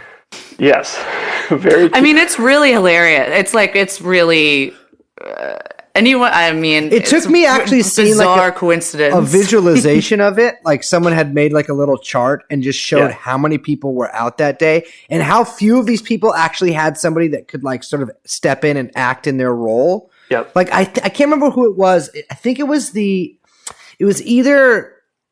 I think it might have been either the hostage guy at the FAA or maybe even the FAA chief himself, but somebody in this really highly important role was out and did not have a replacement. There was no one else who could do his job. Yeah. And I mean, these chains of command, especially in situations, in government and I mean, sort of civil as well, bureaucracy, they're hugely important. You can't just kind of go around them. And so that caused massive delays. And again, if the attack had happened the day before or the day after, these people, at least for the people who had a stand-in, they would have been there. It's just this one day. It just so happened that it all sort of lined up this way. And again, I think this was part. There were certain people in certain positions who knew, and they made this happen and ensured that the response would be slowed by just enough. And that point really makes this sort of like really kind of puts to rest a lot of the concerns people have about like, oh, well, this is such a big conspiracy. All these people can't be in it. It's like they don't all have to be in on it. Like it's if you are someone like Cheney or Rumsfeld, you understand that if it's someone's first day on the job, the probabilities are in your favor that they're going to biff it. Yep. And that they're going to fuck up and they don't know what to do and they don't have the training. And so it doesn't need to be. I think that's what people got to understand. And that's true with a lot of stuff we talk about. Not everybody has to be in on it. Yep. And they plan for redundancies, right? There were four planes that were hijacked supposedly, and only 3 of them hit their targets. If only 2 of them had hit their targets, or if only 1 of them had hit their target, it's very likely that the political response would have been basically the same, right? Precisely. And again, we don't know what that 4th plane was headed for. It could have been the Capitol. That's what a lot of people speculate. It could have been any other building in Washington. And again, if that 4th plane had hit, I don't think it would have changed things very much, right? I think we would have ended up with basically the same political response. Even if that small civilian jet that was later said to be an airliner hadn't hit the Pentagon, it'd probably be the same thing. Yes. Yeah. Well, yeah. We should talk. I mean, I have questions about the Should Pentagon. we talk Pentagon real quick? Yeah, let's. How you guys Because I feeling was about like, talking I about- want to get into jet fuel and steel beams, but let's talk about the Pentagon first because I got some questions about if this actually happened the way. Liz, are you a no-planer? Liz Okay, I will rat Liz out right now. Dude. First of all, I want to be clear. I'm not a no-planer, but I'm a maybe it was not the same. Maybe it was a different planer. Yeah. Okay, I have dabbled in no planing. Yeah. I have not committed to the no plane lifestyle. Yeah.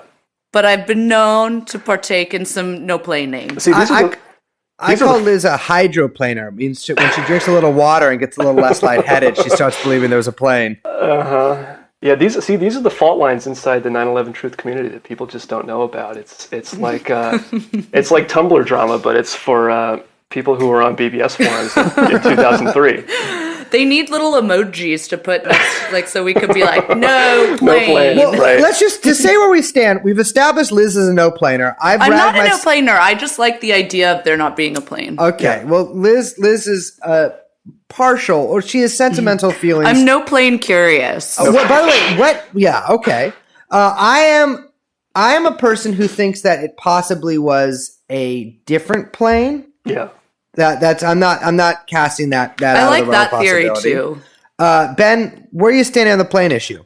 Yeah, I think it was definitely a plane. Again, I'm with you, Brace. I don't know if it was the plane that they said it was. Because I don't know if, that was a pretty if there was some fancy flying going on there that day. Yes. There was Well, some wait, let me extremely back fancy up. flying. Okay. Let's just because I'm sure our listeners don't understand. So we're talking about the Pentagon crash. But why would people think that there's discrepancy with how the story's been told? Like literally just about how the crash happened. Well, right. So the story is that it's Flight 77 that hit. But one of the big things for years was the very weird-looking surveillance footage from this was right near a parking lot, and so there was an entrance to a parking lot. that had a camera that was just there for the parking lot, basically, to see who went in and out. And there were frames missing and there still are frames missing from this video. And so you really cannot make out in this video footage what it is that hit the Pentagon. So that's a big part of it. So we're talking like 15 FPS, 30 FPS. They got to get a better NVIDIA card. But even beyond that, actually, there are frames that are missing. That have been taken out. Yes, that were taken out at some point for some reason. The chain of custody on the video footage is like very sketchy. Like it's unclear who had it and when, and like I love this so much. 9/11 was not a great day for chain integrity. It really was not. I mean, we haven't even talked about the black boxes being missing, but somehow they found a passport. I mean, like, but in this case, but let's focus on. I guess we should focus on the Pentagon. So yeah. So there's that whole issue, and you really can't make out what it is. The second thing is the actual impact site is not super consistent with a commercial airliner hitting a building of that type. Like the just the way that the entry point and like how that all looks is just very weird. It does not look like you would expect this to look. I mean, it's like I understand why there are no planers. I totally get it. Yeah, absolutely. We should talk about where in the Pentagon it's hit, because it's an area that was also recently retrofitted. Yes, it was an area that was recently basically reinforced to survive, not plane crashes specifically, but like bombs and things like that. And most of the rest of the Pentagon did not have this retrofitting. It was like literally basically this section. This section also had like the budget offices. Yes. Yeah, it had like a bunch of computer servers, didn't it? Isn't it funny? Yes. And accounting. And a lot of accountants were there. I mean, a lot of people that died were DoD accountants. It's also weird that they actually don't have the exact number, I believe, of people who died too.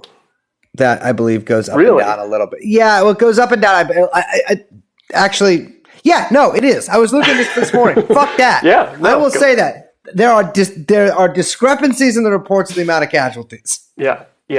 So I totally understand based on the weird video evidence and the weird looking crash site that I totally understand why people think that it could have been a missile. The other thing, of course, go ahead.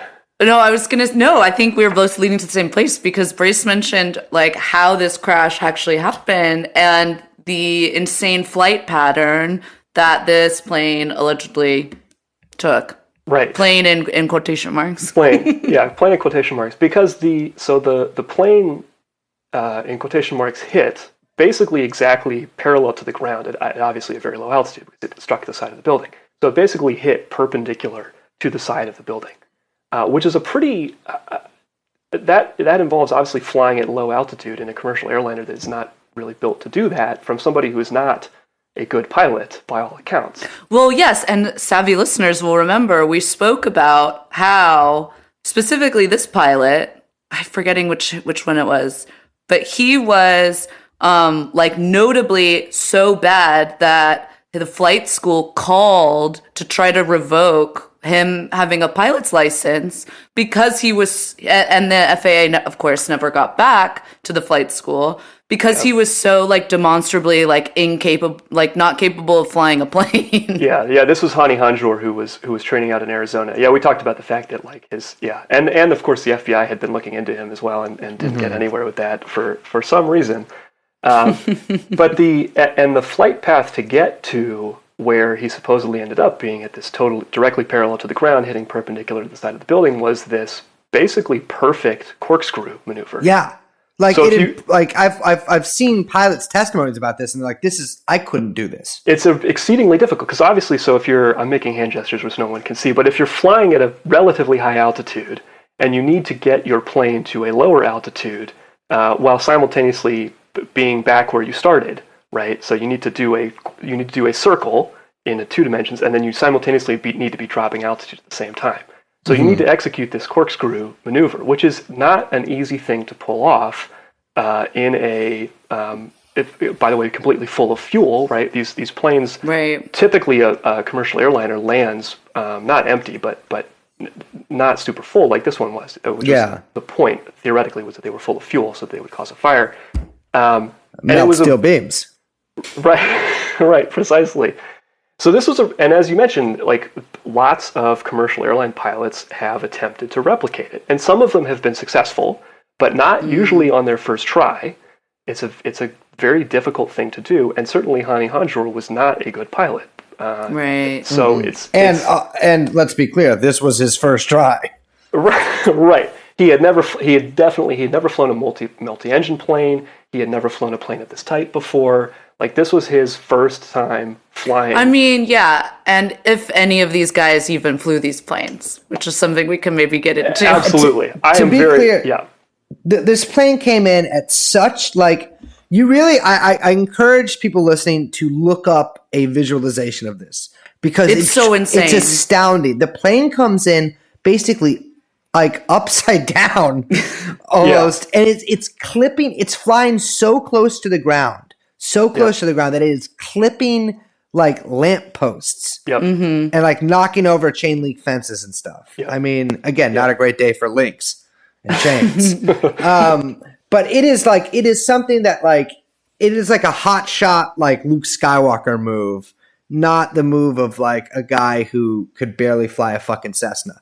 Yeah, exactly. Yeah, one thing to plug, I don't endorse all of the conclusions reached by this documentary, but if you look up on YouTube, it gets taken down a bunch, but on YouTube there's a documentary called 9/11, A New Pearl Harbor, and it has all this stuff in it. It's got all the FAA stuff, like recordings. It's got stuff about this flight plan. It's got all this stuff. So I would encourage people. Good. Yeah, it's like 6 hours long or something like that. Yeah. But, and again, like, I don't endorse everything that's in there, but as far as like having the primary evidence, it's got some good stuff in there, including this. Yeah, especially for visualization stuff, it's that's like I think that the visualization really helps, because it's when you see it laid out, it's completely like nonsensical. It doesn't make any sense. But I will say the one reason I'm like, I don't know about the missile thing. I feel like there would have been too many witnesses for it to be a missile. Absolutely. And it would have come from somewhere. Yeah, and it flew right over the highway, right there. Yeah. So there were a lot of people, and that's why I'm not a no-planer. Like, people would have, there were a lot of witnesses who saw a plane of some kind. Again, was it the commercial airliner that they said it was? Was it a different plane? Like, that I think is still uncertain, but it definitely seems like a plane of some kind. Well, it's also just like, it's clear that the people who did this attack, by which I mean the government officials we mentioned earlier, that they have no like compunctions about hijacking a plane and crashing it into a building. No. So I'm not sure why they would pick a missile for this one. Right. I'm ready for the end. So the second lane hit at 9:02. Saw it live on a hotel TV. Talking on my cell with you. You said this would happen, and just like that, it did. Wrong about the feeling, wrong about the sound, but right to say. I feel like before we get into the towers, we do have to mention, like we said, the fourth plane, the Flight 93, which crash lands allegedly. And also becomes the subject of a fine film. It is the Ringo Starr of the four That's so cute. flights. Everyone forgets 93. Yeah. I guess that's why they made the movie. But I don't. You know what's funny is I will say, like, even people who are perhaps not as truthed out as we are don't believe the official story about 93. Like, they concede that it was probably shot down, which I think is so funny. Just like normies or people who don't consider themselves truthers. Yeah, it definitely. I mean, so there's a lot of obviously there's the shoot down order that was given, which the commission report says happened later. I think probably happened at around 9:45, something like that, which is a completely consistent timeline with Flight 93 getting shot down. Mm-hmm. So it totally makes sense that order would have been out there. I'm not really clear, like, why it would have been shot down. I have a couple of theories on that. I'd be curious to hear them, because I don't really know. So I think that they saw how smashingly successful they'd been so far. And I think it would have been extremely suspicious had they not done that. Like, I think it was insurance. Like, I think having the flight hijacked was insurance for if the other three didn't go as planned or if one of the other ones didn't go as planned. But the fact that all three prior ones had things were going well, let's say, then it makes sense to me that they might as well just shoot this one down. So it wasn't like, I mean, one could imagine they would face some harsh questions about why that did not happen if it hadn't. But it also gave people martyrs too. Yeah. It gave martyrs in a different sense than the rest of the victims. Yeah, the other thing is that the crash site is just totally bonkers. It is like, I mean, basically when investigators showed up, there was like a hole in the ground. There was no plane. I mean, it was just like blown to dust, right? Yeah, I mean, it's not. It basically just is not consistent with. I mean, you could look at photos yourself, and like the early people who were on the scene. Obviously, the NTSB report gets massaged, but the people who were on the scene early on, like they all like it just doesn't make any sense. It's like a little tiny hole in the ground in the turf that is smoking. So it's not. Either it was not the commercial airliner that crashed, or that it was shot down, and what was left was this maybe some pieces that the more intact ones that created this wreckage. Yeah, it's pretty amazing, and it's for me, I've always thought that there was such a tremendous sort of propaganda effort around that. Like around sort of the fighting back against the hijackers that the movie there was the phone calls as well. Yeah. Remember, that's like a really important piece is that you get audio of people calling in that the plane. Yeah, you've got Let's Roll, but also just like the people calling their families. Yeah. Yeah, and it's I've always thought that was really useful to sort of to Bush and company here, because it basically gives them this like sort of not positive, but this sort of kind of uplifting story about these people sacrificing themselves to save whoever would have, their plane would have hit. Yep. That makes sense to me. Well, okay. We've teased it long enough. It's time. Let's talk towers. There's two, the twins. So There's first three. of all, yes, that's right. Triplets. First of all, what are the World Trade Center towers? Like, what's going on in these things? I think a lot of people, you hear 9/11, you hear the Twin Towers, but what are we talking about here? I mean, a lot of we talked about like there's this show's favorite Deutsche Bank had a lot of offices. It was a lot of finance. War Churchill, little Eichmann's inside that building, inside both of those buildings, and it was owned by so these buildings were this whole complex was owned by the Port Authority of New York and New Jersey, and it was basically rented out as office space. I mean, a whole number of downtown finance companies had offices in these towers. Deutsche Bank, just mentioned, Lehman Brothers, a lot of them. And then World Trade Center 7, I think we mentioned earlier, but the CIA had some offices there. It was Solomon Brothers had a major office in World Trade Center 7, and that was also one of New York City's emergency operations centers was also in World Trade Center 7. So there's a lot going on in these three buildings. And they were owned, or at least the offices were leased out, I guess, by a guy named Larry Silverstein. Yes, he had just 2 months before. I don't know like precisely the ownership structure, like how exactly it works, but basically he purchased the buildings in essence. And 2 months before it happened, Larry Silverstein bought these things, and he took out insurance policies on both buildings as well. So I think the total price for World Trade Center 1 and 2 that he paid was $3 billion. And he ended up getting paid. He tried to claim $6 billion on the insurance policy. I think it was actually 7. Yeah, some crazy number because it was 2 attacks. So he said, "Well, I get double the payout." Classic. The court. There was a settlement, and I think he ended up getting something like $4.5 billion. But So again, the planes struck. I can't remember which building his office was in, but obviously they struck at around the time that most people would be showing up. So like 8:30, 8:45, 9 o'clock. That time frame. He took a meeting in his office every single morning. But not that morning. But not that morning, because his wife had scheduled a doctor's appointment for him that he forgot about. And so he was like stuck, I think, in Midtown traffic at the time. he was that going this to his happened. dermatologist. Amazing. I will Always say- use the wife. That's, I will that's say- key. Yeah. This show has in the past staked out a fairly comprehensive pro nagging position vis-a-vis wives, etc. Sure. I gotta say, nagging saves the day again. Yep. No, I think he was actually supposed to be either in the meeting or he also had a breakfast date that he skipped out on. Yeah, and I mean, he said himself, every single day he was in his office at that time, except for this one day. Yeah. For some bizarre reason, he was not there. Amazing. Let's talk about.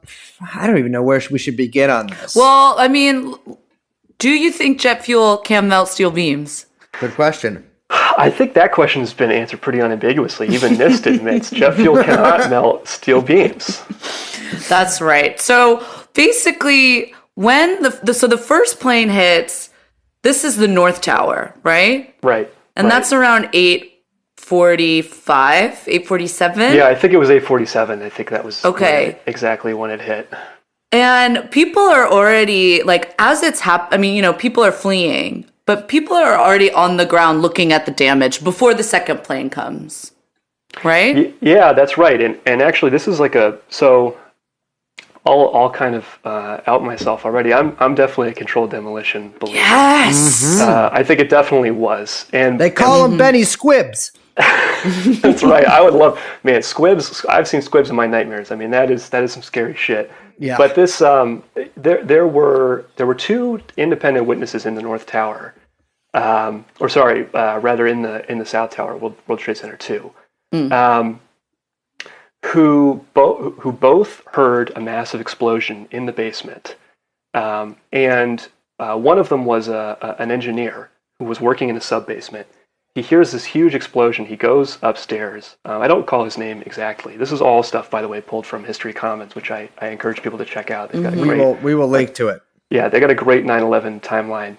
And he's down in the sub basement. He goes upstairs, and he actually, both the people I'm going to mention were witnessed the 93 World Trade Center bombing, which was a bomb in the basement, which had its own weird ties to the FBI. But And Muhammad Atta.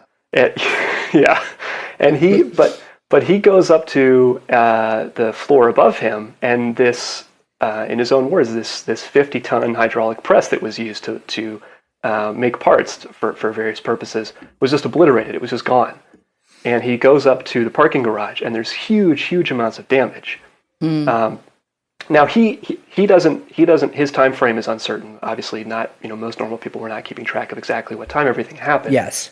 But this kind of damage is not consistent with a plane hitting between the 93rd and the 99th floors of the building. It just isn't possible to destroy a 50-ton solid metal, piece of equipment and to cause huge damage Without whole collapse. Absolutely not. Right. It just doesn't make any sense. A second witness, a janitor, who has been hailed as a hero because he was one of the few people in the North Tower that had a master key. And he was unlocking doors for firefighters. He was going up the stairs. He also heard this explosion. He heard this explosion happen, and then he did hear the second explosion. Him and his boss heard the second explosion, which was the plane hitting. And the damage, and he also has witnessed a coworker of his came into the office that he was in one of the sub-basement floors, and this person was burned quite severely. And again, this was burned. Yes, burned very severely. The explanation that NIST gave for this was that jet fuel had traveled down the elevator shaft and it was on fire. When that happens. And it caused this. This damage. That's insane. It doesn't make any sense. The volume of fuel that's carried on a commercial airliner versus the volume of 90 plus stories of elevator shaft. This is. It just is. This is the dumbest motherfucking thing I've ever heard in my life. They're telling me that that jet fuel, flaming jet fuel, traveled 90 fucking stories down an elevator shaft and then came out of the elevator shaft like the fucking Shining blood and burned this dude. What? That's the what? It just doesn't make it doesn't The make any magic sense. fuels theory.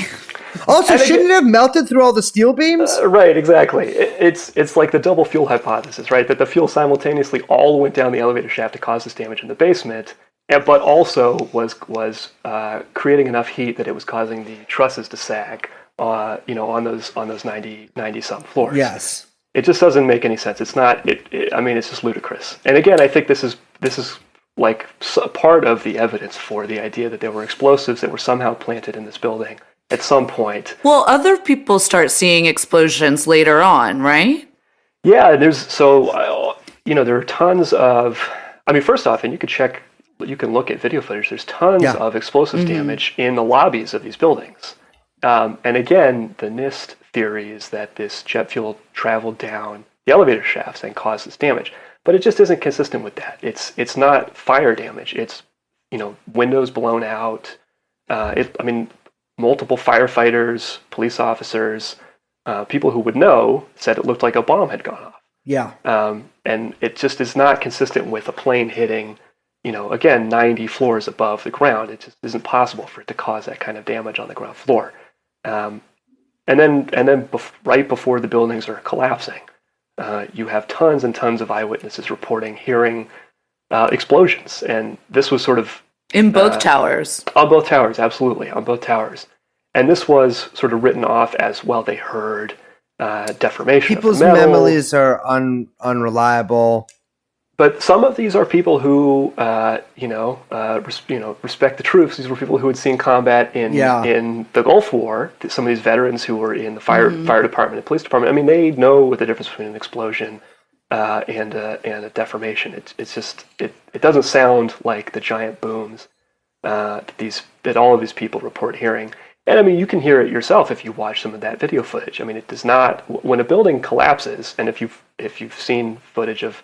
Well, we can get to the fact that these types of buildings also have never collapsed from fire before, but that's a separate issue. But like, it doesn't sound like metal deformation. It sounds like explosions, and in fact, a series of explosions, which is what a lot of people reported hearing. Well, it would have required. I mean, that's the whole idea: is that it would have required not just one, but like a series of explosions in specific areas in order to. I mean, that's the like kind of the basis of the whole theory. In order for the building to collapse the way that it did, right? And that's like a really important point. Is I'm not an engineer. I've just read. I am though. No, I'm just kidding. So this is just kind of my like amateur, but these buildings collapsed, at least for part of their collapse, at free fall speeds. Yes. And this was something that was not in the NIST reports initially. And actually, I think it was like a high school science teacher did some frame-by-frame analysis of the videos and showed that there was a time, at least some time, when these buildings were collapsing at free fall speed. And NIST was forced to update their report, and they did. And now in the report it says they did collapse at free fall. The issue is, not to get into like a high school physics lesson, but if the buildings are collapsing under the force of gravity alone, right, which is the theory that NIST gives you, that energy has to go. If the buildings are collapsing in free fall, that means all of the energy from gravity is causing these buildings to collapse at free fall. But the problem with that is that the buildings are pulverized when they get to the bottom. Right. Yep. You need energy to cause the pulverization to happen. You need energy to cause the deformation of the metal to actually result in the damage that you see. So it's not possible for you to simultaneously have this free fall collapse and also have the deformation and the pulverization of much of the wreckage that you end up seeing. There's just not enough energy to actually end up causing that. The second part of it is I mentioned earlier, the squibs. Yeah. So just to really quickly explain what those are, I think a lot of people have seen, I mean, at least in my mind, when I was looking at all this stuff, it made total sense because you can, in your memory, when you think of like, I think it's like World Trade Center 1, you see these like kind of like clouds of dust ejecting out of the sides of the building. I mean, it's like kind of ingrained in the photo of the towers almost, right? And those are what you call squibs, right? Yeah, those are squibs, and squibs are, if you watch footage of a controlled demolition, they're always present. And what it is when you want to collapse a building, you go to where the structural parts of the building are, the different girders and things that are actually holding the thing up, and you need to destroy those, right? So the way that you do that is you place explosives on them, and in the parts of the structure that are in close contact to the most energetic phase of the explosion, that is to say, like the parts that are touching the explosive, basically, those parts become pulverized and they get sent out in this cloud of dust. It's sent out at very, very high speed. Yeah. And in the case of these collapses, if you do like a slow-mo video footage, you can see it's at least 100 miles an hour that these clouds are ejected, probably faster than that. And it's a pretty telltale sign. And if you look at footage, you can see these little puffs of smoke emerging in advance of the sort of advancing supposed pancake collapse of the building. Wait, can you go over the pancake? Because that's the official. Yeah. Cook me up a flapjack. I mean, just like really, really briefly, like the NIST account of what happened, right? Because I think it is important to know. So the first thing is that prior to this and since this, these are steel frame skyscrapers, right? These are very common buildings. And part of the reason that the NIST report happened in the first place was engineers were like, what the fuck? Is this actually possible that all of these steel skyscrapers that we've been building are this vulnerable to fire? Like that they can just like a large fire will literally demolish giant skyscrapers. Because like pulverize it. Right, because that's the NIST theory is that it wasn't just the jet fuel, it was things in the office, right? Papers, cushions, carpeting, just normal stuff that you would have in any office building in this country. So very understandably, engineers were very concerned, like, is this something that we haven't been accounting for? So the NIST story for World Trade Center 1 and 2 is that the planes hit. When they hit, they shear off some of the fireproofing from these girders. And then obviously the explosion, the jet fuel, all of the stuff in the office causes this big fire. That fire causes enough heat that these girders that are joining the outside wall and the center column melt. They start to sag, and as they sag, they pull the outside wall into the middle. And that triggers this pancake collapse, whereby the top floor falls into the second floor, and that's enough force to cause the second floor to fall into the third floor, or the reverse, the 100 whatever floor, fall on the 99th floor, etc. That is the theory of how the buildings collapsed. Problem is, it doesn't make any fucking sense at all. Yeah. Yes. That's the thing with all of this. Is like it's so much of it when you but you realize, look on the surface, you don't really understand these concepts. But like once it's laid out, it makes no fucking sense. And it's astounding. Architects and engineers for 9/11 Truth are this group that was founded in 2006. These are people who have put their professional credibility on the line. I mean, they are regarded as wackos by a lot of people. But in their professional judgment, and there have been a lot of technical papers that have come out. There was a recent one about World Trade Center 7, which is even weirder than World Trade Center 1 and 2. They've explained, the NIST explanation does not make any sense. And again, I'm not an engineer, so my explanation is not the best. But the idea that, when you have a floor crashing into the next floor below it, it doesn't just cause everything to give way. There's a ton of, at the very top of a building, obviously the 99th floor, the stuff that's holding up the 99th floor is also strong enough to hold up every single floor below. I know, it doesn't even make sense just thinking through it, like as a, as a non-engineer, or a non-architect. Absolutely. As a layperson, it doesn't, we've been like fed all this bullshit by all these groups to make us not trust just very basic. But the idea that one floor falling 10 feet would be enough force to cause the entire structure below it to just give way, it doesn't make any sense. And in my opinion, it's clearly not what actually happened. Well, you mentioned the redheaded stepchild, which is Building 7. Yeah. And Building 7 is really what caused a lot of people. So, I mean, the first thing to know about all of these different reports that happened, like World Trade Center 7 does not get mentioned in the 9/11 Commission report. Yes. Basically at all. Not even in popular imagination. No, totally. Right. 2 planes brought down 3 towers. How is that possible, right?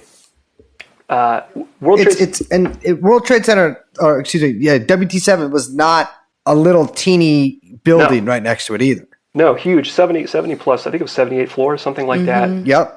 It was. I was just watching this Daniel Ganser. He's a Swiss historian, and he was saying if that building had been in Switzerland, it would have been the tallest building in Switzerland. Right? It's a very, very big, very huge skyscraper. Yeah, people think it's like some random parking structure because there were the other parking structures that got affected, but it was not. Like you said, 2 planes brought down 3 buildings. What happened? Right. And so it's kind of funny because initially World Trade Center 7 was not included in the initial NIST report that covered World Trade Center 1 and 2, which is very peculiar. As you mentioned, it's not just sort of an ancillary structure. It's a 70-plus story. In most, in a lot of cities in this country, it would be by far the tallest building, right? Yes. It's a very, very big building. And the thing about it is that... and this is actually if you go and watch the videos of them reading out the initial NIST report, they talk about how the fact that the planes hitting World Trade Center 1 and 2 and shearing off the fireproofing was a necessary element for those buildings coming down. In the absence of the plane impact, those buildings don't come down. I mean, that's the conclusion of the NIST report. Well, no plane hit World Trade Center 7. So what happened? Why did it come down? The fireproofing fell off. That is basically their explanation, is that it was inadequate fireproofing. And actually, since then they have upped the standards, but I think that that's very clearly bullshit. It doesn't make any sense. For a long time they tried to claim that some of the debris that came off of the first 2 collapses. Yeah, that was that it was it started a fire and then it brought down the building. What? And again, there was no jet fuel in that building. All that there was typical office stuff: carpets, cushions on desk chairs, papers, that kind of stuff. There was no jet fuel. There was nothing else that would have caused a major fire. And again, what that means is if World Trade Center 7 is vulnerable to that kind of thing, why don't we see? Because you have huge high-rise fires quite frequently. There had been a number since 9/11. There were a number. I remember. Hell, Grenfell didn't fall down. Right, precisely. And in Philadelphia, there was that tower in Rotterdam Square that was on fire for an extremely long time. Same stuff, same office stuff. Was never at any risk. And that's part of. The reason the firefighters were so fine with just going in is they had no expectation that any of these buildings were going to collapse. Yeah. Because it doesn't happen typically. So again, if the explanation for the first 2 towers falling is that the fireproofing was sheared off, what is the explanation for World Trade Center 7? And the answer is there is none. And there's actually witnesses that talk about perhaps hearing calls for controlled demolition, correct? There were, and again, it's hard because, 2 buildings had just come down at this point, right? Right. So World Trade Center 1 and 2 had collapsed. So again, everybody's freaked out. All the firefighters, police officers are all freaked out. They certainly were saying that the building was going to come down. Now, who did they hear that from? Why did they think that? It's not clear. I think it's plausible that they just, 2 huge skyscrapers that just collapsed. Anything is possible at this point. Historical materialism. Right. The engine of history. Yeah. But certainly, yes, there were people seemed to know beforehand, including firefighters, police officers, that the building was going to collapse. Recently, the University of Alaska Fairbanks came up with this technical report, basically disproving the NIST explanation for how this came down, which I encourage people to check out. If you just Google Alaska Fairbanks World Trade Center 7, you'll find it.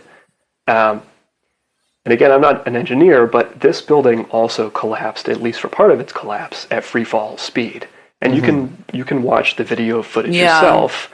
The penthouse. There's a penthouse on the very top. I'm making hand gestures. I don't know why I'm doing that, but there's a penthouse at the top of the building. I think people can visualize what top of the building means.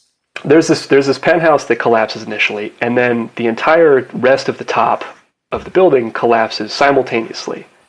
It all collapses at the exact same time. And you can look at this footage with your own eyes. NIST's explanation is that a single column, I think it was column 79, failed. And that precipitated this chain of failures. That's not consistent with what you see, right? Then you would expect to see a progressive collapse. Part of the building collapses initially. Yes. Right. But again, it's even in that like case, seamless. It just straight down. It just goes straight down. And It literally looks like an actual like controlled demolition. Yeah, you'd it see does. somewhere. And for that, for a free fall to happen, there has to be no resistance. At least in some, all of the angles, at least part of the building is obscured, so you can't tell what's happening in the entire building at the same time. But if any part of the building is collapsing at free fall speed, which it certainly is, the NIST report says that means there has to be no resistance. And at least some time. I mean, if what we're talking about, I think everyone, I mean, even, like I said, the 93 stuff and even, like, normal lay people that are not involved in truther stuff agree that, when you bring up Tower 7, they go, yeah, that was kind of weird, you know? But the real question then is why did that why would that building need to be demolished? Yeah, so there's a lot... So I mentioned earlier that there was this emergency operations center was one of the things that was in this tower. And I think if you wanted to really hamper the investigation, if you wanted to hamper the coordination, basically confuse the situation, that's where one of the things that you would hit, right? You would want to hit this emergency operations center. There's also a CIA office Yes. in this building. Which was actually, it's funny because the CIA office, it was not advertised, I suppose, to the public as a CIA office. No. They were pretending to be another federal agency. Yes. But it also was like, it was supposedly like the largest and like a really important CIA station. Well, it's where they basically conducted operations to like recruit basically foreign diplomats who were there for the UN. Right. So, Fidel Castro's, secretary or something, they try to offer him $500,000. The like 85th time they try to kill him by seducing the secretary. Yeah, they're like, I don't know, man, just give him HPV or something. It's death by 1,000 cuts. Yes. So that's, I feel like that's a pretty notable thing, right? I mean, absolutely. And we talked, I think last time about some of the financial weirdness that was also happening. Yeah, we had Solomon Brothers in there too. Right, there was a Solomon Brothers, and a lot of their servers and things were located in that building. I mean, it's unclear to me precisely why. What was hidden in there, we don't know exactly. Right, but something was. It was all destroyed, but something was. And this building, of course, collapsed. Pretty long after. It was at least half an hour after the second tower collapsed. So it happened quite a bit after. But yeah, it's not clear to me why this happened. But definitely they were trying to conceal something, because I don't think, obviously most people don't even remember that this building collapsed. Right.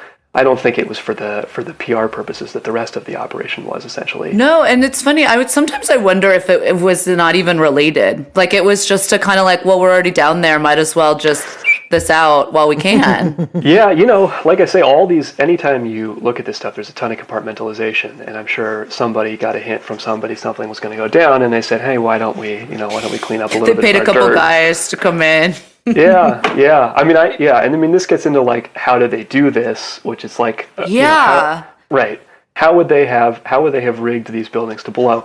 I don't know. I have no idea precisely how they did it. Obviously, all of the evidence was destroyed, and in fact, the steel that was left over from these buildings being collapsed was sent over to China, and it was melted down to be reused elsewhere. So we don't even have. My conspiracy theory on that is that's the steel they used to build the Bay Bridge here.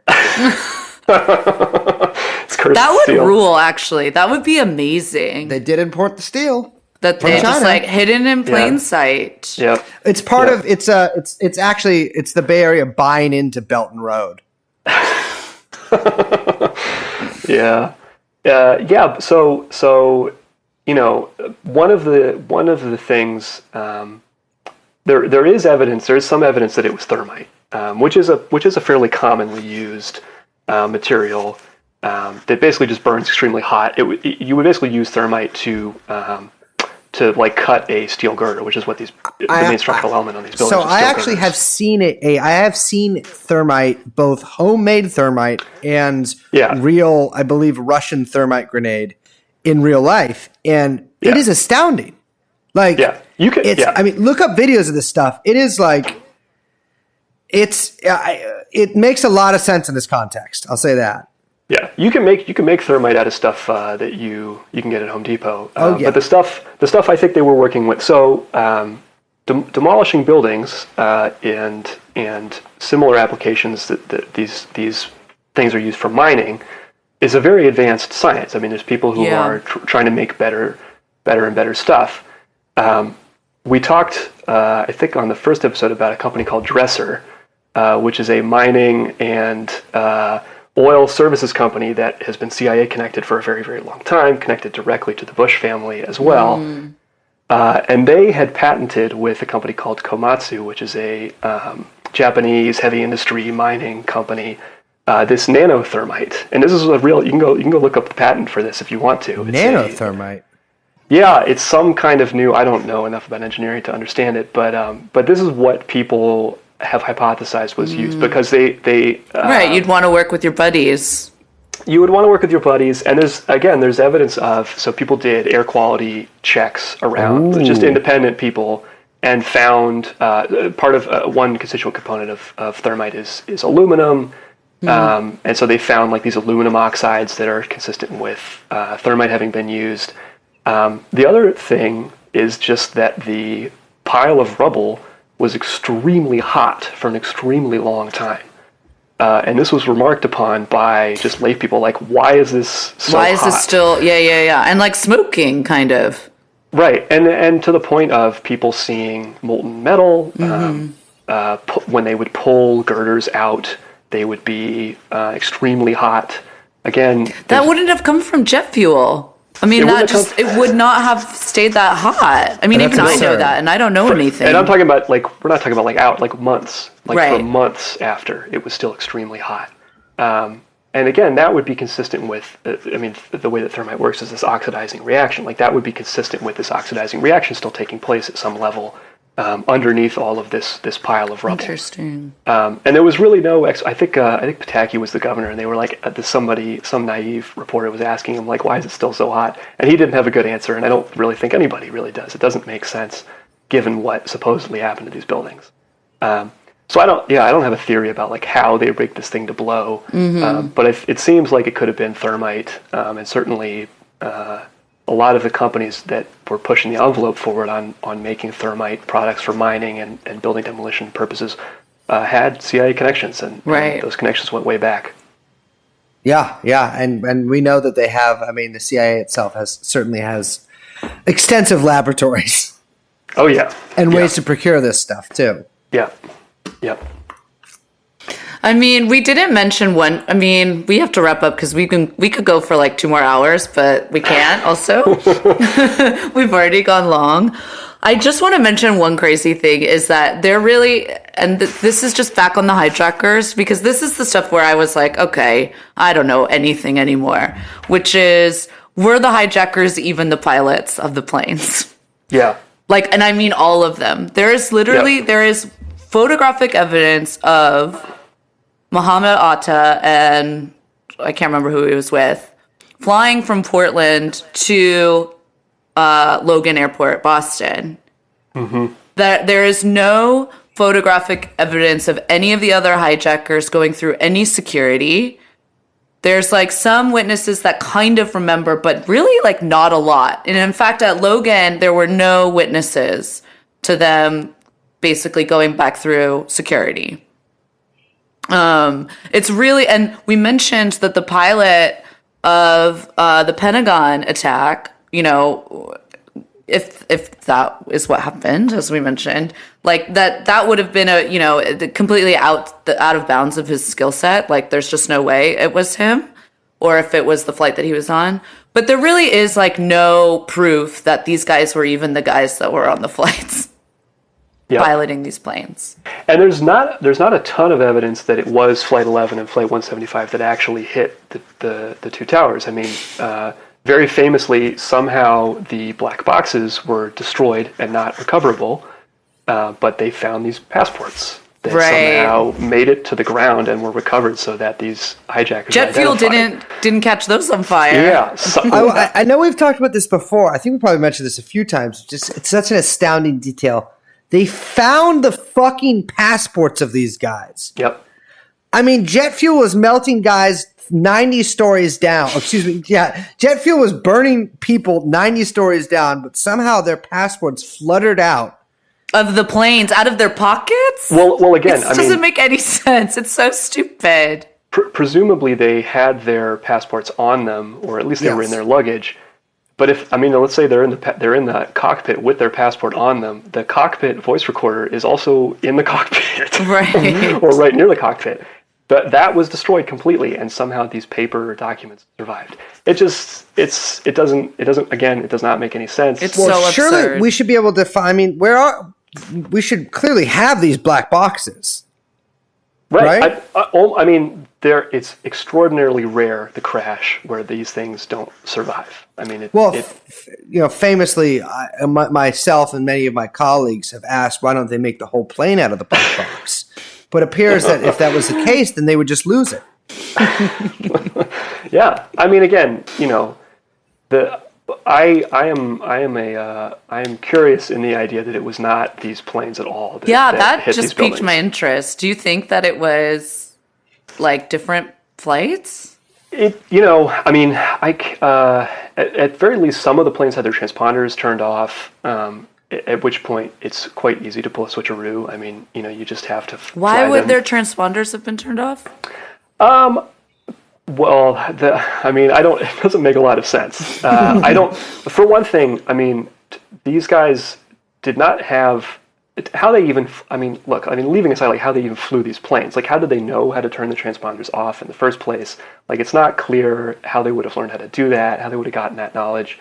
They had box cutters, so it's fine. Yeah, they somehow overpowered a ex-Marine pilot, even though the guy was like 5. The hijacker was like 5, the muscle hijacker, so-called. And they killed one of my colleagues of Israeli Special Forces too on Flight 11.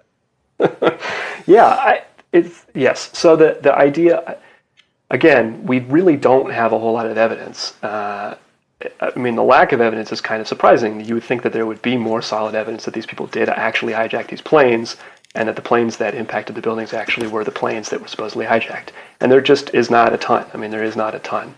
And particularly the black boxes being missing and the passports somehow not being missing is very, very strange. I don't buy it. I don't buy one word. I'm convinced.